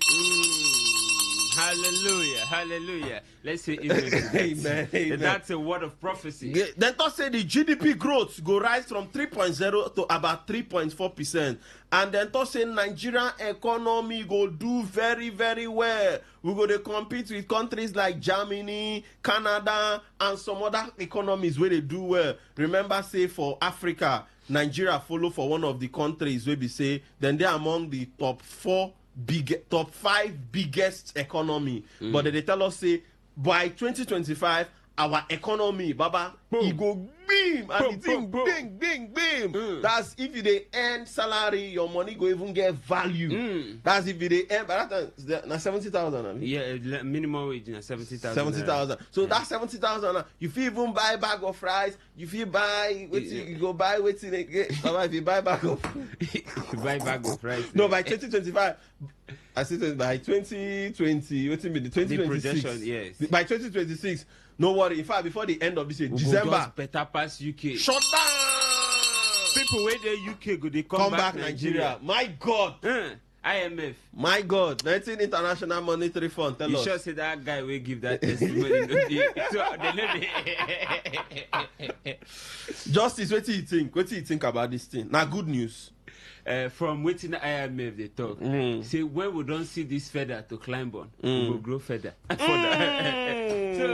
now very, very good projection. You know, this one not be the first time where IMF they make such projection, or in the past years that they come up with. Nigeria don't always get this potential to do well because we get everything where you take. We get the good weather, we get the good soil, we get the good environment. We don't get a lot of natural. Nigeria is a fertile ground. Yeah, we don't get this natural disaster where a lot of country in the other part of the world they get every now and then. You know. But we get every potential to do well. But waiting we lack in this part of the world now leadership to carry out this thing to make and work. IMF don't predict this. In the past, they don't still come out with favorable prediction for Nigeria. Okay, like this one, they will say we go better pass UK, Germany, and other country. It is still more just the hope say we go achieve and more just hope say we get the leadership if we bring this thing to reality. Okay, so I don't hear from MC Justice, and I go tell us what you think about that one. The second story will carry come here.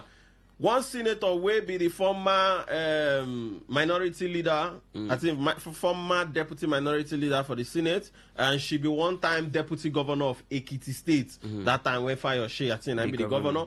She don't come out because like this now, she don't shift. She don't shift from the party where she did. She don't shift to go another party. And the party where she carry go now, APC. That's from PDP. She don't shift go APC. Now, she can't say, the person they interview, can't say, you know things say you supposed to even go ADC. She can't say ADC no really gets the structures. The question why they ask you feel say ADC even gets the structures or not just to the shout for social media?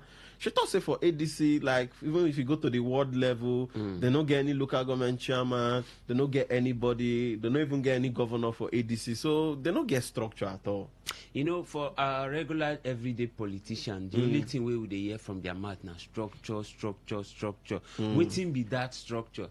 In an ideal situation, the structure is supposed to be about the people, about the voters. It's the structure supposed to be that thing where if you offer them, you know, if you sell yourself now, what is all the most politicians they imply by structure now? People in power, the ability to win election, which party go fit deliver you and all that. Now waiting every day. We remember the past election before the last 2023 election when P2B they contest. Everybody say Labour Party does not have the structure. They cannot even get up to how many 500,000 votes and all that. But forgetting that the structure is the people. When you have a very good manifesto, when you're a sellable candidate, you have the people are solidly behind you. So that means you have the structure. It don't really matter whether they get local government chairman or they get all those things no matter because waiting our normal politicians they call structure na federal might, INEC, police, all those people who go mount and all that. Now waiting that they call structure, you feel guess do you have the structure? Do you have the capacity? Can you deliver your polling unit and all that? So now waiting they meet. So instead of them to create an ideology where people go believe in, they just believe, okay, make we jump into something existing so that no to stress me. Yeah, they need a feather to further. If they listen to us, you go tell us what you think about that one. The third one will come here. APC, Northeast APC youth don't come and come one Tinubu. Imagine that these people get mind. They want our president. They want our president. We go lead us make better pass Germany and UK according to the IMF. The man with us say a fertile ground. A fertile ground is what is so then come out, they thought they can't warn president. I see him as disrespectful. Why would you be warning the president of the Federal Republic of Nigeria? First of all, before we even enter the matter, but they don't come out and say, Presido, make for your mind, you notice say you go fit comot Shetima on. Because we don't hear rumor say, they like say Shetima no will come back for the next election. Mm-hmm. Now, remember say all this rumor, them now they lead to something where they get hurt. Yeah. Now, you remember say one, that first, as I talk like this, I can't remember person when they owe me. Why is it that this story, I can't remember person, God help me.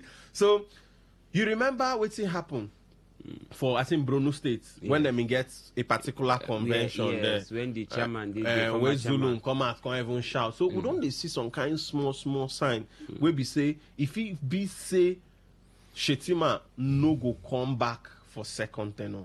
But this not is APC, you don't come and say, say if Shetima no come out with Tinubu, say if it even make Tinubu no win the election, chances they say if he no win the election, that's if he no come out with Shetima. But you see the politics where they play already. You can't see say APC chairman, Gandu J, former APC chairman, you see saying resign because of health issues, health issues, but they can't go make a fan, they can't give him one position for fan. Yeah, you understand? Income they can't bring in another person. You understand? So all these politics, you know, things say the thing they and they feel say maybe Shetima and the president they never really see that strong collabo. You feel say if the president drop Shetima for the next election, you feel say the thing will affect in chances of becoming coming back for a second tenure. Okay, until it happen, we no go know. You know, like from calculation, political permutations. From permutations where we don't see, some people don't suggest say the former Kano State governor and presidential candidate of Kwankwaso, yes. But Kwankwaso don't criticize the government recently. Now politics, we don't see a person like Daniel Boala, we criticize, talk everything we talk about. Before you know, you don't go visit, just a handshake, everything. If they, you see, you know, say this politics they dangerous. You go see person they shout, Tinubu is this, Tinubu is this. As he enters Sorok, you say, he's not really that old. He's a young man. Yeah, he's even more mentally okay than me. So that's politics, you know. So from we don't hear say speculation say Kwankwaso, other people. Some people don't say okay if you won't go for a Christian northern, you know. Some people say you won't move him from the northeast, enter northwest and all that. So we see the permutation, but the waiting the pressure the youths group for APC talk, no, they out of line of politics. They want secure their own interests and talk for their own person, so that you know go be like say, okay, this person where you want shake like this, you know, get people where they behind them. So now all politics. So for now, make we just watch how it could play out. So on a few say if they replace Shetima, Tinubu fit no win the election, you go tell us what you think about that matter. The final story will come out here. This particular story, this one it happened for one particular place. I think this one happened for Kano, and this particular story, this particular man, he just did like this. So, since he said the country hard, he look up, look down, he don't know where he go. Now in Congo thief roof. The name of the man is Sabu Abdullahi, and this man is 35 years of age. 9 days. He can go for Kano, and you know how many roof when go thief? Just 5 roof or 5. Nine, no man don't say just 5 because the person went too far from. You don't know whether that the person heaven and earth be that. So he go see 5 pieces of roof sheet.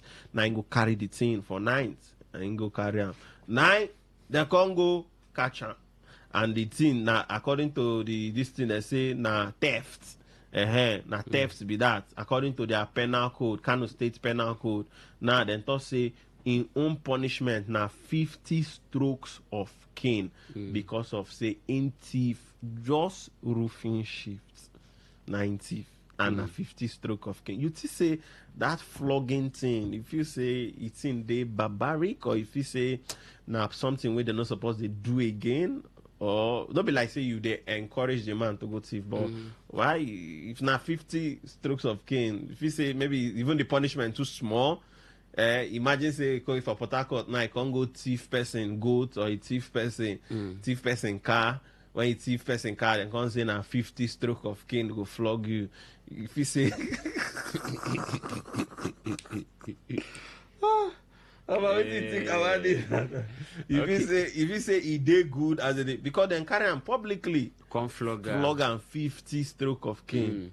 Now just pains single just receive. Yeah, I feel say the essence of punishment now to correct the person, you know, not be to castrate them and all that, now correction and all that. So I feel say as long as no be jungle justice, as long as okay, there's a process where determines. But you know, you say that flogging feel lead to in death. Okay. Baba 50 stroke of cane. Baba no be how. You notice that flogging now the flogger me can't shout, can't die. You notice the law supposed even. Now the reason now from another angle, in a very dicey situation there. No say some people not too strong. They feel strong for thieving, but they're not strong for. No, it's supposed strong for the two parts.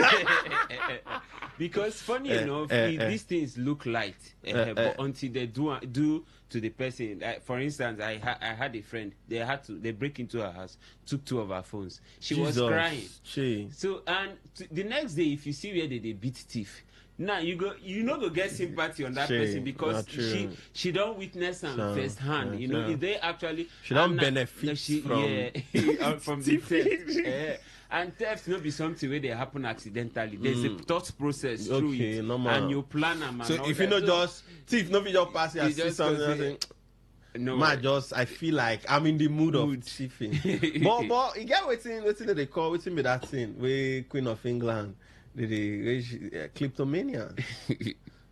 Kleptomania. Wait, na instinct you just do them at a stretch. So you know whether the guy do them at he has a gift for. Okay. But it's okay. Okay, you want finalize. Okay, it's crazy, but I feel say it still did better than locking the person up inside because we don't get people we just do a very trivial offenses like this. They can't go lock them up. But I suggest something like manual labor. You know, I don't go police station. They say this became like community service. Yes, go do community service for a period of okay, go clean this drainage and all that. Those ones now did better than that 50 stroke, even if it may not be totally out of place. Okay, so if you listen to us, you go tell us what you think about that matter. The number to call now 0810 9510 951. My call back again 0810 9510 951. And those of you now we want to reach us for SMS and WhatsApp now 0701 9339 962. So we'll be the first person. Everybody just get 1 minute to talk. Hello, good evening. Hello, good evening. You hear me? Yes, sir. Your name and where they call us from? Yes, Anna, you're calling from Igrita. Okay, put your voice for the story. Okay. The story is from IMF. IMF, are they joking? Are they scamming? Is it real? Hello? I hear you. Continue. I say IMF, are they joking now? Are they serious? And they're serious now, my brother, they're serious. Is it not this week Nigeria went to borrow money? What take over, take a time, even in Africa, even Ghana here. All these statistics are not true. They are not true. They use it to deceive us so that we'll borrow more money. It's not realistic. They are lying to us. Okay. Thank you very much, sir. Thank you. So everybody get 1 minute today. Hello, good evening. Enter to Bluetooth. Hello. Yeah, good evening. Your name and where they call us from? Try network. Hello, good evening. MC Kuro. Yeah, okay, good evening. MC Kuro, tell me, come, MC Kuro, true, this thing why they hear not true. Which IMF is this one? International Monetary, what's in they got fund. The one where they Geneva, been the one where they were. The original one. The original one, don't be fake. We'll not get another one. I don't want to be person when they tell me what's in it, go take where they belong, go say no. So no in the dream. That one not dream.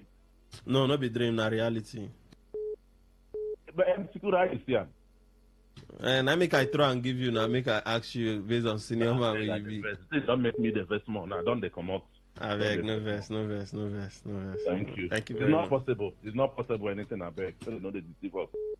Okay. Now magic. Now miracle. Okay. Thank you very much. Thank you. Yeah. Miracle, don't talk. You could take a Hello? miracle. Okay. I feel they try network. They show small shaggy. Hello. Good evening. Yeah, how are you? I'm very fine, sir. Good evening. Your name and where you call us from? N Billion. In Came Billion. Put your voice for the Tory. Brother, to all of you there. My brother, IMF, whatever they call them, I don't know why people are bothered about what this is. I've never taken them serious before. Their prediction about Nigeria is zero. No one have come to pass in the past, so nobody should take them serious. For coming to this, now what is his name? Tinubu and the Shetima. Mind you, I'm as a man that has vision of politics, 2027. Yeah, I'm praying for him to drop Shetima. I'm begging him to drop him. It will be so easier for him to lose. He should not underrate vice president. They gave him 1.4 million votes from a 1.2 million votes from a Brownway from. He got the highest vote from the North United States. If you underrate such a man, you will lose so easy. So I'm begging people to do Shetima. Thank you so much. That's my submission. Thank you very much for your submission. Hello, good evening. Yeah, good evening. My name is General Ololo. Calling from Port Harcourt. Put your voice for the Tory. This ISF, NIN, NSF. My brother, I dey see as e be like say APC person dey work for that office. So this one wey dey tell us na big dream wey no go come in the next 50 years. Wetin dey tell me say Nigeria economy go better pass Germany, even US. No, e be like APC person dey for that NSF, abi NIN, abi what do you call it? Yes, so you know go work. That's what they talk na lie. Okay. They tune Tinubu to come borrow more money. You know go work. Okay, no wahala. Thank you, my brother. Thank you. Hello, good evening. Hello, MC Kura. Yeah, good evening. Your name and where they call us from? Good evening. What of Mass now? You go hear invoice on Monday. Okay. Now, Mr. George, I call from Mother George. Okay, George from Mother George. Who will be the general manager of this INS? BM or something. Justice, what's be the name of him? What's be the name, sir? I never. We go check out. We go check out. But not be Nigeria. But Not be Nigeria. International. If you reach and make him try go BMH for malaria. No. Use that kind of word for that kind of senior person, my brother. I beg. And one call ready more day how we they talk. Hello, good evening. Yeah, good evening, Koro. Your name and where they call us from? Now, Honorable Chris, na COC. COC, put your voice. You don't see this IMF or IMF. They don't come the problem where they put former President Buhari in go borrow to liquidation. To the extent nobody know whether the money where President Buhari borrow. Now he make him begin to think am. They don't come again. They don't pay them the one where they borrow. I then go predict after day and now then go they predict for me. Say next tomorrow, say I go buy motor. Is it possible? If person tell you say tomorrow you go buy motor, where you say you only 2,000 you get for your account, you go believe them? What about if person buy the motor give you? And if you say I will go give you, make them kukuma say they go give us money. Not be say they go say Nigeria economy go do it. Since 2015, where we started eat okra. We never cook better soup since APC enter power. Now they tell us. They know they tell us this thing again, no. Thank you very much. Thank you. What's be the name of the president of IMF? Kristalin Jovenia. She from Bulgaria. Okay, from Bulgaria. Yeah. Hello, good evening. Yeah, this is Sam from Rokboku. Sam, I bet if you bring out your voice small. I said Sam from Rokboku. Oh, yeah, put your voice for the Tory. These IMF people, these people, they are enemies of this country. Why you talk like that? Why you talk like that? This is an international organization. Because they forget their international organization. They don't want Nigeria to better than them. Is there any international country But they support your country now. They support your country. When they encourage me, as a nation be borrowing, and you are saying that they will be better than the UK and they support your country financially now. Don't support. They are rendering. It was in poverty in Nigeria. They support. They borrow money and they will loot it. It's to buy SUV. My brother, if somebody where they give you money in a bad person, you call them bad person. They are those money because they are wasting the one gain. That is why they are giving those money because they want the to be indebted to them. And our politicians, this APC, they keep doing it. Okay, thank you, my brother. Thank you. Okay, thank you. Hello, good evening. Yes, sir. And which kind of voice will they use they talk to me for this kind of weather now? Maybe mess summer be this. Summer, I will call IMF for you. Tell IMF. They don't get that Now senior company. I think a woman be their president. Yes. Now woman be their president though. See now it's the director general. Me, I no be president. I be president of my own now for my own company. Everybody be. You be president of which company? I don't understand. For my own company now. For my own company, you don't know. Your company. So your company go better pass UK very soon, have you? Before Uncle. Okay, so you support IMF. Yeah, what did I support them for? No, them for. Okay, continue. You see what I tell them? I see borrow when they borrow. Then they don't come tell me say me I they owe. Before you no go owe. Maybe you they follow chop the money. Which money be that one? No worry, China go soon come carry you. We the owe China. Now when they say this now that they go carry because they give us reviews. Our own to tell you so that when you now say we go announce that they come carry.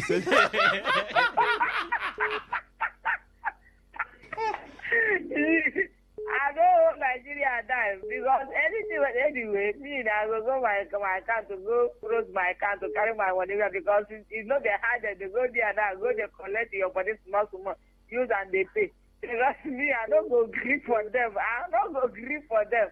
I don't want to. I don't see grieve for them. Any money where they go, now them with their children and their great-grandchildren, and them go pay. Okay. Them their children will call help Nigeria. See how Nigeria must grow. Definitely they there now. Nigeria they go for Ghana. Then they go. Thank you. Okay, thank you very much, Madam Esoma. Thank you. Hello, good evening. Yeah, good evening. I'm Sikura. Your name and where they call us from? Yeah, my name is the fisherman from Niger Delta, calling you from Port Harcourt. Hey, Abi, I have full voice for the Tory. I'm to you. Justice, I agree to you, Adrian. I agree to you, brother. This IMF, they are just nothing by but Kasa. That's what I nicknamed them. What's the meaning of that, please? What's the meaning of that? My brother, go find out for dictionary of Kengama. If you know, just go put that. Okay, dictionary of Kengama. You see these people, they are correct too. Okay, it's just like what God told us in the book of Deuteronomy 28. He told us what to do and we'll prosper. And also told us what to do and we'll receive costs. Understand? So it's left for us. So if the Almighty God will create us, no say will not be robot. He give us a free mind for us to choose. I may have given it's a projection. You understand? It's a projection. They are forecasting and they are looking at forgetting say they be businessmen. You know, they don't get any anybody will come, they will get money as far as they know say a collateral rest. What they are telling Nigeria is correct. They don't project. Okay. They say our economy will boost.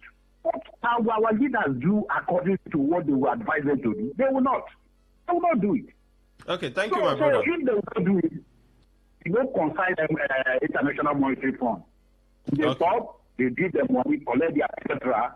If they no pay, they corrupt the nation take. Okay, thank you very much. Because of time, I will just stick to the 1 minute. Thank you, my brother. Hello, good evening. Hello, good evening. Your name and where they call us from? I am I bet if you off your radio they on. Okay, I am Mommy V from Unity Estate.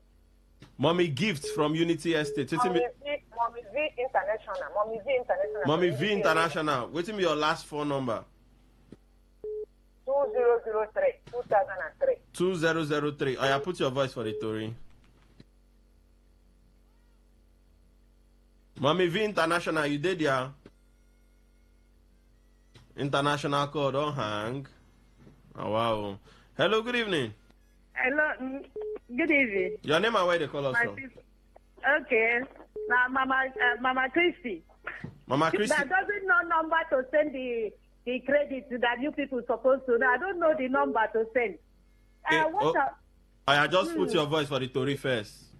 I want to tell you people that the person they catch, now they say they will flog him 50.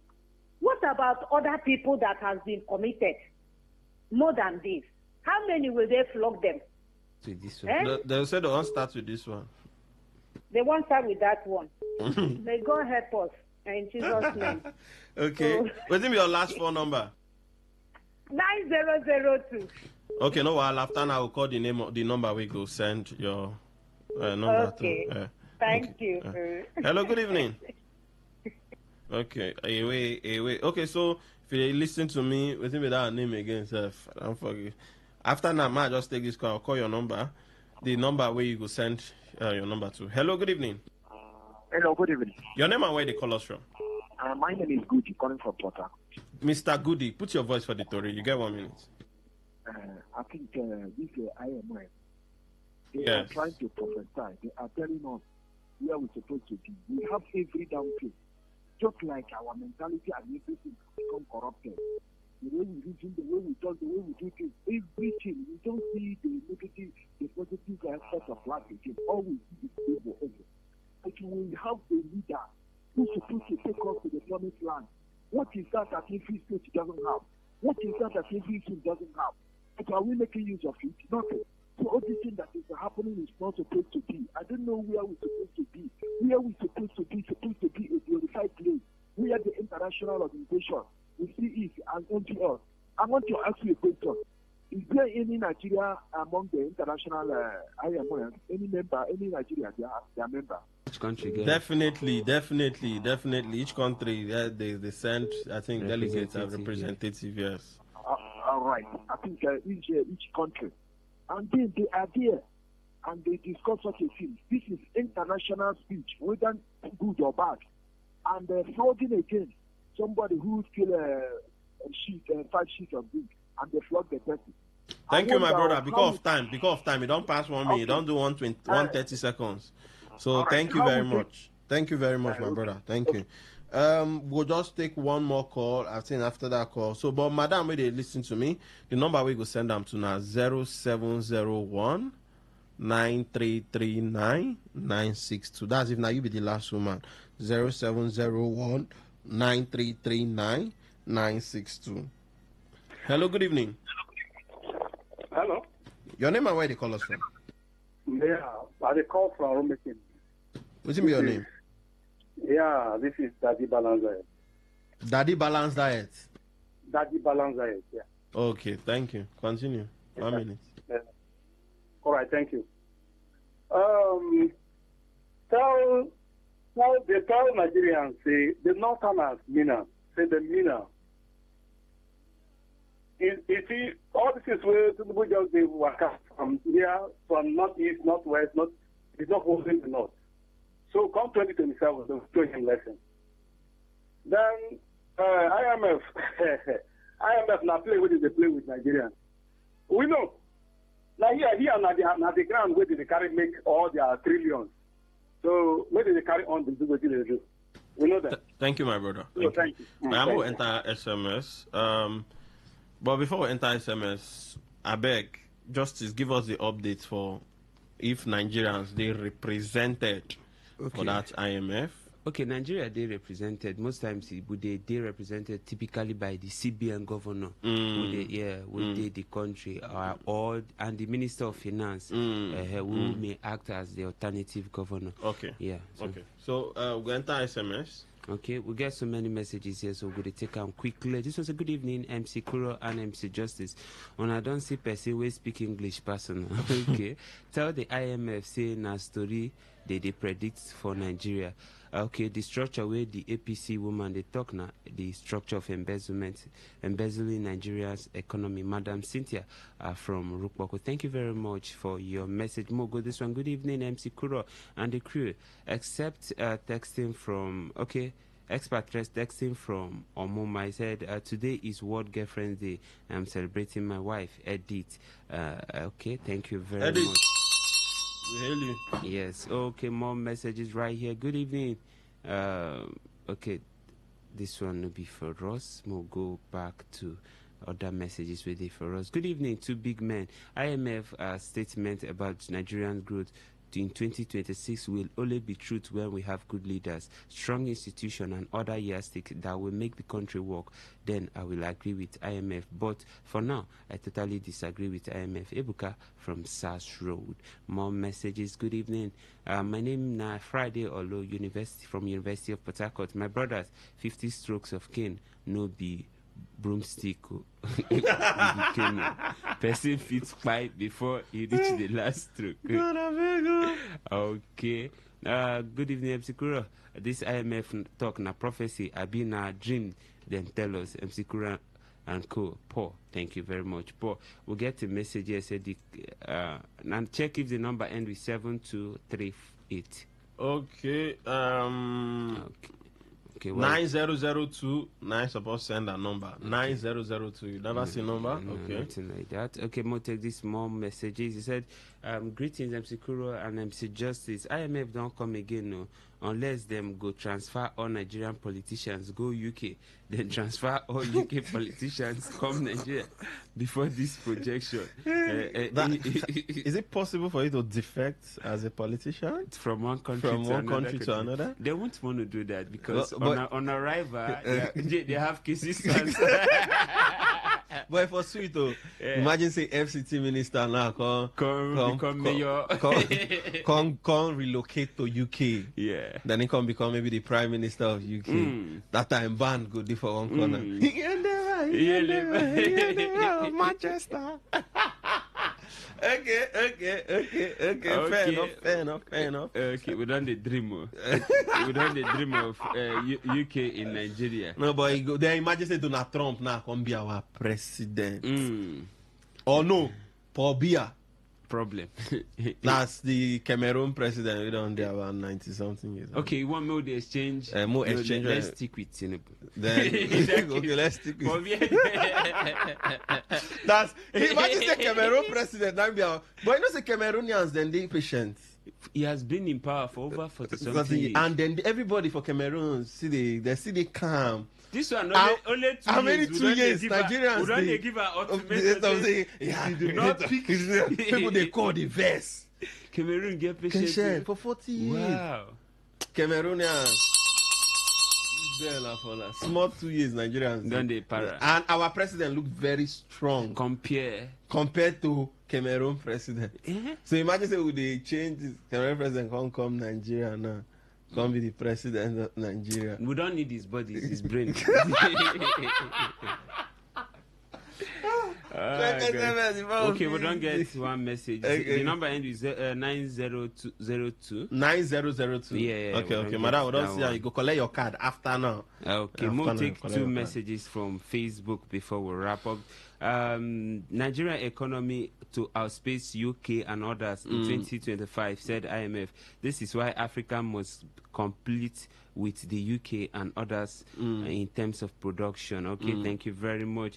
This one from Chris, he said, Che, So our wahala has foreign backing. IMF, I rebuke you. Okay, Chris, no agree with IMF. One more message is here from Progress. He said IMF are praising them so that they can come back and take more loans from them. They know what they are gaining from Nigeria now. But I want to ask you this question, Justice. If you see person where they give you money, maybe now you want to do business, somebody give you 2 million, you go do your business, when you do finish, you pay back. You need business to do 10 million, he give you 10 million, you pay back. Now you go see the person as a bad person. He's like a brother to me, bro. So why Nigerians don't they see IMF like a brother? Now the thing I said, people now they take that loan on our behalf, and they know they see a lot of us, they know they see the reflection on our day-to-day activities and our life. Yeah. Okay, because of time, we'll go end am here. But I get one senior woman now while they go in play. Just arrange small chop for me. Yeah. That's Prime Rose Ochuba. That's one of the senior lecturers in the Department of Fine Art and Design. You know, say when lecturer they cook for you, like just to appreciate what you do. No be lie. You need to appreciate Starbuck. You understand? Based on saying, oh God, my brother, time don't finish. More they go. So